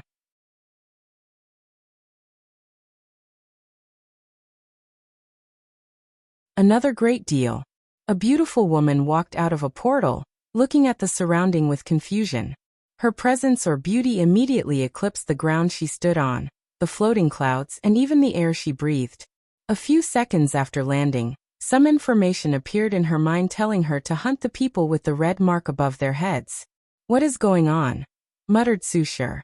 Not long ago, news of a secret realm with the inheritance of an eternal supreme spread throughout the world at an alarming rate, enticing countless heaven-chosen to check it out for themselves. At first, Sushur was not interested since her primordial chaos art is an eternal supreme level scripture, but she also did not want someone from her world to get their hands on it. So she went to check, but not long after the secret realm opened, a mysterious power teleported everyone here and asked them to kill people with a red mark above their heads. Sushur felt something was wrong. The entire secret realm situation felt rushed, making her suspicious. After scanning the area, she flew in the northwest direction. Sushur had somewhat of a vague map inside her mind that indicated the closest person with a red mark. A few seconds later, she saw the person. Huang. Sushur? Asked the ancient clan heir. Do you know what's going on? Wait, why don't you have a mark above your head? Sushur did not immediately answer, but she guessed something. You should be careful. After warning her former competitor, Sushur flew to the nearest mark on her map. And as expected, it was someone from the Myriad Emperor world. Someone is definitely planning against them, thought Sushur. She quickly analyzed the situation. The Emperor Enlightening Academy did not have anyone present on this continent, meaning they won't lose much in this chaotic situation. Simultaneously, she cannot hunt these people and make more enemies for the Academy. I could use this situation to my advantage if I act swiftly enough. She teleported to the distance without wasting time, heading to another territory. Wrath territory. Wang Wei, exclaimed Wrath as he looked at the handsome young man before him. She immediately held the Devil Retribution sword in her hand, prepared for battle. How did you get inside here? Whatever anomaly is happening to this continent disrupted the castle's formation. So it was easy for me to enter undetected, he replied before smiling. Relax, I'm not here to harm you. Otherwise, I would have used a sneak attack. Wouldn't you be ashamed to use such a lowly tactic? No, I would not. I've always believed humans' capability for evil is higher than us devils. True to some degree. However, our capability for good and empathy is something you, devils, will never experience, replied Wang Wei. Let's not mention these things. I came here because your master told me to look out for you. So, could you tell me what you plan to do next? Do you think I would trust you because of a few words? Wang Wei sighed before looking at the sword in her hand. Interesting. I've used the same method once. He realized the sword was created using the same tactic he used in the demon supremacy world. It gathered all the negative emotions and karma of the devil race. After years of suffering at the hands of the myriad emperor world, the devil race has plenty of negative emotions. This sword has a lot of potentials, thought Wang Wei. Currently, this sword is limited to the 9 devil god world. But one day, if Wrath can prove the Tao, she could gather power from all the suffering of all devils in the lower dimension, and maybe even the upper dimension. The potency of such a weapon after being nourished by the power of the Grand Tao Source is unfathomable. It's a shame I would not be able to use it. Only a devil could wield this weapon. And as a human, this sword would revolt against him even if he used absolute force to restrain it. He could imagine it even destroying itself to prevent being wielded by a human. You can use the sword like a pill and absorb some of its power. It should fix your broken 9-extremity foundation and grant you 2 root strength. Then, you can use the sword's power to confront 5 root, albeit for a short period. He then looked her in the eyes. I can see through your eyes that you have not abandoned the devil race despite my actions. So, your best course of action would be temporarily abandoning the devil race and using your previous plan on yourself, becoming a citizen of the myriad emperor world. Then, you can prove the Tao to become an eternal before returning to deal with the seal and protect your race.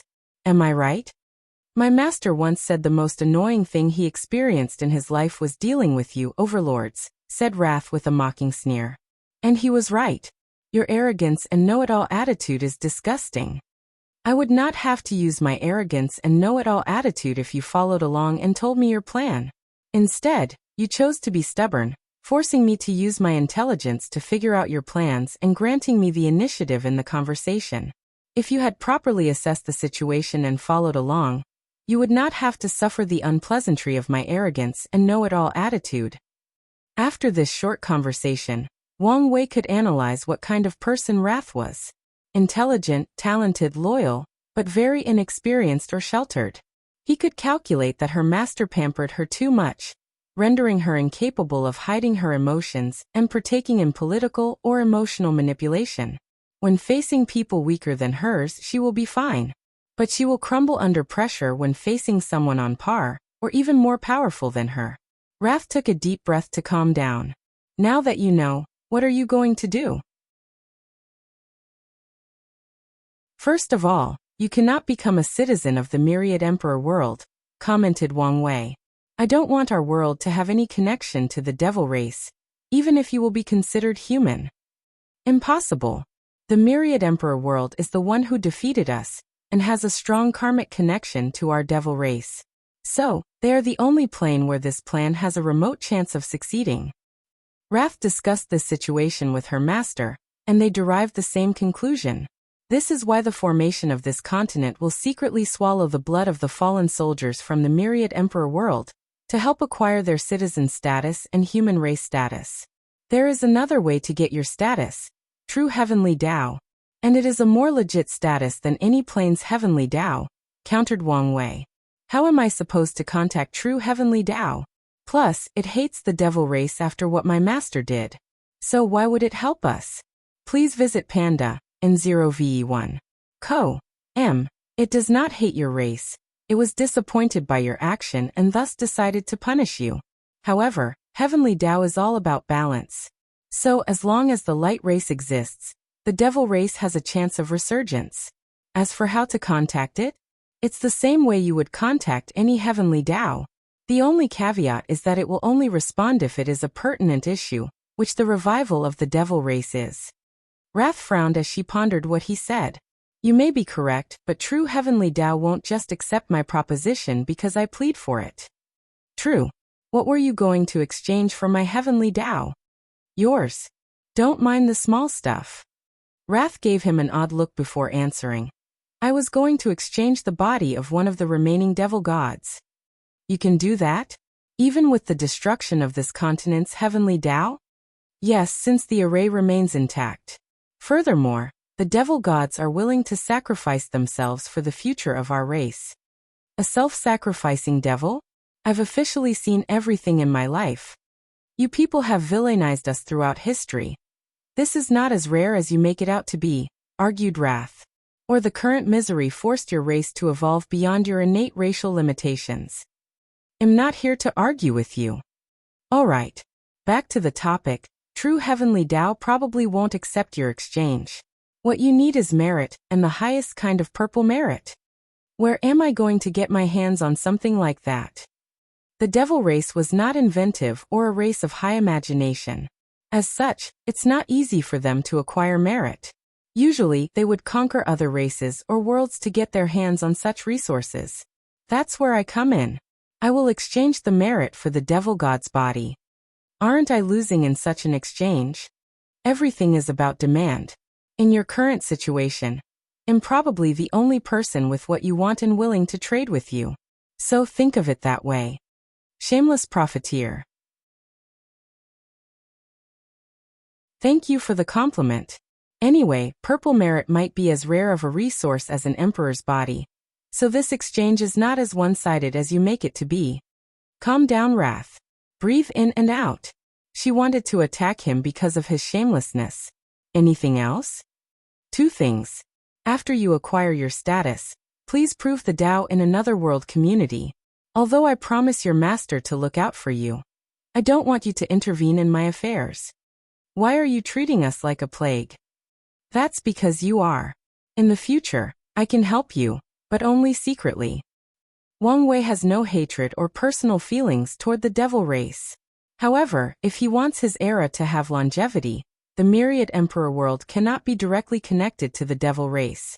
Otherwise, people will use them to attack his new era after he leaves. What is the second thing?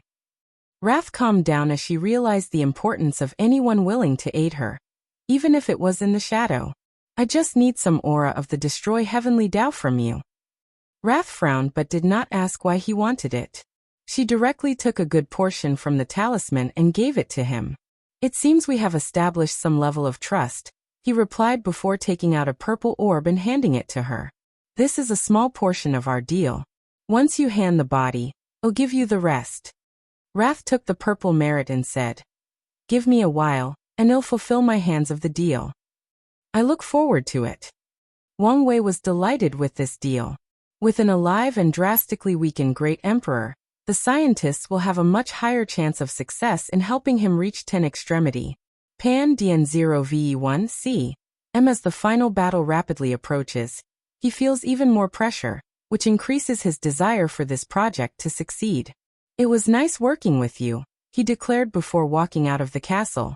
He was about to figure out the changes to this continent when he suddenly sensed something. Someone is calling me?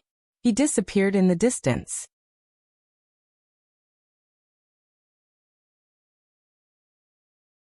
Clear mind. Wang Wei teleported to a mountain, where he saw someone waiting for him. And the moment he laid eyes on her, the world seemed to brighten as if her very presence embellished the surroundings. Ms. Sushir, I see you're beautiful as ever. Thank you, but are you saying that because you mean it or simply for pleasantry? Of course I mean it. I found it hard to believe you. Wang Wei smiled before inviting her to sit as he manifested a table and served tea. I was surprised when I did not see you during the cleanup. Now, I understand why. Wang Wei was surprised after seeing her for 2 reasons. 1, she was an ultimate king by the standard of the previous game, with the strength of 5 leaf, on par with Yin General, and given she was still in the Supreme Realm, she had some room for growth. The second reason is that her aura was foreign to the myriad emperor world, meaning she was no longer a citizen. A lot of things change, responded Sushir. I can see that. You seem more confident, relaxed, and even free, stated Wang Wei as he took a sip of his tea.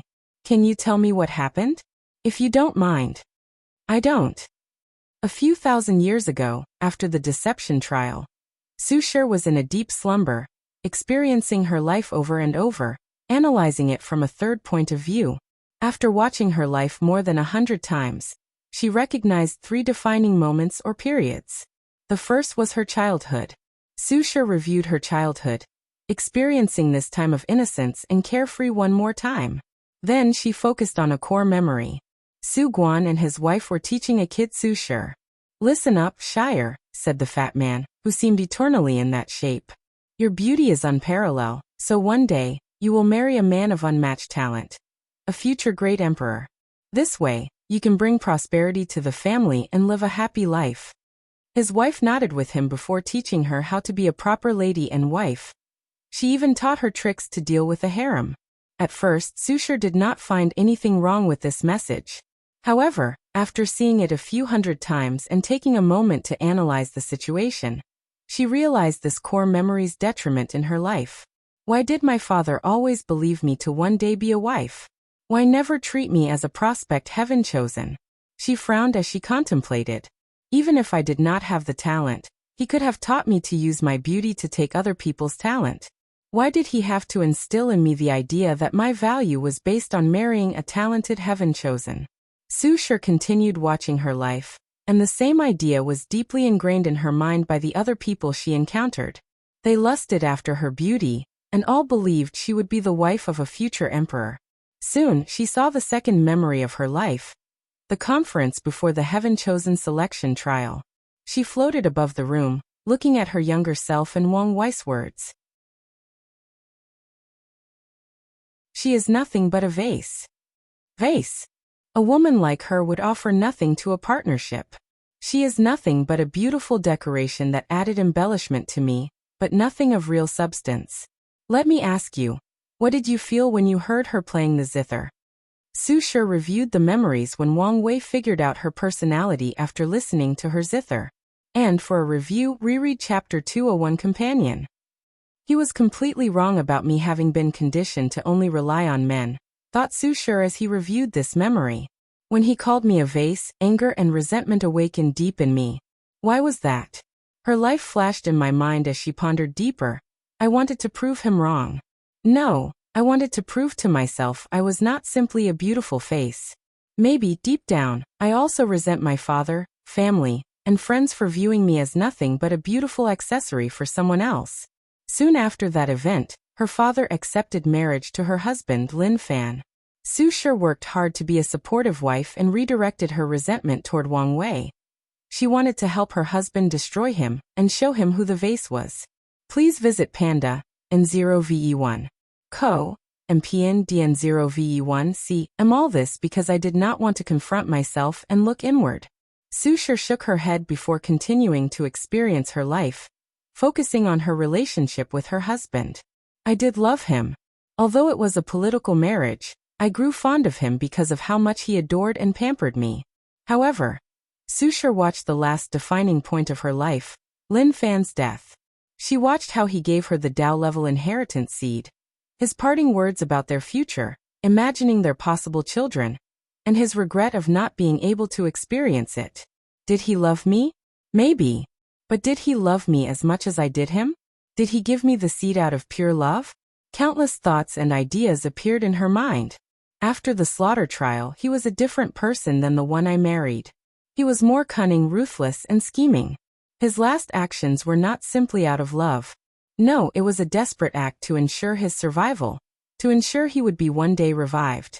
Sushar felt something break from her mind as she broke some mental shackle. She finally understood her obsession to revive him and its roots. It was a calculated move on his part. You could have asked me directly instead of being so manipulative, muttered Sushar with a disappointed sigh. Then, the memory world crumbled as she woke up from the formation. Daughter, how are you feeling? Groggy, responded Sushar, who felt slightly disoriented. But I have some issues with you that I need to discuss. Guxian could only smile wryly. Present day. So that's what happened, muttered Wang Wei, who was secretly embarrassed. He never cared about Sushar's existence despite his words having so much effect on her. Although these words he said back at the academy were his true thought, he only did this to impress Wu Hong. And now, after reviewing his actions, he realized how hypocritical he was, given how he sneered at the Heaven Chosens for acting like a peacock trying to court the opposite sex, Sushar, when he was doing the same for Wu Hong. So, what will you do now about Lin Fan? I'm still going to revive him, but only to repay my karma. As for our marriage, I have not decided yet. I wish you peace in whatever choice you make. But, You have not explained why you were not at the cleanup. After my enlightenment, the Academy decided to send me to another heavenward world to prove the Tao. Oh, where did you go? The martial hegemony world, replied Su Shi, not hiding it. The Academy helped find a struggling emperor lineage, and paid them to acquire an identity token. That's a smart move, added Wang Wei as he took a sip of his drink. So why are you willing to reveal all this information to me? To make friends, replied Su Shi. I know the conflict between the Academy and the Tao opening sect. I thought it would be best to ally with each other instead of fighting. Something tells me it's not your main objective. It is. Although another one would also be, I hope you allow me to acquire Lin Fan's imprints. Su Shu knew emperors did not like others to intervene in their plane. So, although she is from the myriad emperor world, she is also a foreigner. An alliance, huh? Thought Wang Wei. He did not mind her taking Lin Fan's imprints under his supervision. After all, if his existence were not affected, the Academy would have already acquired his imprints, just like he did for Ancestor Wucheng. As for an alliance with her, he did not care for her status as the Academy headmaster. He never planned to eradicate the Academy because of Emperor Kong, since he needed all the allies he could get to deal with the 7 parasites. However, he cared about where she planned to prove the Tao, the martial hegemony world. As the world community closest to the myriad emperor world, it was a strategic place for any attacks. As such, he predicted the parasites would send countless spies from the upper dimension to prove the Tao there, and prepare to deal with him. If Su Shi could be the winner and even help me establish some foundation in that place, it would be to my advantage. I would love an alliance between us, said Wang Wei before the two discussed things and signed a binding contract. Of course, Su Shi did not only want to revive her husband, and placed her own requirements. Luckily, the two came to a reasonable argument. You need to be careful, warned Su Shi. Someone seemed to be targeting the myriad emperor world. She told him about the sudden appearance of the secret realm, and how it teleported her here.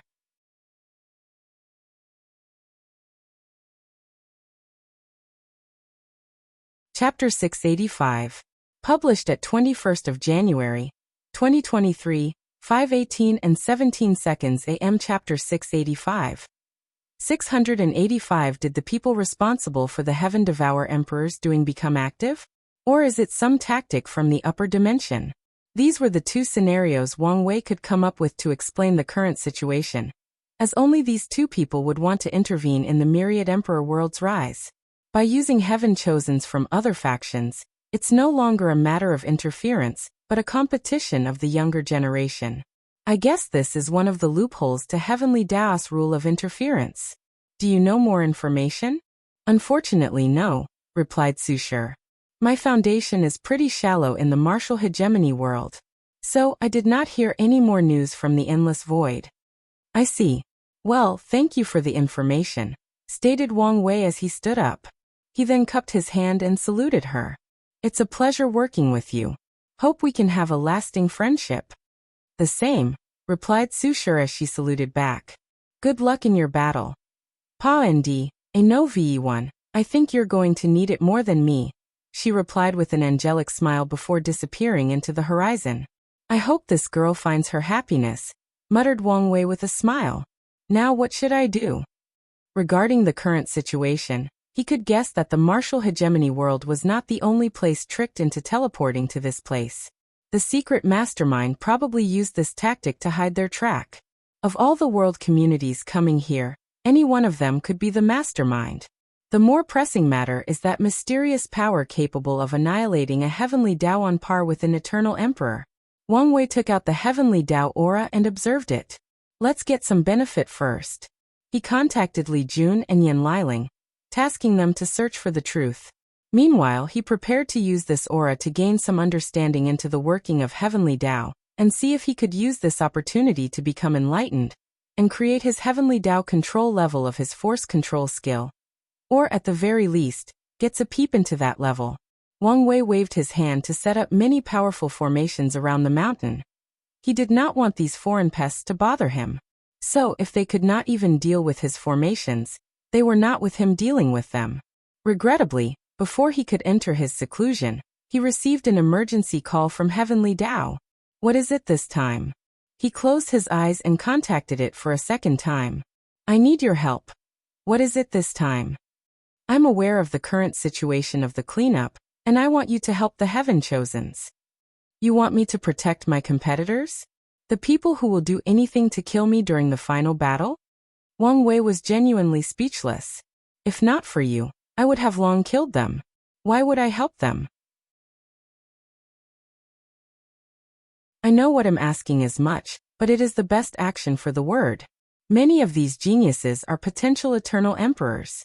As long as they survive the final battle and wash their karma through sealing, they can prove the Tao. Wait, you want me to save them now but have no problem with me killing them during the Heavenwell battle? Every time he spoke to Heavenly Tao, Wang Wei was baffled by its mode of thinking. The Heavenwell battle exists to choose the very best of a generation, so death is inevitable. However, I aim to ensure they grow to their full potential. I guess that makes sense. But I still don't want to do it. You have grand plans for the world. And these people can be of great help to you. That's true. Wang Wei always felt it was an excellent opportunity to be born into such a brilliant generation with so many talented. Regarding his plan, many of these people can be great allies, and some will be annoying pests. Furthermore, he recently felt that he needed to make as many allies as possible, as it would be crucial for him in the distant future. I still don't want to help them. If they die here, it can only be said it was their fate. If you really want to help them, go ask Tian. Maybe he's willing to help you. I did and he refused. Is that so? Replied Wang Wei with squinted eyes. He could guess Heavenly Tao did not want to rely on him entirely and even wanted some form of balance. And Tian was the perfect person to do so. Please visit Panda, N0VE1. Co. Didn't you trade with him? Make a deal of some kind? Yes, but he still refused. Why don't you try to use his wife's imprints as an exchange? Wang Wei theorized that Xiao Ning's existence was affected during her death, just like Lin Fan. Adding that it's been such a long time since her death, Tian did not have much time to revive her. Wang Wei frowned before smiling. You want to use his wife's imprint for a better deal? Maybe when he proves the Tao. I guess these Heaven Chosen's life is not as important as you say. Now that I think about it, Xiao Ning died near the end of the Emperor beginning era. Even if she used her willpower and obsession to become a spirit, defy death and live to this present, her imprint should not have lasted so long. Wang Wei always believed Xiao Ning was a miracle that should not have existed in the world, and Wu Hong agreed with him. Nevertheless, she could not prevent her imprints from deteriorating. Unless Heavenly Tao has kept it intact in case it needed it for the future. This thing is more sly than I sometimes give it credit. Of course, there is the possibility this was true Heavenly Tao's method of both punishing Tian and preparing to deal with him in the future. I will be direct. If you save these Heaven Chosens, I will reward you handsomely. Now we are talking, nodded Wang Wei. What is your offer? A secret reel that was a battle from the Null era containing countless broken chaos treasures that you can use to refine your proving Tao artifact. Furthermore, there is the blood of numerous innate and primordial gods. Now I know how my fortunate encounter will come, thought Wang Wei before ruminating about this deal. Fine, I agree. Although he could take this position to demand some outlandish things as conditions, he did not want to completely ruin his relationship with Heavenly Tao. But I have a condition. I won't save all of them. Why? Some are too weak and only serve as cannon fodder for others in the final battle. If I let them die now, I can increase my chance of winning. His worry has always been the mass group tactic that forced him to use his stamina, which in turn made it so that he was not in the best shape in the battle against Tian. Moreover, he also has to guard against the upper dimensions tactics. He did not think they would give up so easily, especially knowing his strength. One of the best methods for the weak to defeat the strong is to distract them with a bunch of ants before giving them a decisive blow. On top of everything, there is the wild variable that is the heaven-devouring emperor. Wang Wei would never underestimate the capabilities of a cunning and cruel eternal emperor. I accept your terms, but I have some requirements for the people you can leave to die. Heavenly Tao then gave him detailed criteria on the strength, talent, Tao heart, and uniqueness of the heaven chosens that can be saved. Anyone who falls below that level can be left to their fate. Wang Wei opened his eyes and exhaled. He saw a token floating before him, and he knew it was the secret realm. He placed it away while muttering, "My Sun era luck is on the uptake. I should be careful of the downward spiral." Suddenly he sensed something and looked in the distance. He spread his divine sense to a specific place for over half an hour. Ha ha ha, things are truly getting interesting. A bright smile appeared on his face. Let's still be weary. He looked at the sky before pointing with his fingers. He established an enormous invisible array that covered the entire continent to save the people who needed it. Then he waved his hand to create a river of karma and bound it to the array. "I will save you, but you will also owe a great karma," said Wang Wei. Although he cannot use this karma for the final battle since Heavenly Tao would not allow it, he can still use it for the people who survive. With such a tactic, many of his plans might become easier after proving the Tao. After doing all this, Wang Wei closed his eyes to enter his seclusion. If you find any errors, broken links, non-standard content, etc., please let us know so we can fix it as soon as possible. Tip: you can use left, right, A and D keyboard keys to browse between chapters.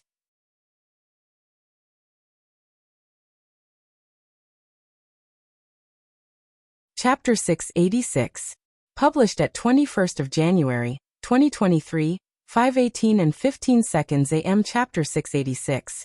686 D. Tian stood near his camp, waiting for something.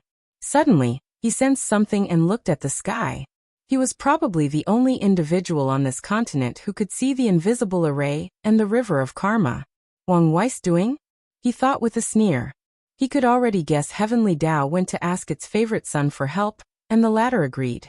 Although he once worked with that vile thing, Di Tian would not associate with it any more than he has to after everything it made him go through. Especially for a few broken chaos treasures. The only thing that would move him is his wife's imprint, but the latter refused to hand it over. "It does not matter. I will take it myself." Di Tian no longer looked at the formation. He would not purposely interfere in matters regarding Heavenly Tao to not gather any unnecessary complications. After waiting for a while, a figure with a hood appeared behind him. "How is it? I have investigated everything."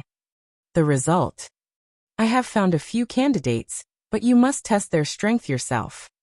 "Very well. Lead the way," ordered Di Tian, who felt the current situation was advantageous since he could move as he pleased. His shadow bowed before teleporting to another territory, and Di Tian followed. The two appeared before a group of young people passionately discussing something. However, the bright mark above Di Tian and his shadow's head immediately alerted everyone present, forcing them to become on guard. "Who is it?"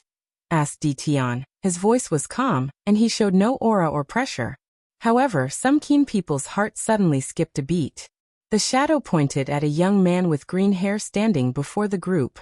Judging by his position, he was someone of status among these groups, or at the very least, they respected him deeply to listen to him talking. "That's Lu Zongying from the mortal heart world," explained the shadow. "A power system focusing on Tao heart tempering?" commented Di Tian. "He's weak, but let's see his potential." He clenched his fist and punched forward frowny face last breath. Without hesitation, he used the first fist of his 9 Samsara fist scripture, not wasting his time. His attack brought all matters to their last breath, even utilizing some power of destruction. These heaven chosens reacted quickly, using all types of means to save their lives. When Di Tian raised his fist, the alarming bells of death rang in their mind, almost paralyzing many of them. Luckily, their world's cultivation system is about forging a supreme Tao heart, so they all have an excellent state of mind. Numerous people used secret techniques with great prices to increase their strength. Some used arrays, extraordinary magical artifacts, and life-saving talismans. In less than a second, the group meeting turned into a light show with all these technique displays. Unfortunately, it was useless. The devastating power of that punch killed the majority of these people. Following this, the power of death and destruction finished the job. As for the aftermath, almost everybody died. Tian calmly watched as some people's soul was salvaged by some immortal tier strength and did chase after these people. This Lu Zongying is too weak. His attack only closed to a mortal venerable one leaf, but did not reach it. Such strength can be achieved by some heaven-chosens with potential. The shadow nodded before showing to another group. Although he felt this person had great potential with a top-notch Dao heart, and could be adequately cultivated, it was not his decision to make. The next chosen group was of 5 individuals, 2 of whom the shadow felt were of great potential. Tian looked at these 5 people, waiting for his shadow to explain. The 2 in the middle are a rare twin spirit race born from a rock, great talent in body refining. Are they from the central spirit world? Yes. Tian guessed only a world dominated by the spirit race would give birth to such a rare anomaly as a twin spirit. Get in formation, said Yanshi, one of the 2 brothers. Immediately the other 3 surrounded him and his brother. The 2 brothers turned into a giant rock monster of 10 meters with 2 heads, while the others transformed into motes of light that fuse into them. Are you from the Myriad Emperor world? Yes, and my last 2 preys ran away from me. However, I won't make the same mistake again. Please visit Panda and 0ve1. Is that so? Commented Tian before using the same punch. Boom. Before the rock monster could comprehend what had occurred, more than half of his body collapsed under the attack. So they lay on the floor with horror in their eyes. He's better than the previous one, commented Tian. He's only tier 9, and once he reaches the quasi-emperor realm, there is a chance of breaking the mortal-immortal barrier. However, he seems stupid and has no sense of danger. He shook his head before motioning for the shadow to show him to his next destination. As he walked past these spirit races, death enveloped them, sending them into samsara. The shadow teleported them to a mountain range. However, as soon as they arrived, a formation activated above them, trapping them. Tian calmly looked above his head, seeing numerous weapons with quite a powerful aura. Then he looked at the thousands of people who surrounded him, focusing on a particular young man on the back with a red robe. Is this your doing? The person did not answer, but Tian could feel the connection of this array to this person. Someone from the Myriad Armament world? He could feel this person was a weapon refiner who cultivated armament Dao. And since the Myriad Armament world is similar to the Myriad Pill world with countless talented weapon refiners, he guessed the person's origin. According to the information I gathered, he's from the Battle Spirit world. Is that so? Gao Buqin, the red robe youth, motioned for everybody to attack before controlling the array above to attack. Tian calmly raised his hand to generate a force field that easily blocked these thousands of magical artifacts. He set up the array and combined it with his magical artifact to reach an attack level of 2 leaf. His eyes lit up. Meanwhile, Gao Bokin's face changed. He refined a treasure that would predict danger, and not long after coming to this place, the supposed trial of an eternal supreme inheritance, the thing activated, warning of unimaginable danger. So he acted swiftly to gather other people with the promise of resources and compromise before setting this array. However, he did not expect the situation to be this terrible. He now realized because of the overwhelming strength of the enemy, his treasure could not even correctly dictate the level of danger he would face. Tian calmly looked at this group of people and used his divine sense to check on each of them. Although the shadow came here for the red robe youth, he wanted to ensure there was not a hidden genius amongst this group. Regrettably, he did not find anything. He raised his hand and made a squeezing motion. Bang! Blood splatters all over the earth and the sky, leaving shattered bodies, broken bones and mush viscera. With that single motion, Tian used his pure physical strength to grab the fabric of space and use it to squeeze these people to death. Then, a slight smile crept on his face as he saw the red robe youth with a pale complexion surrounded by a bunch of magical defensive artifacts. It's you, he declared before instantly appearing in front of the youth. Under his momentum, the artifacts cracked before becoming useless.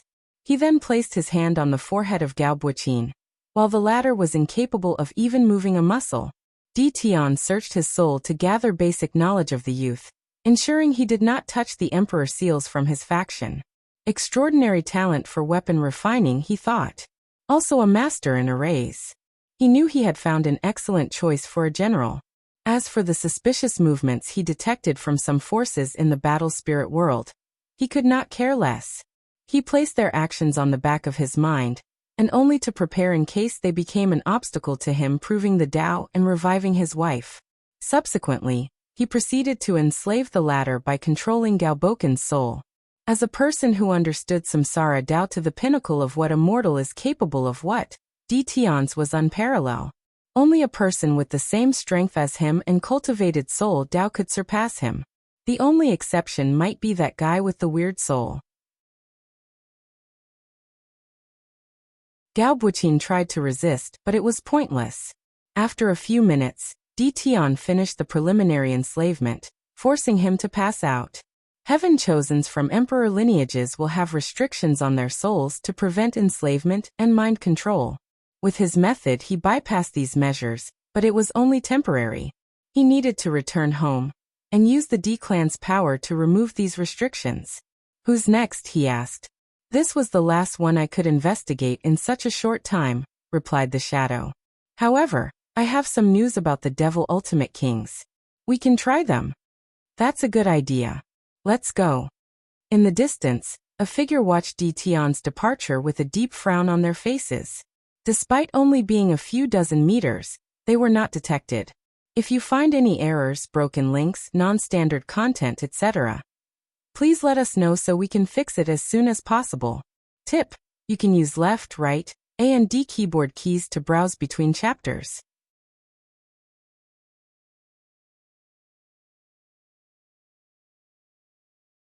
Chapter 687. Published at 21st of January, 2023, 5:18 and 14 seconds AM. Chapter 687. 687. The sect was wrong, thought he, the young master of the Spirit Genesis sect. Under his invisible veil, he calmly watched Tion leave with a deep frown. The plan was fundamentally flawed since the myriad emperor world contained such a monster. He shook his head with a wry smile. Even with his peak immortal venerable six-leaf strength, he knew he was nothing before that man. And even after he takes the next step in his cultivation, he will only reach the limit of 7-leaf. The sect sent him here to finish the geniuses of the myriad emperor world, but they were also worried about his safety, thus granting him some powerful hiding method. All this work for nothing, complained he. The sect mobilized its secret power to lure countless geniuses from other world communities, and teleported them to this continent. Then they used the broken Empyrean artifact to bypass Empress Wu's sealing, and destroying the heavenly Tao of this continent. After all these efforts and using innumerable resources, the result was pointless. He raised his head to look at the invisible formation and Karma River floating above the continent. There is also another monster. The situation genuinely hit his pride after seeing how powerful these two were. So after smiling wryly, he focused on the task at hand. Luckily, this monster is not from the Tao opening sect. But if the other is, the situation will become more complicated. He pondered for a moment for his next step. He needed to confirm the identity of the person who set up the array. And if it is the Wang Wei they learned about from the deception trial, he needs to think about how to respond. If it is him, I need to contact the other and see if we can become allies. The myriad emperor world can have a resurgence, but the Tao opening sect cannot lead it. He breathed deeply. He wished the sect had more information and influence in the myriad emperor world. However, after the situation with the heaven-devouring emperor, the sect had to become low-key not to be discovered. Of course, the main reason for this retreat was fear of the upper dimension. He disappeared as he decided to observe more before making a decision. Tion teleported to a mountain range with the shadow. He could see quite a potent formation deep underneath one of the tallest mountains. However, it seems to be malfunctioning. So, he waved his hand to manifest a giant palm that eradicated the formation. Soon afterward, a young man with red eyes flew out with a somber look as he gazed at Tion. A two-heart devil? His eyes lit up. This was a species with naturally 2 extra lives. Once they die, they lose one of their hearts, meaning you have to kill them 3 times before killing them. However, as long as they survive, they can condense the two hearts again with enough resources. Who are you? Gluttony. Are you interested in following me? And be the slave of a human? I'd rather die. That's a shame, replied Dtion. Anyway, let's test your capabilities. Dtion flicked his finger, generating enough force to destroy countless middle thousand worlds. Gluttony acted swiftly by opening his mouth and swallowing the force. Then his aura suddenly increased. Swallowing Tao? Not, it seems different. Despite easily overcoming this attack, Gluttony was not happy. Everything was proceeding relatively smoothly when a sudden change occurred between heaven and earth. Wrath sent a quick message for everybody to hide since their castle or home base was no longer safe. PANDNOVE 1. However, Gluttony discovered that even the secret hideouts were unsafe since the hiding formations malfunctioned. Now it seems he was unlucky, and someone detected him. Bam! Bam! Bam! Dtion punched continuously, increasing the force used each time in his attacks. However, Gluttony swallowed these attacks without problem. His expression, aura, or law fluctuation did not change. First fist, last breath, the power of death and destruction enveloped Gluttony, who only did one motion, opening his mouth. You can swallow no eat force, energy, and even concepts, commented Dtion with a plain face. He already determined this devil practiced a unique eating Tao that involved devouring Tao and many others. Furthermore, after his bombardments, the latter's straight rose from 2-leaf to 5-leaf, albeit it seems to be temporary. Please visit Panda, N0VE1. Co. Do you have a limit?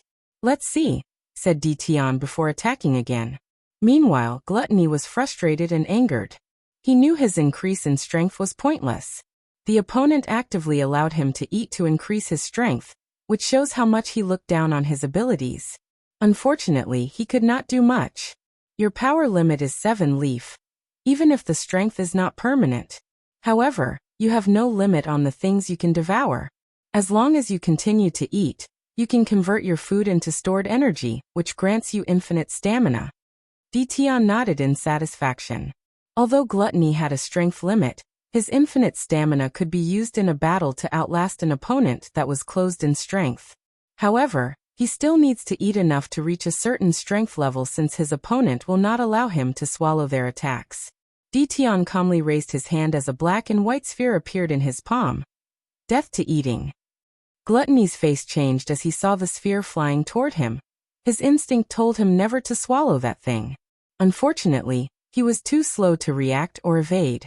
Second stomach, a mouth phantom appeared before him and swallowed the attack. However, the power was not directed to his main stomach, where he could swallow and eat everything. No, he created a second dimension or small world to process this attack. And as expected, the small world was instantly annihilated by the black sphere. Great intuition and battle experience, commented Dtion. Adding a unique Tao, you're the second one. As soon as Gluttony heard these words, he went on the offensive. He opened his mouth and made a chewing motion. Crunch. A dozen of the mountains behind Dtion disappeared, while a few looked like someone had taken a bite out of them. Meanwhile, Dtion, who was intact with not even a scratch on his clothes, did not care for his prey's pointless struggle. Before Gluttony could move or even process the situation, Dtion was oddly standing in front of him. He raised his hand to hold the devil by the throat, rendering him completely useless. A black and white character appeared on Gluttony's forehead, sealing all his strength and powers. Swish. A brilliant sword slash arrived from the distance. It contained the intent to eradicate heaven. The sword gave the vibe as if it had an eternal grudge against heaven and earth. Sadly, it faded into non-existence before it could even touch Dtion. He looked in the direction of the attack and saw a young woman with pink hair holding her sword. Accompanying her were 2 other devils. Wrath, pride, greed, save me. Dtion calmly placed Gluttony into his space ring. More talents, he commented, focusing on Wrath. You'll be an even better general. He did not gather these generals only to face Wang Wei, even though it started this way. Since his imprisonment, he has been thinking about his future, about what to do after reviving Qiao Ning. For most of his life, he never bothered to think beyond the revival of Ninger. due to one of his deepest fears. So he forced himself to only worry about the present, focusing on the task at hand. However, his encounter with Nine Pillar made him see the hope of reviving his Ninger, the one he knew and loved. So now he wanted to plan for the future. Although there was a low probability of finding the limit breaker, there were other methods he could use to increase his chance. After reaching higher realms of cultivation, for example, the realm of his sons, he has a higher chance of finding it. Another method is to have a powerful faction to help him search. After making these plans, he realized how terrible the loss of the sleepers was. He could spread them to the lower dimension to search for the limit breaker if they were as powerful. Dtion knew he would not find it there, but it was worth trying, no matter how small the odds. Furthermore, once they reached such a scale, he would have a foundation to set up a faction in the upper dimension after proving the Tao. After coming to this realization, his hatred for Wang Wei increased significantly. "Return gluttony," said Wrath with a very calm tone and demeanor despite the current situation. "Come get him," replied Dtion, thinking having these devil talents under his control would greatly benefit his plan. Wrath gave the other three a look before they entered the battle mode.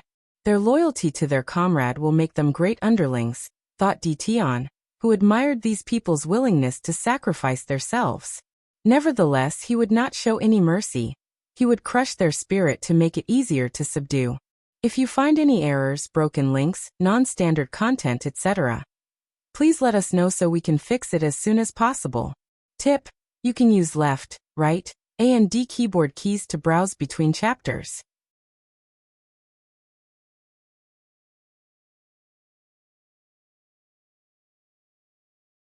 Chapter 688.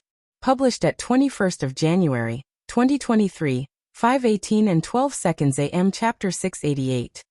688. A three-eyed devil, thought Dtion as he analyzed Wrath. He once was a three-eyed devil, so he knew the species quite well. They were once one of the most powerful subspecies of the nine devil god world, known for their soul and comprehension talents and the unique ability of their third eyes. However, he could also tell she was primarily human. Dtion analyzed the other two. Greed was a tin man with heavy bags under his eyes. He looked ordinary, like the kind of person that is not easily noticeable in a large crowd. Upon closer look at him, his face seemed harder to recognize or remember. It was like he was naturally camouflaged in the surrounding. A cloaking devil, thought Dtion with a slight surprise. Cloaking devils were one of the weakest species of the devil race. However, they were excellent at camouflaging and blending in. As such, the devil race would send them into other world communities to gather information and prepare for invasion. Pride was an ordinary young man with short hair dressed in all black. Dtion could tell from his bloodline he was a misery devil, a subspecies that enjoyed corrupting souls. They would use pain and misery to force other races to become mad and commit atrocities.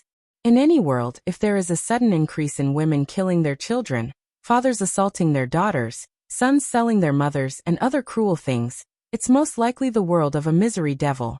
While Dtion was calmly assessing these people, Wrath had prepared for this battle. Oddly though, she did not use the devil retribution sword. Heaven-hating stab, a black light flew toward Dtion, containing an unparalleled amount of hatred that would destroy the mind of any lesser man. However, he was not a lesser man. My hatred for heavens is beyond what your pitiful attack could fathom. The attack disappeared before him, and Wrath spewed a mouthful of blood. She received a backlash because Dtion's hatred was beyond her bearing. "Wrath," yelled Pride. "I'm fine." He waved his hand to manifest a white light that instantly healed her injuries. While he healed her, Greed tried to buy them time. Even though his opponent had the demeanor, he did not care. Tyrant suppressing fist. His thin body displayed an ungodly amount of power with this one punch. Dtion calmly raised his hand to block the manifestation of the punch. Then, another power followed. An intense pressure waited on him. A pressure that would make the gravity of a supermassive black hole look like child's play. Ha! His Tao reminds me of Wang Chang's Overlord Tao. His sleeper gathered information about the previous generation and learned much about Wang Wei's family when he researched the latter. His strength is as weak as him too. He could tell Pride was a top powerhouse in the quasi-emperor realm, but he did not come close to One Leaf strength. Tion's attention suddenly diverted to Pride. The latter waved his hand to manifest two small swords that entered Greed and Wrath's body. Heaven Eradicating Slash. This attack was not a simple slash, but a tornado of sword energy with the power to eradicate everything in its path. Tyrant's Kingdom. A world suddenly appeared above Greed's head. The world was beautiful, with golden architecture to suggest its wealth and prosperity. There were billions of people in the kingdom, with healthy visages and wearing luxurious clothes. However, none of these individuals looked happy. Fear was deeply ingrained in their eyes, showing it was not a pleasant thing to be the citizen of a tyrant. Tion generated a force field from his body that easily blocked these two attacks. However, the field shook slightly after the sword tornado. One root and peak One Leaf strength he analyzed before looking at Pride. Support Tao? How is a person supposedly the embodiment of pride lowering itself to become a support? I understand. A pride Tao that reverts yin and yang. You're more valuable than I thought. Let's see how much you can do. He looked at Greed and uttered, suppress. Bang. Greed knelt on the ground as an unknown force suppressed him to the ground, rendering him incapable of moving an inch. And with each passing second, the pressure increased, crushing his bones and organs. Pride, yelled Wrath, and the latter acted with the utmost haste. Stamina boost. Regenerating boost. Potential boost. Greed's power rose to the peak of 3 leaf. Meanwhile, Wrath reached the early stage of 2 root. Eradicating Soul of Heaven. Her sword attack was not a physical one but directly attacked the mind and the soul. Its purpose was to forcefully erase the memories, spirit, and intelligence of her opponent, rendering a blank state. Usually this attack is to either make the opponent lose their battle experience, or even make them unable to use their powers due to the lack of memory. Please visit Panda, N0VE1. Co. Another use of this attack is to turn enemies into friends. A person with no memories also has no personality or understanding of the world. They are a blank slate that can be molded into anything, even a friend. It's pointless to confront me through the soul, commented Tion. He is a master of the soul, and with his new emperor soul, few people could affect his mind and soul. He was right. Wrath felt her attack was similar to throwing a stone in the ocean. No, it was worse since she did not even make any waves. Is the disparity so large? She thought, a little frustrated. Meanwhile, Tion was in a good mood. Pride is excellent for any army or faction. His Tao would excel in any large war. The only place he is lacking is his strength. The latter's power was similar to Greed. Greed's Tyrant Tao is perfect to lead a majestic and unmatched legion. I have some of the inheritance of the great Qin dynasty. As long as he learns from it, he will truly be an unrivaled general. The Qin legions were one of the best, if not the best, of history. They were a nightmare for the demon race during the ancient emperor era. Finally, there is Wrath. Her strength more than met my expectations. With her talent, she will shine even more after going through my training. His eyes shone. Maybe I can wash karma for her so she could prove the Tao. After such an emperor under my command would make searching for the limit breaker easier. The only issue he had to worry about was whether there would be some complications with enslaving a great emperor. When they undergo a baptism of the great Tao source and forge their emperor's soul and body, any restrictions on them might disappear. Should I slowly forge a relationship with her? No, I cannot trust her. The best course is to control the other devils. Since she cares about them so much, I can control her through them. Wrath's body trembled as she felt a terrible future awaited her. Panda in 0VE1. Come, do it now, she ordered. 3 metal objects floated from the bodies of these 3. A chaos treasure? It seems to be a unique interconnected one. The 3 Choas treasures fused to form a triangle floating above Wrath's head. Then something came from Greed and Pride's body and entered her body. As they fell to the ground, completely drained and tired, the emotion known as hope flashed in their eyes. Wrath's aura climbed to a realm beyond her limit. For root? It's not enough. She gritted her teeth before swinging her sword. And this time, Tion did not directly block the attack. Instead, he easily evaded. Her Tao now has a more overbearing and domineering aura, analyzed Dition as he casually evaded. Then he clenched his fist and punched. Decay of death. Wrath's body flew hundreds of meters before crashing into the group. Besides her head, her lower body had decayed and died. However, this was not the end for her. A whistle light manifested from her head before her body instantly regrew. So she now has both their Daos. No, maybe the original Seven Sins Dao belongs to someone else who divided it into different parts, thought Dition, trying to remember if he knew any devils who used such a Dao. He could have killed me with that attack if he wanted. She realized the overwhelming difference between each route. Even with her tactic, her strength was not enough. But she did not give up. I've tested your abilities, and you met my qualifications. So enough playing around. A black and white wheel appeared to belong his feet before descending on Wrath. Immediately, she knew she could not escape this technique. Nevertheless, her eyes remained firm and defiant. Bang! A hand appeared and gently waved, destroying the wheel. Wang Wei, said Dition with a frown. I can't let you have her, or the other devil. Since when were you such a busybody? Busybody.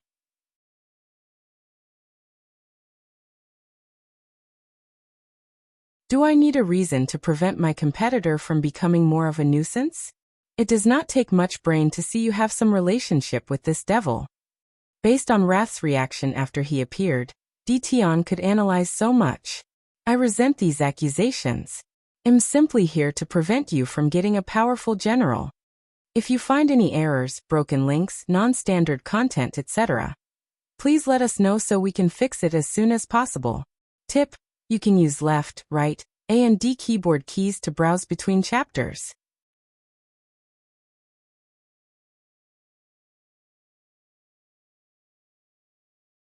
Conversation. The two looked at each other from a distance which was insignificant given their strength. The tension created by their indirect confrontation could suffocate an immortal venerable with weak willpower. Help me save gluttony, said Wrath, breaking the atmosphere. Wang Wei looked at her and calmly said, No. But you said. I said no. I thought you didn't know her, added Dition. Don't listen to her. Your attack affected her mind, so she's not feeling well. Plus, you can't trust the word of a devil, replied Wang Wei without any changes in his attitude. What a cheeky brat. Your previous witty charm might be acceptable when you were young, but shouldn't you have grown up and matured by now? Wang Wei frowned as he realized something. Dition was different. He had changed. If the previous him was someone stuck in a box with a fixed mentality and pattern, the current him had opened that box and seen what was beyond it. What made him change? Is it because he found a way beyond nine extremity? Wait, I never figured out he succeeded in the first place. He added this mental note in his mind, labeling Dition as more unpredictable than he previously classified him. And be like you, he replied with a sneer. Let time wash away my personality? Mold me into a cruel and sinister person with a face that everybody owes him money? In that case, I'll stay immature. Wang Wei always believed time was one of the worst enemies of cultivators, especially the high realms ones. Yes, they have escaped their shackles, but their immortality can slowly corrode their mind and dilute their personalities and emotions. So he promised himself he would never change no matter how many yuan epochs he lived. Has time changed me? Thought Dition, and the answer was positive. He was once a spirited young man with the ambition to end the innate acquire war and establish peace and stability for the human race. Unfortunately, his dreams led him to a dark and perilous journey. Are you really not going to help me?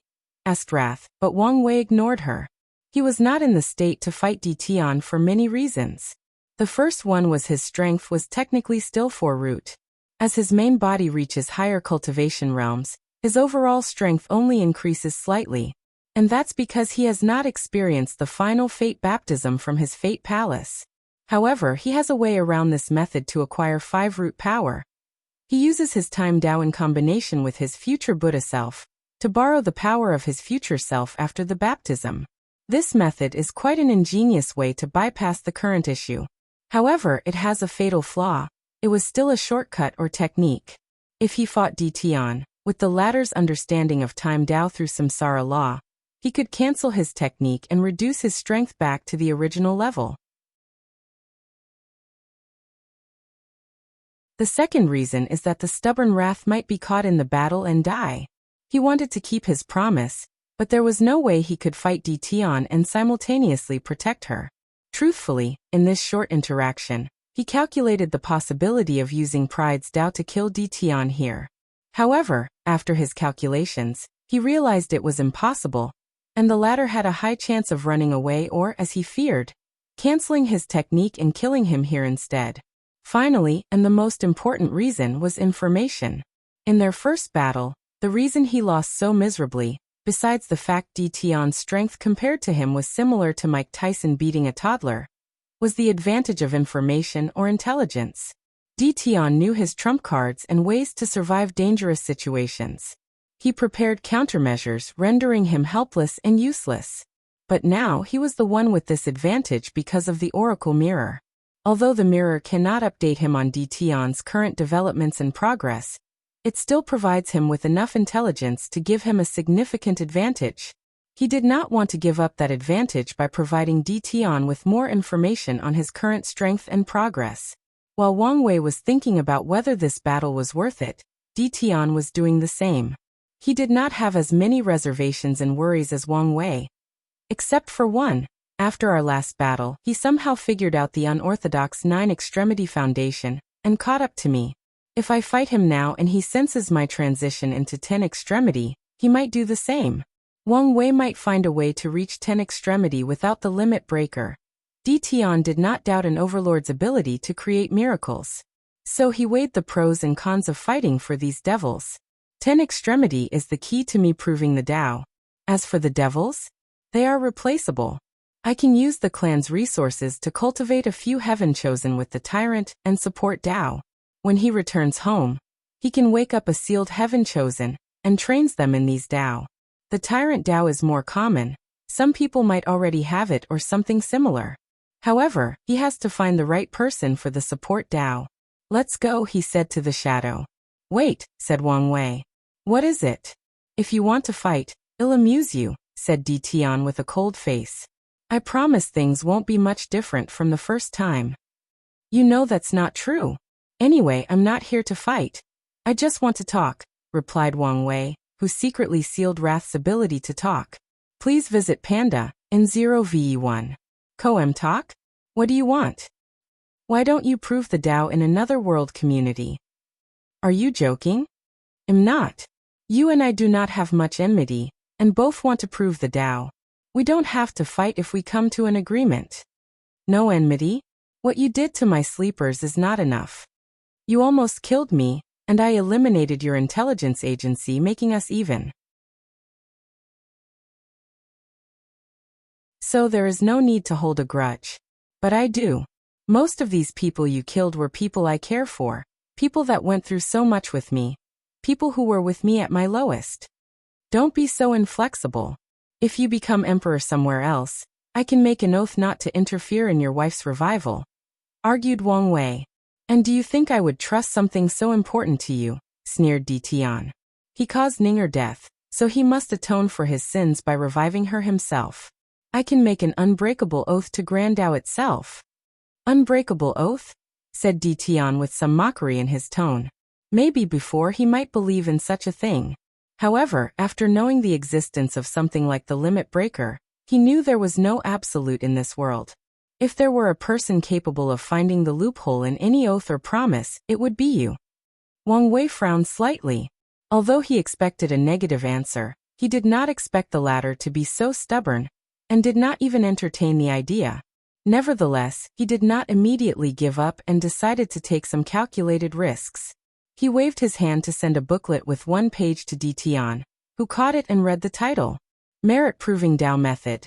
The D-clan heir pondered for a moment as some memories from the past resurfaced in his mind. In his first life, the idea of an alternate method of creating emperors or emperor's strength was discussed as a way to win the war.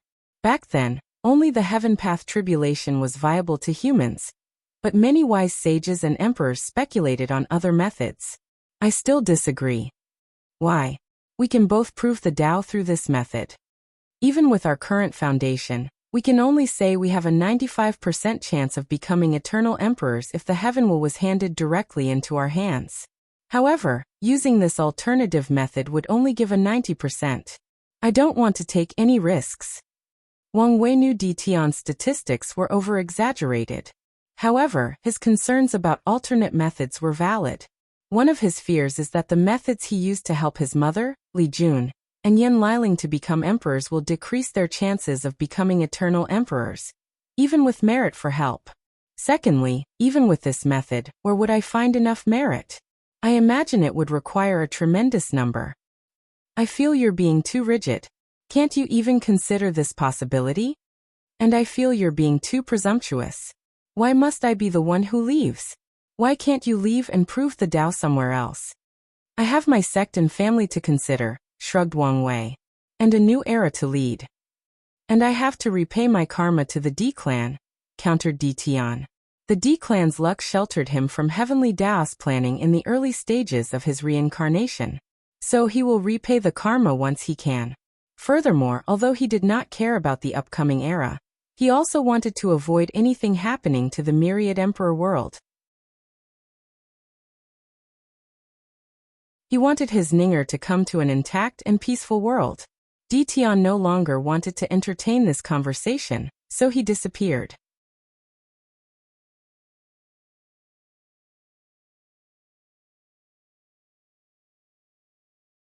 Injured. Wang Wei sighed, a little disappointed despite expecting this outcome. He would have preferred to battle Tian in the Emperor world than in the Heavenwall battle, as it would give him more time to gain an advantage. And on the unlikely chance they become allies, his plan would benefit greatly. It was never possible. He shook his head. For his plan, Wang Wei needed absolute power, and the existence of someone as powerful as Tian, who could contradict his order, would be harmful. As such, their egos would never leave room for peaceful cooperation. He finally looked at Wrath and unsealed her. Only communicate through divine sense. He instructed her through a sound transmission that only two could hear. Although puzzled, she agreed. Why didn't you help me save Gluttony? She questioned. I only promised to look after you. I don't care what happens to the others. Pa and D no ve you. Her anger was about to explode. Can't you do something at all? No. He's currently more powerful than me. I will be powerless if he becomes determined to catch or kill you. You simply don't care, she commented. That's also a reason. What if I insist on putting myself in danger? Then you will die. Anyway, I am not bound by any contracts. If you are stupid enough to do such a thing, you deserve to reunite with your master. Wrath stared at him with fiery eyes. If she had the power, she would kill him in the most painful way possible.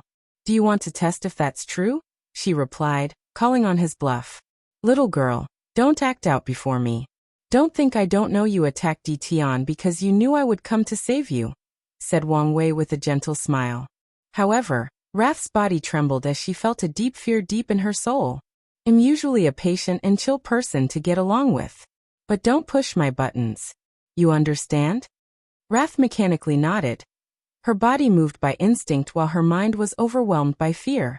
All right.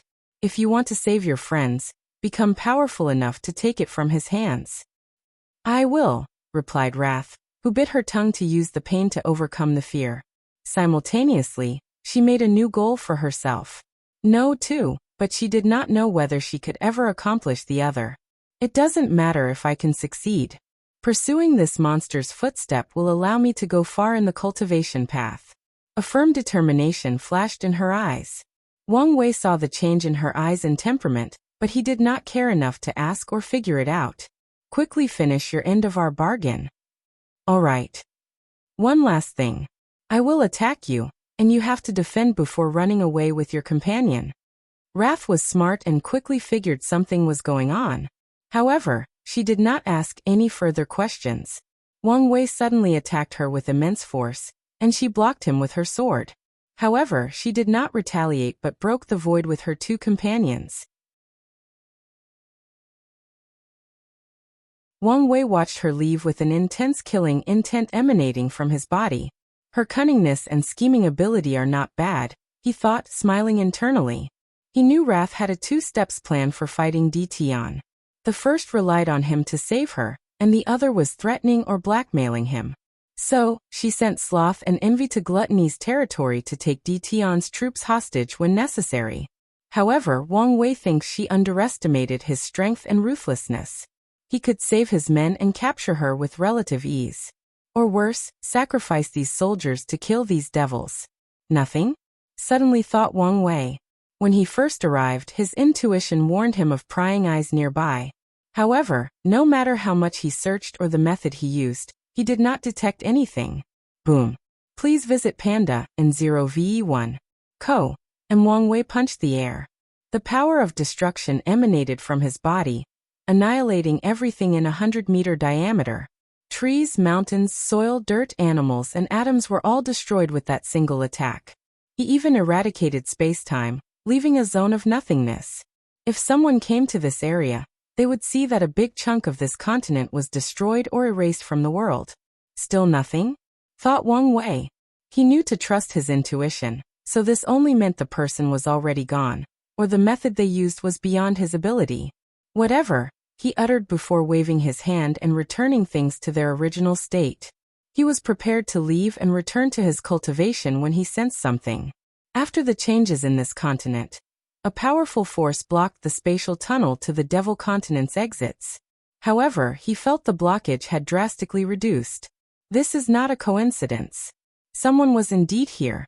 And they were probably the people being this sudden invasion. Wang Wei did another sweep of his divine sense but found nothing. In the end he left helplessly, since it seemed pointless. 100,000 meters underground, Hishi's figure suddenly appeared in a cave. He was in terrible shape, missing half of his body. A look of fear flashed in his mind as he remembered that horrible punch.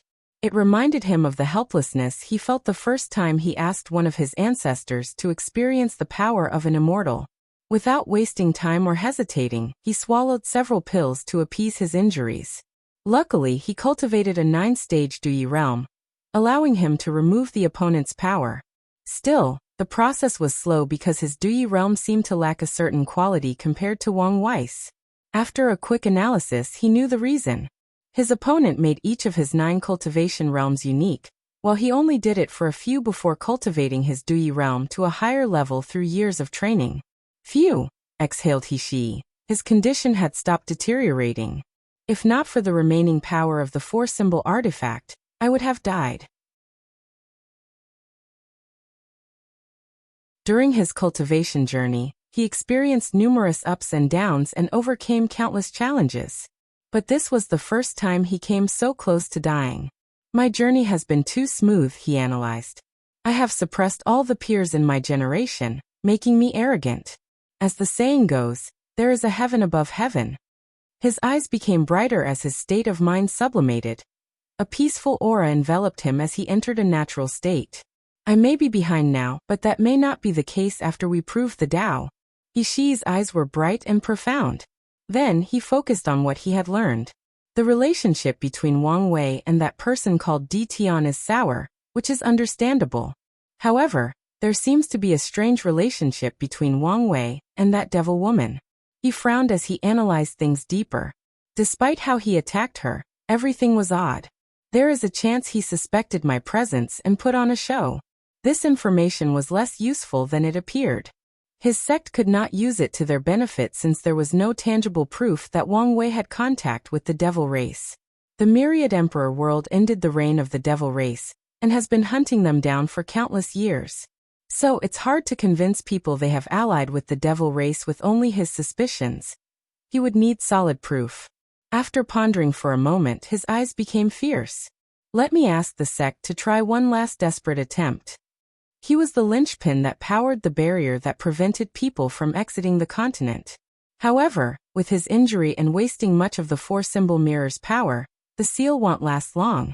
So he wanted his sect to try one last method to kill these two. And even if it fails, it's only a small price. Hishi used a secret technique to send the information back and his request. Lust territory. Tion returned to his camp, prepared to plan his next step. He wanted to see if there were any more talents worth him conquering. Suddenly he sensed something, and the power of life and death flashed in his eyes. Demomen. He felt the possibility of dying. Although it was very low, it was strange, given his strength. He looked in the distance with a serious face. "Master, is there a problem?" Typically, the shadow would not ask questions and only did as he was ordered. However, he noticed his master was nicer, for lack of a better word. "I sense unwanting trouble," replied Tian. In his long life, he had to develop a skill for sensing danger and trouble, because of how much heavenly Tao made him go through. Although it was useless against such a mighty force as heavenly Tao, it did help him on some occasions. "Did we reach the 100 million quotas?" "Yes, although barely." "Then let's leave this place." He placed his troops in another space before forcefully breaking through the barrier of this continent. He could not do so previously, but this thing was now drastically weaker.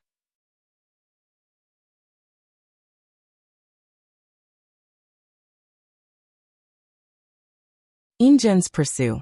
Ingen looked at all the people surrounding him. He had a calm demeanor, not minding in the slightest he was outnumbered. His eyes lit up with excitement. He had made some progress with his heavenly zombie art after absorbing some devil blood. His skin had changed from its gray color, almost returning to its normal state. "Kill him," ordered a disciple at the back.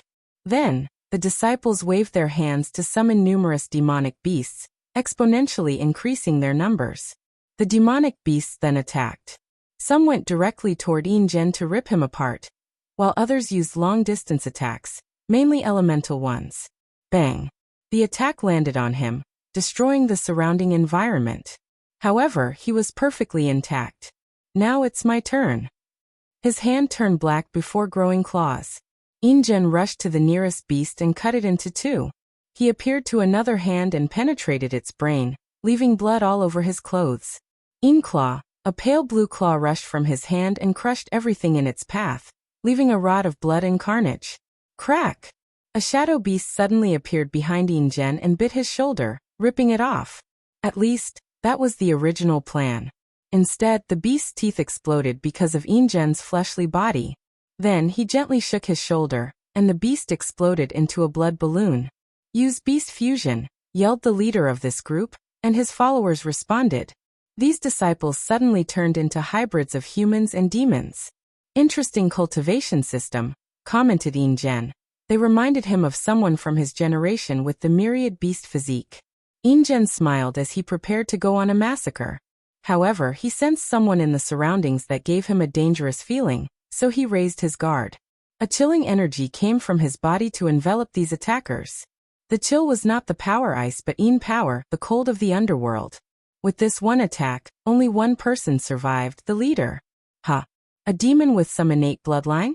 He rushed to the leader, who fused with a Kuei snake with only 5 attacks. Ingen then dazed in the direction he felt the danger. However, a few minutes later, the person seemed to have left. He still did not drop his guard.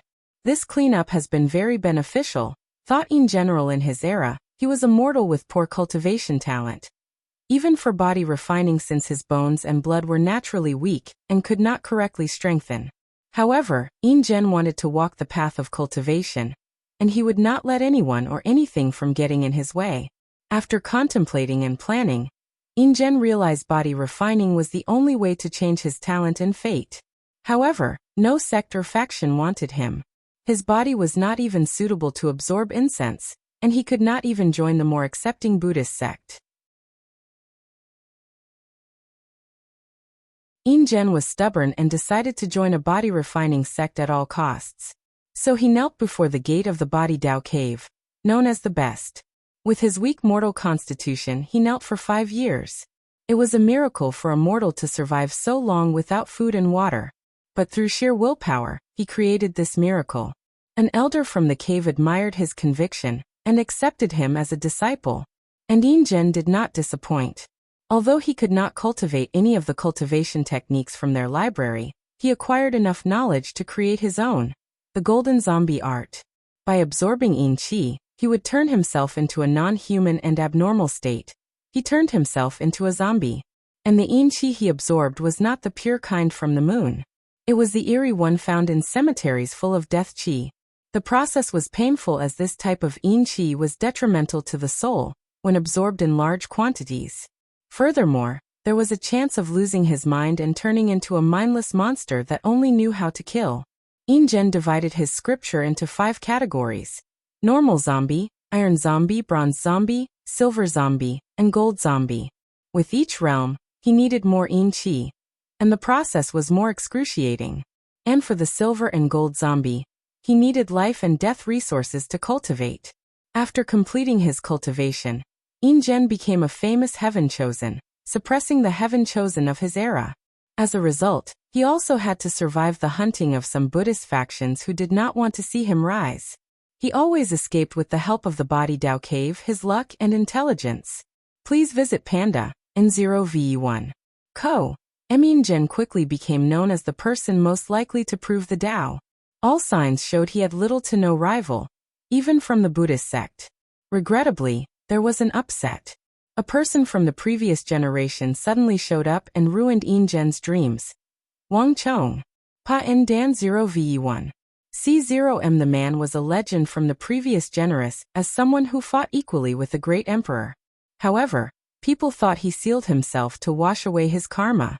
Of course, Ingen did not believe such nonsense, even if there are records of Emperor Seven Lotus admitting this fact. Sadly, during the final battle, Wang Chong completely suppressed him. The worst part was he lost to the latter's fleshly body, which was his pride and confidence. After his defeat, Ingen did not give up. He focused on reaching the pinnacle of the body refining path, and proving the Tao was one of the most important steps he had to take. So he decided to upgrade his scripture while also sealing him. He chose a Yin Grotten heaven, a place that could give birth to all types of Yin energy as a place for his seal. His act of cultivating while sealing himself made him experience even more excruciating pain. It also made the process longer than usual. However, Ingen did not care. He saw it as a form of tempering. His method succeeded as he created 2 more stages of his scripture: Earth Zombie and Heavenly Zombie. At the peak of Earth Zombie, Ingen broke the barrier between immortal and mortal. More importantly, he learned about the Gate of Power. Immediately, Ingen saw his goal before him. He knew how to achieve his goal of reaching the end of the body refining path. He must open that gate. He was even happier when he learned no one had ever opened this gate, not even Wang Chong. Ingen knew his opponent was long gone and surpassed him. However, he had a way to compete and defeat him. He can do something even Wang Chong never achieved in his life. After waking up in this generation full of eternal destiny, the first thing Ingen did was undergo his fleshly tribulation. And without knowing any better, he passed 2 parts at once. Ingen lived through 4 eras and was confident in his willpower. However, he never forgot that horrifying experience. He was also a madman. After cultivating and preparing for a while, he took another 2 simultaneously. And he still plans to repeat this madness. Ingen then learned of this generation's heaven chosen to prepare for the final battle. After hearing how Wang Chong's descendant was the genius most likely to prove the Tao in this generation, he was interested. Especially since the latter is known for his mighty fleshly body. So when he saw Wang Wei, he used some excuse to approach the latter and confront him. He wanted to test if this descendant lived up to his ancestors' legend. And Ingen soon discovered Wang Wei was a greater monster than Wang Chong. According to his calculation, Wang Chong's power should have been peak 4 leaf, meaning his current strength could crush the latter. However, he felt helpless before Wang Wei. After that encounter, Ingen thought about how to improve his heavenly zombie art. And after massacring countless devils, he tried absorbing the sins and evil aura from their bloodline. Luckily, he succeeded. What should I call this new layer? Celestial zombie? Immortal zombie? Desolate zombie? No, let's just use immortal zombie.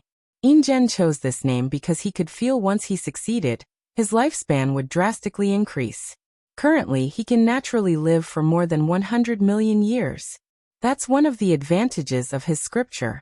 Although it has many flaws and difficulty to cultivate, the increase in lifespan in each stage is on par with the best cultivation system focusing on longevity.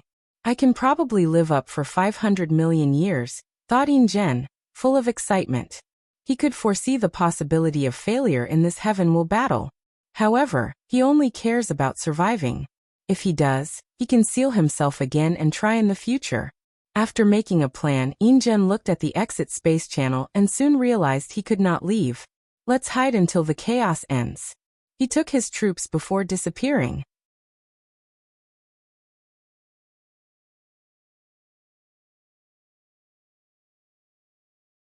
Chaos. Zenbiu calmly looked at the people around her. Daorim manifested around her as she seemed perfectly compatible with heaven and earth. And this was not some technique or her attempt to look, but her Taoist heart and pure mind allowed her to reach the perfect state to understand the Tao. She calmly analyzed the 4 people before her and quickly noticed 3 of the 4 had something in common. Pale complexion. Too much yin that results in an ambulance. Their cultivation system overemphasized the soul, while completely ignoring the body. No, they abandoned it entirely, she analyzed. Meanwhile, the last one had a rosy complexion, and was over 2 meters tall with a muscular physique. Zenbiu could hear the blood running through his veins like mercury. Powerful fleshly body, but poor control of his body. All true body refiners expert locked their blood energy inside their bodies and looked no different from ordinary people. No one will detect it if they do not want anyone to know they have a strong fleshly body. Who are you? You call me the Ghost Lord, replied the leader of the 4. That was not his name or title, but he decided to use it for now. You're not from here? No. We are from the Ghost Immortal world. I see. Why do you want to kill me? It's nothing personal. We only want to pass this trial and get the eternal supreme inheritance. Inheritance? Why do you have to target the myriad emperor world for an inheritance? Huh? Muttered Ghost Lord as he did not think of that. So after she brought it up, he realized there might be some shady business with this entire inheritance thing. Especially with how sudden everything was. Nevertheless, he still wanted to try to get his hands on it. After all, his faction never cultivated an eternal emperor, let alone an eternal supreme. By getting his hands on such a scripture, he can learn from it and reforge his foundation, increasing his chances of proving the Tao. Maybe the emperor has a grudge against your world. Anyway, I only care about getting the inheritance. Nothing else matters. Zenbiu sighed. She did not like to fight or compete with others for things like power. If she had a choice, she would slowly cultivate until the great emperor realm, and take the first major step of her cultivation path. Immortality. Unfortunately, the world did not revolve around her. She could not spend her life free from the restraints of karma. The mortal world is a place full of desires, emotions, and ambitions. A place entangled by the threads of karma, a place of dust. Unfortunately, even cultivators cannot escape. Zenbiu knew her desire was fundamentally flawed. No cultivator can cultivate without being affected by karma. Furthermore, they can only temper the mind and Tao heart through countless experiences, adversaries, and calamities. This philosophy is often referred to as the trial of sea of bitterness. Sadly, her desire to be aloof from world affairs and desires is impossible. She is the heir to the 5-element palace. Such karma has already ruined her pursuit of pursuing tranquility. A Dharma body manifested behind her as she prepared to fight. Ghost Lord frowned after sensing her aura before controlling himself. He was still confident. Earth suppression. Zenbiu's Dharma body waved her hand to manifest an enormous mountain. Majestic, beautiful, and the embodiment of sturdiness.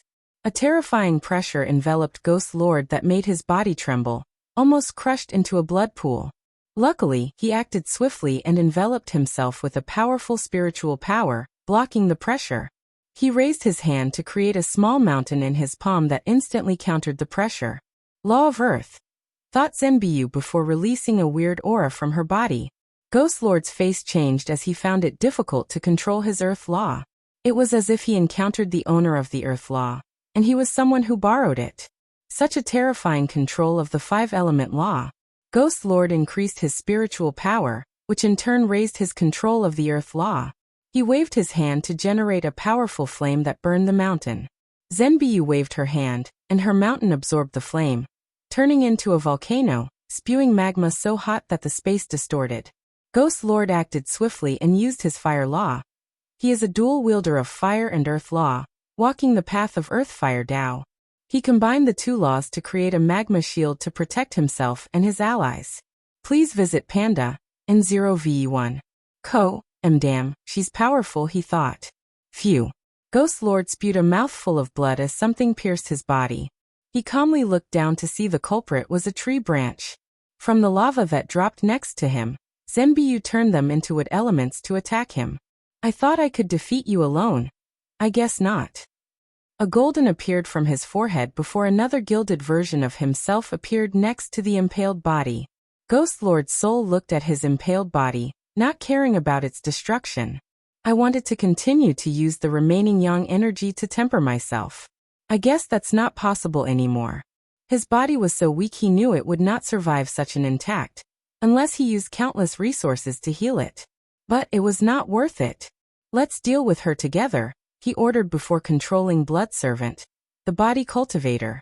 In the ghost immortal world, cultivators viewed the body as a shackle in the path of longevity, so 99% of person abandons it. As for the remaining 1%, they believed in tempering both the body and the soul.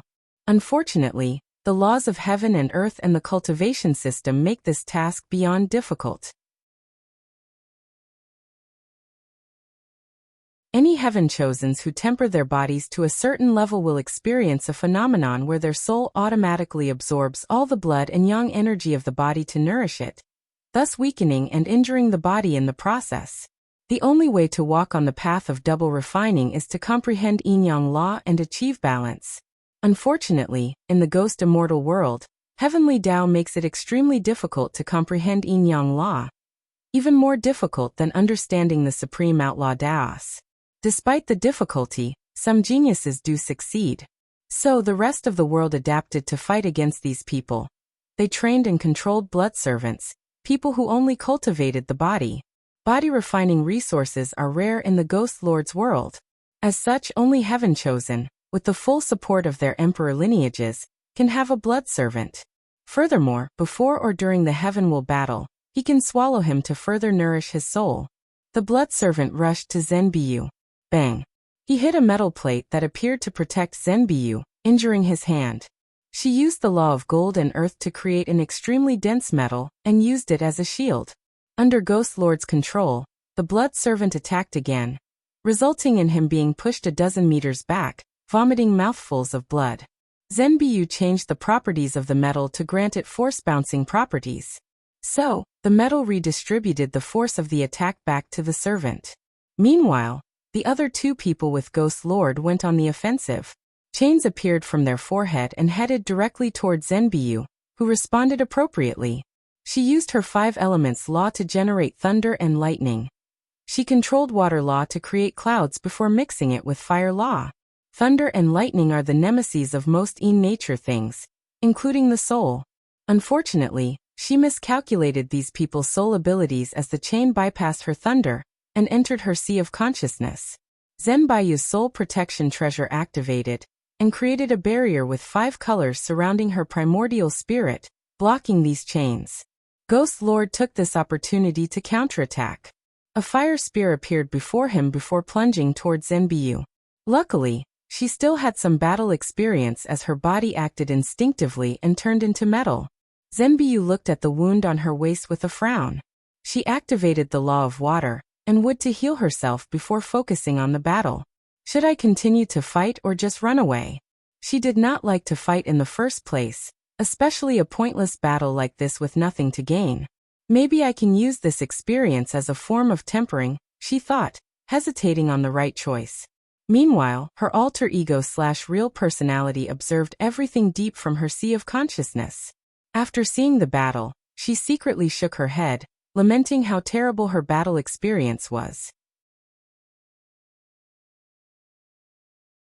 As an expert in 5 elements law, her other self should know that fire overcomes metal, so why use metal to defend against that attack? Water was the perfect counter. However, she was okay with it since she was responsible for this outcome.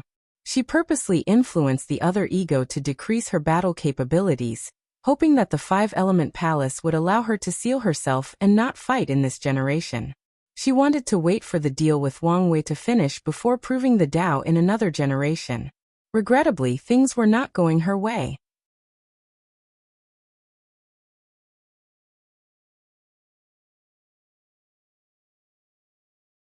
Chaosu. Zhenbaiyu's primary personality frowned as she watched the alter ego battle these fought people. Her body was full of wounds, but she continued to fight. Ghost Lord and his men were not in the best shape either, with one lying on the death, his fate unknown. Despite the alter's ego drastic increase in battle experience, she was not happy.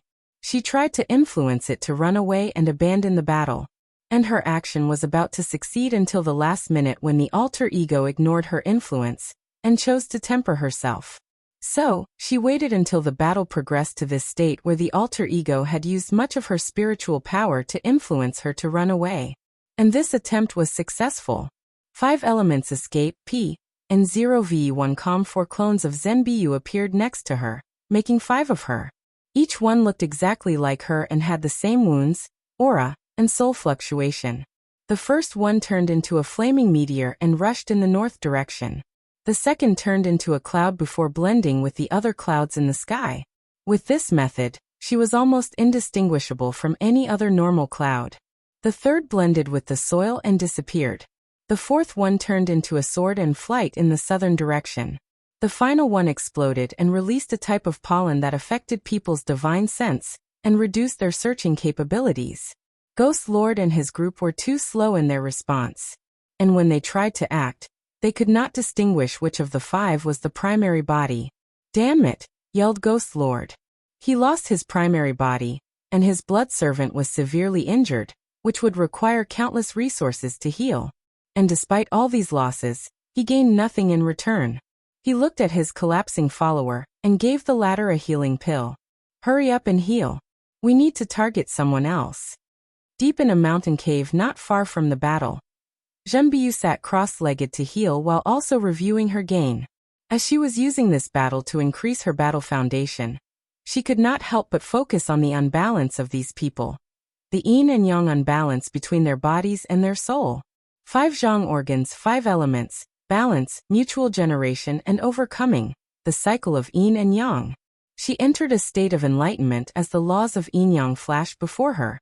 However, she only comprehended a small portion before it turned into the 5 elements law, deepening her comprehension. As expected, muttered the primary personality with desolateness in her voice. The alter ego creation is a form of great fortune for her.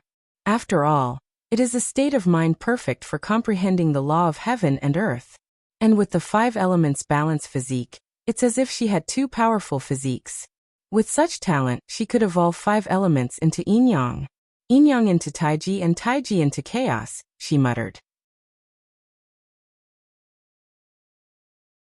With my knowledge and ability, it should not be a problem to pass the outlaw trial for taiji Dao and have some hope for chaos. She could not help but think about her bright future.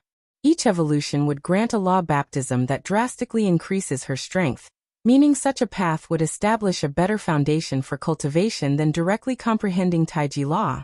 Sadly, that damn woman won't let this happen. If any of the clones cultivate anything other than 5 elements Dao, she cannot benefit. So, they all have restrictions on them. Okay. All I have to do is wait. Once Wang Wei frees me, my future will be bright. Zhenbaiyu plans to wait to gain her freedom. Then, she will influence the alter ego to walk that path. And once it comprehends yin-yang law, she will use some means to perfectly fuse with the alter ego. Usually during day-to-day events, she will be the primary personality. However, she can let the alter ego out when cultivating and using her talent. The primary personality took a moment to calm down. As she gazed at her other self cultivating, she pondered and planned for the future. 5 Heart has begun to act. She must have noticed the anomaly in this generation. She knew she had lost control of the alter ego due to 5 Heart. And in the future, the alter ego will have more changes. Currently, it does not even have a mortal venerable 1 leaf strength. However, after 5 Heart's intervention, she will quickly become enlightened in the Tao of 5 elements and drastically increase her power. And the excuse used to avoid heavenly Taoist detection is she has awakened some memories and abilities from her past life. As Zhenbaiyu thought of that woman's control over her, great anger rose deep in her heart. Be calm. Soon I will be free. Then, I will have a bright future in all heaven myriad world. Please visit Panda, in 0v1. Co. Emrath territory. Huang Yuan stood before a group of dead bodies, with a black and white book in front of him and a woman standing blankly behind him. He held the soul of one of the survivors, using the law of life and death to search his memories. Pursuing longevity world? He muttered with a frown before continuing. So, these people were only pawns used by someone else? But who? And why are they targeting the myriad emperor world? He had lived a long time compared to his peers and had many experiences. And after his wife's betrayal, he became wiser, more sinister, and scheming. And after experiencing the competition in the upper world, he realized the necessity for these skills and trained. As such, after seeing the weird secret realm that suddenly appeared out of nowhere, and how it lured many people, it was not hard to put two and two together. Let's not focus on these things. If the sky is falling, these immortals are here to hold it. I need to focus on the current situation. He looked at the bodies on the floor. These people sure have a long lifespan. It's a shame their cultivation system requires a unique energy from their world. Huang Yuan frowned as he pondered deeply. I have completely refined the life-death book, and even turned it into the anchor of my Tao. With this method, he could display the full ability of the book and utilize such a powerful law as life and death. The only downside is if something happened to the book, his Tao foundation would be destroyed, and his path of cultivation might be cut off.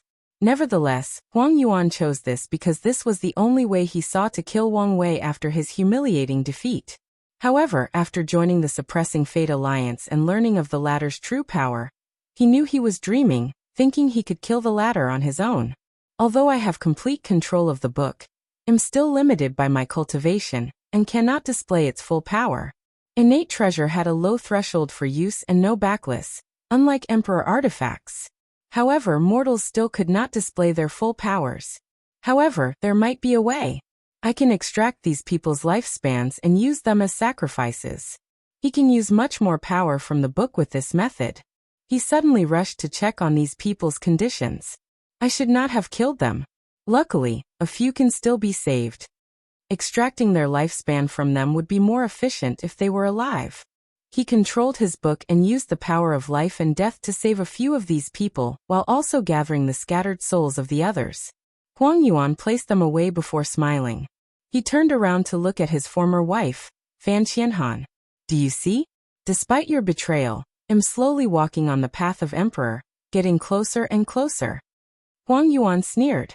Despite refining her into his slave, he kept some of her consciousness so she could experience all the suffering he inflicted on her and watch him reach the top. And once he proves the Tao, he will release her consciousness to watch the regret dawn on her. I can believe I have to use resources in this waste, thought Huang Yuan, suddenly disgusted after looking at her. After his defeat, many people in the Loose Cultivator Alliance began to doubt him, and even considered reducing his resources, and even his title as Heaven Chosen. Huang Yuan quickly realized why these loose cultivators could never equal sects and great clans. They lacked unity. As soon as some troubles arrive, their independent natures take over, leading to distrust, hesitation, and infighting. Luckily, he acted swiftly to show them his power after completely refining the book.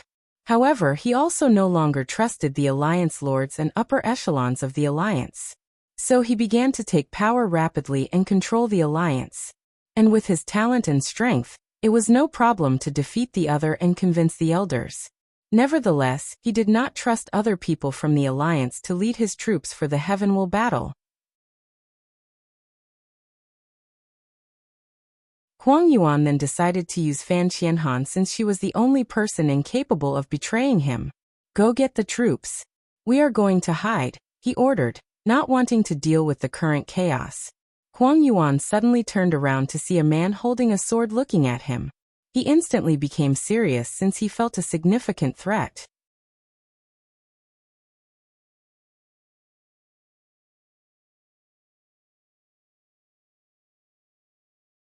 Chaos 3. Who are you? Asked Huang Yuan, looking at the cold and indifferent before him. The man's eyes were bright, and they placed an intense, almost tangible, pressure on him. It was like he was looking at a beast with extremely sharp edges. Sword Demon Du Gejing from Myriad Law World. Huang Yuan had never heard about such a place. However, this was not the time to care about these things. His mind began to work on overdrive, thinking about how to deal with this situation. "Are you also here for the eternal supreme inheritance?" he asked, hoping to keep talking and buy himself more time. "I don't need any inheritance." Only a few people could proclaim with certainty they would be eternal emperors, let alone eternal supreme. So Huang Yuan did not know whether he should admire this man's confidence or sneer at his ignorance. He wanted to say something, but Dugu Jing interrupted him. "Stop wasting time," he said coldly. "I only care about challenging powerhouses. If you are a worthy challenger, I can spare your life." Huang Yuan squinted his eyes. "Arrogant, I see." The book appeared before him as life-death innate laws shone before him. The fact he can display the book's innate laws shows how much control Huang Yuan has and its deep connection. Sword Demon Dugu Jing did not say anything else but swung his sword, sending a golden sword to his opponent. Huang Yuan swiftly responded and brought death to the attack. Unfortunately, the slash cut off his attack and headed directly toward his body, forcing him to surround himself with the most powerful shield he could muster. The terrifying power of the slash pushed him dozens of meters back, leaving marks on the soil. "Law of Gold," he muttered with an ugly look. He thought he had met a peerless pure swordsman, but he was wrong. He encountered something even scarier. The person in front of him was part of the lowest swordsman category that used their sword to control a law. He controlled Gold Law, one of the primary laws that these swordsmen loved to use. However, Dugu Jing was nothing but ordinary or lowly. Each of the 5 elements has some attributes associated with them. Fire is wild, explosive, and a few other things. Water is vast, nourishing, and wrathful. Earth is sturdy, suppressing, and towering. Wood is full of life or vitality. Meanwhile, one of the main attributes of metal is sharpness. Dugu Jing focused on that aspect to support his sword cultivation, reaching a level equal to some of the best pure swordsmen. The sword demon calmly watched his opponent before attacking a second time. Huang Yuan felt his eyes hut, and his skin itch simply due to the overwhelming sharpness of that slash. Undead army. Huang Yuan summoned a large number of dead bodies. Upon closer inspection, these people's skeletons were different colors. Black, silver, gold, and some glisten like pure jade. They were body refiners. Unfortunately, the golden slash cut through these people's bodies as easily as a sharp knife cutting through butter. Samsara Shield. He used the power generated by the alternation between life and death laws to acquire the power of samsara. Bang. His shield only lasted for a few seconds before breaking apart. Luckily for him, his technique blocked the attack, saving his life. Huang Yuan became pale. The life-death book was intact. After all, it was an extreme innate treasure, on par with some chaos treasure. However, this was the root of the problem. He could not use its full power. The shield broke not because the book was weak, but because he could not support using it. "You're too weak," commented Dugu Jing. "However, it's understandable since you rely too much on external aid." "Foreign aid," uttered Huang Yuan with a sneer. "Are you powerful or the book makes you powerful? If you can't even see such an obvious thing, there is no hope for you to become a powerhouse. You have broken through the mortal-immortal boundary. Are you the only one in your world?" "No, there are 2 others. But they are not my opponent." "You're lucky there are you 3. In my world, there are at least 7 people. Moreover, 2 of them can fight and kill Dao Ancestor. Not to mention other variables that might affect the battle level during the final battle. In such a situation, relying on foreign aid is my only choice." Dugu Jing squinted his eyes as he remembered the terrible fluctuation he sensed in another territory a little while back. Although he only felt a slight fluctuation, he felt the terror. "One of my peers has such strength?" He thought someone used some Dao talisman to have such power. His eyes became brighter as he wanted to challenge that person. Dugu Jing knew he could not win and probably even die. However, he did not care. His pursuit is to fight powerful opponents and sublimate himself and his soul through battle and life and death trials. Please visit Panda, N0V1. Co. Let me send you on the way, he said with his usual cold tone. As soon as these words came out of his mouth, Huang Yuan acted and used his best escape technique. He brought death to the surrounding space to manipulate it and teleport to an unknown location. Swish. Dugujing cut off the space and stopped his escape. He then swung his sword for a second time. Huang Yuan's face became ugly as he watched that brilliant light coming toward him. He felt his thinking slow down and his body unable to move. More importantly, he felt his upcoming death. At the very last moment he did one thing. He summoned Fan Qianhan to appear before him. If he is going to die, he'll take her with him. Furthermore, there is a slight chance Dugujing did not want to kill a woman and stop the attack. Or an even small probability that using her as a shield would allow him to survive. Swish.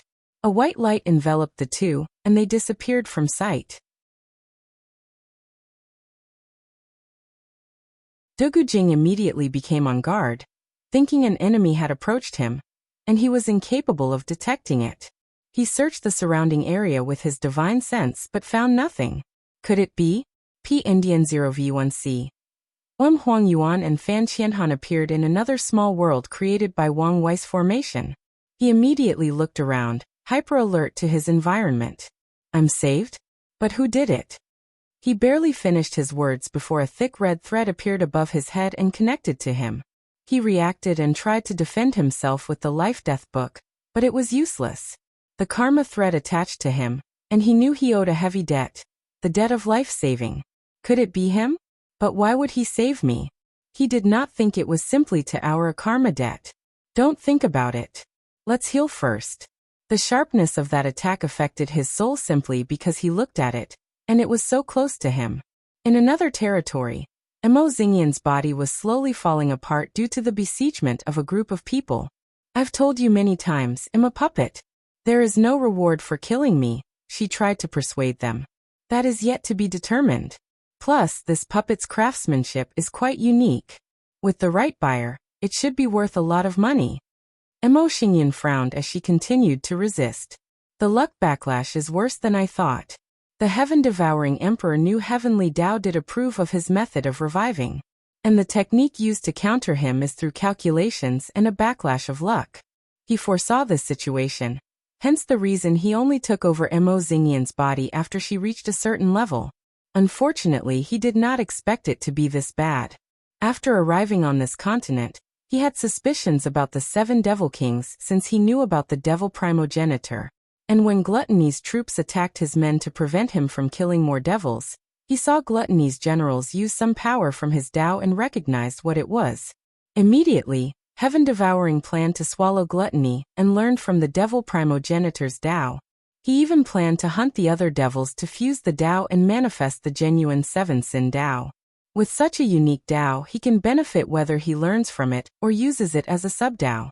He only needed to deal with the restraint of the rules and hiding under Wang Wei's nose. After the fall of Heavenly Tao, he thought an opportunity presented itself. However, it did not take long for numerous people to attack him until he was in this sorry state. As he watched his puppet body fall apart, he was incomparably calm. It's fine if I fail this time. After I revive, I can still get my hands on that unique Tao. Before that, let's make some preparation in the 9 Devil God world. Mo Xingyan looked at these people. Boom. He blew himself up, killing many people with him. He would not leave anything for these people.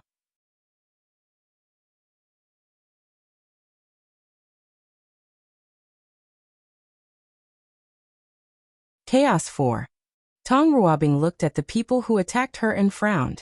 Her complexion was still pale from her defeat at Wrath's hands. She did not care for most of the others, but the leader of this group gave her a sense of danger. She guessed even if she were in perfect health, it would be challenging to deal with him. She calmly tapped her toes on the ground, and an enormous formation appeared above the sky. After her loss, she learned from her mistake and prepared backhands to fight more powerful opponents and create more escape opportunities. With the formation, she was able to bind the powerful group leader. Tong Ruobing knew she could not kill the latter, but it will also take some time to get out of that formation. As a talisman master with a unique rune physique, her ability for a raise was close to her talisman talent.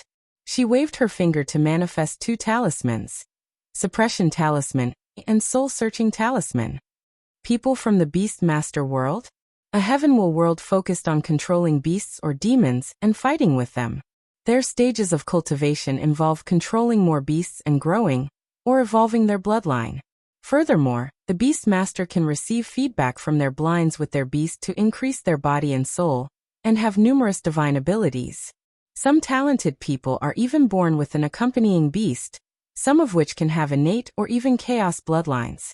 As long as they can purify their beast's bloodline, they will have the strength of an innate demon god. Someone is plotting against the myriad emperor world. In a short moment, Tong Renning thought of many things. She knew her world had been cut off from the endless void for some time, but it was still famous. After the deception trial, the myriad emperor world caught other world communities' eyes. The trial, the closing of the lower dimension, and this event. All these events are related somehow, and I have a feeling Wang Wei is connected to these events. She squinted her eyes. A complete son of era. A person with the destiny to open a new era. No, not just any era. An era that revitalizes the current downward trend of the world. However, some people in other world communities do not want our revival. Numerous thoughts flashed in her mind. A few talismans appeared before her, blessing her brain and soul to increase her comprehension and better help her analyze the situation. The core of this issue is the deception trial. Wang Wei seemed to be caught in some infighting in the upper dimension. Right after these people left, the lower dimension was sealed. And from the information I learned from the ancestors, the only thing that can seal the entire lower dimension. True heavenly Tao. So why would it seal the lower dimension? Tong Ruobing felt she was approaching the truth, so she put her brain on overflow. True heavenly Tao wanted to protect Wang Wei. It may sound absurd since he is only a talented mortal in the lower dimension. However, if I consider the new era he will open has some sort of benefit to the upper dimension, it will make sense. She remembered the conversation Wang Wei had with Xiao Tiandi, the #1 genius from the upper dimension. I'm right. He mentioned the so-called 7 moons and 2 suns. If these people forcefully reigned over the upper dimension, to the world's detriment, true heavenly Tao would not accept such a thing. But if Wang Wei's new era somehow led to changes in the upper dimension, it would explain why it sealed the lower dimension to protect him. Tong Ruobing knew she lacked much information, but knew she was on the right track. Suddenly, her pupil dilated as she thought of something. I finally understand the conversation Wang Wei had with Yuzhou. Some people from the upper dimension sent people into the myriad emperor world to interfere in the heavenward battle and prevent it from rising. And Wang Wei was hunting them down since he is an era son. Tong Ruobing suddenly smiled. If I play my card correctly, I might have a small chance at proving the Tao. Her chances were already small, but they increased a little with this idea. And even if it fails, I can ensure I survive and leave the battle intact. However, I need to be decisive when necessary. Her eyes lit up before disappearing to her hiding spot. Tong Ruobing did not continue healing, but contacted someone. My Empress, the light of my heart, how are you doing? Said Muley, who was not ashamed these words came from this mouth. Why is recently your mouth getting sweeter? PN0VE1 don't you like it? I read a mortal book on courtships that said women like to be praised. No women dislike compliments, but too much makes you seem too eager. That makes sense. So, why did you contact me? I thought you were in your cleanup. I am, but something happened. She explained the situation to him. What? Yelled Mula. Are you okay? Who dares attack you? Tell me where you are, and I'll come to kill them. 9 stars appeared on his forehead, releasing a terrifying killing intent that made the star he was on tremble. Even though the talisman, Tong Ruobing, could it. Calm down, she hurriedly said, knowing he would really come here to kill these people. I did not call you to ask you to avenge me. Anyway, you can't defeat her. Tong Ruobing did not say these words even though she knew they were true.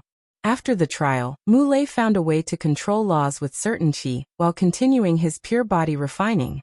Currently, he has a high chance of reaching the 7-leaf limit. However, she felt he would not be the match for that devil. I want to ask if you heard any information about other planes who wanted to attack the Myriad Emperor world. No, but I can guess who is responsible. Well, the people most likely to be behind this move. Please visit Panda and 0ve1. Koamohu. The Spirit Genesis sect from the Battle Spirit world. Tong Ruabing waited to hear him explain, but he remained quiet, staring at her. You know I don't know who they are. I know, but I just wanted you to talk and hear your voice. Be serious, she replied with the slightest blush on her face, but it was here only a moment before disappearing. They are the most powerful faction in the endless void allegedly. They are also one of the most mysterious forces. What makes you say that? The mode of operation is similar to how they operate, always on the shadow. There have been many strange events targeting the rise of certain factions, and many people believed they were responsible. However, the method used against your sect seemed rushed and shoddy. Is that all the evidence you have? Tong Ruabing felt this was insufficient to prove, or even suspect that sect. You said someone or something broke a heavenly Tao on par with Eternal Emperor, right? Yes. Only an immortal sovereign has such power. However, most of them have to worry about sealing themselves and hiding from true heavenly Tao, and would only show up after the time of the heaven will battle. Interfering in another world community's battle is a taboo for these immortal sovereigns. They would only do this even if they knew they would ascend and leave the lower dimension. However, rumors are that the Spirit Genesis sect has a way of hiding from true heavenly Tao, or at the very least, they have a way of lowering heavenly Tao tolerance toward the member of their sect. So, they are probably the ones who recently attacked the Myriad Emperor world. Wait, we were attacked? Don't you know? Or right, you're not back home yet. But yes, some people attack your plane. Luckily, Wang Wei had the insight to activate the protection array, and the Tao opening sect suddenly had an Eternal Emperor level insurgent? They do. You didn't know? No, replied Tong Ruabing with a frown. This will change the power balance of the entire world. Probably, Muley replied.